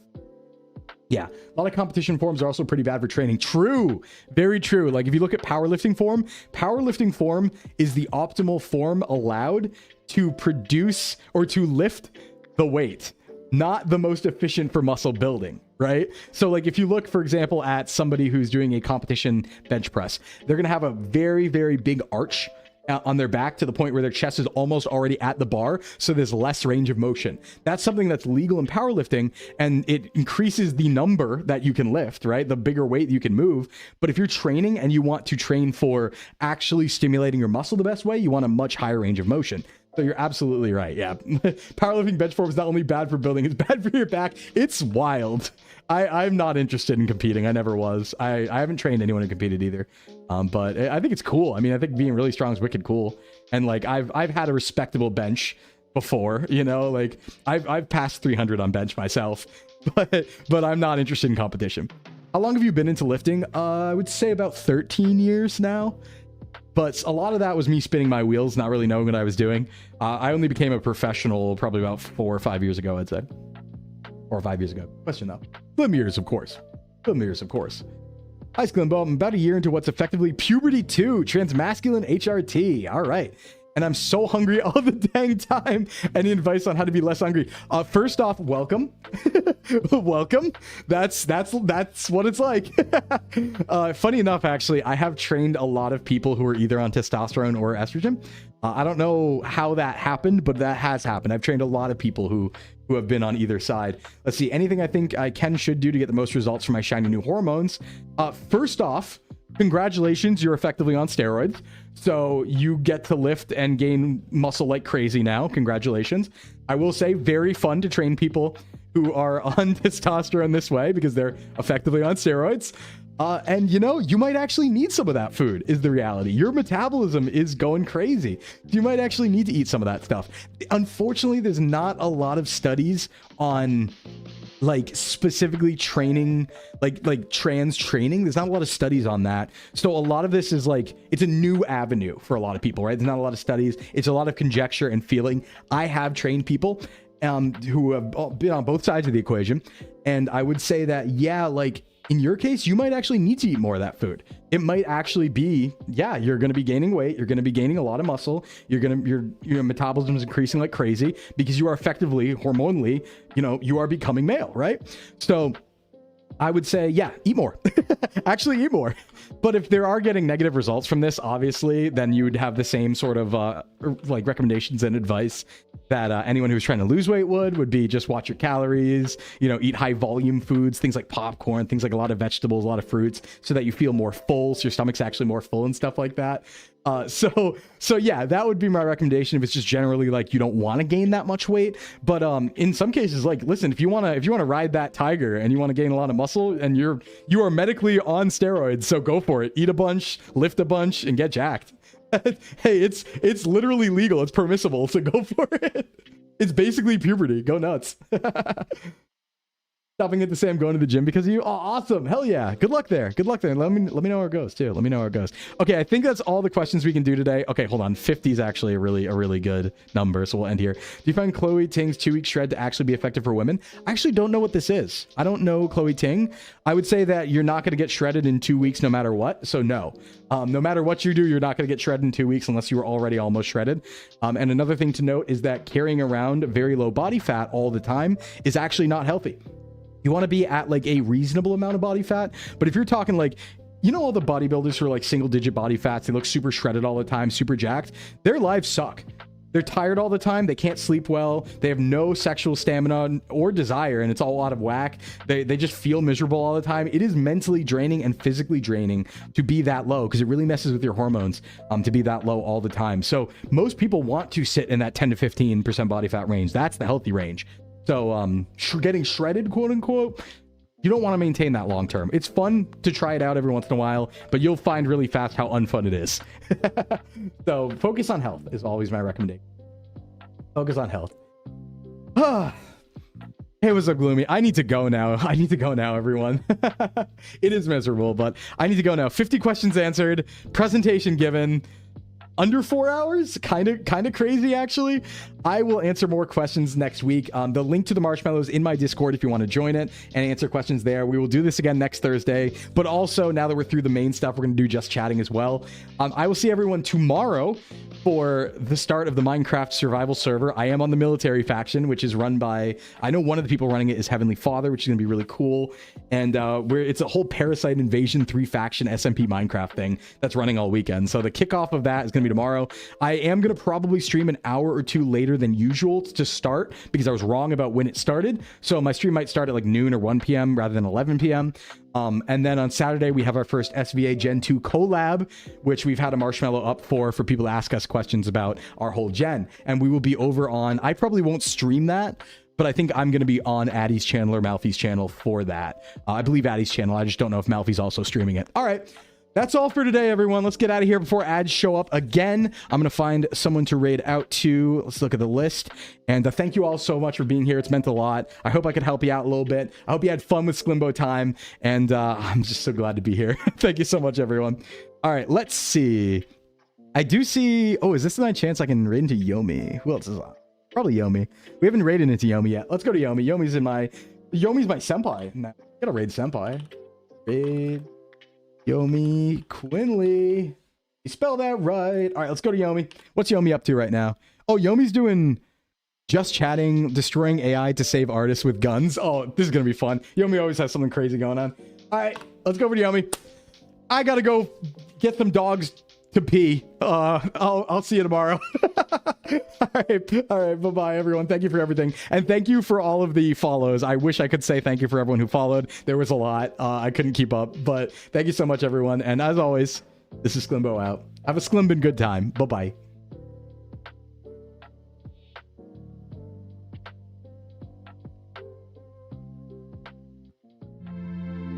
Like I put some stuff in my bedroom and a whole bit more. But yeah, my back is dust.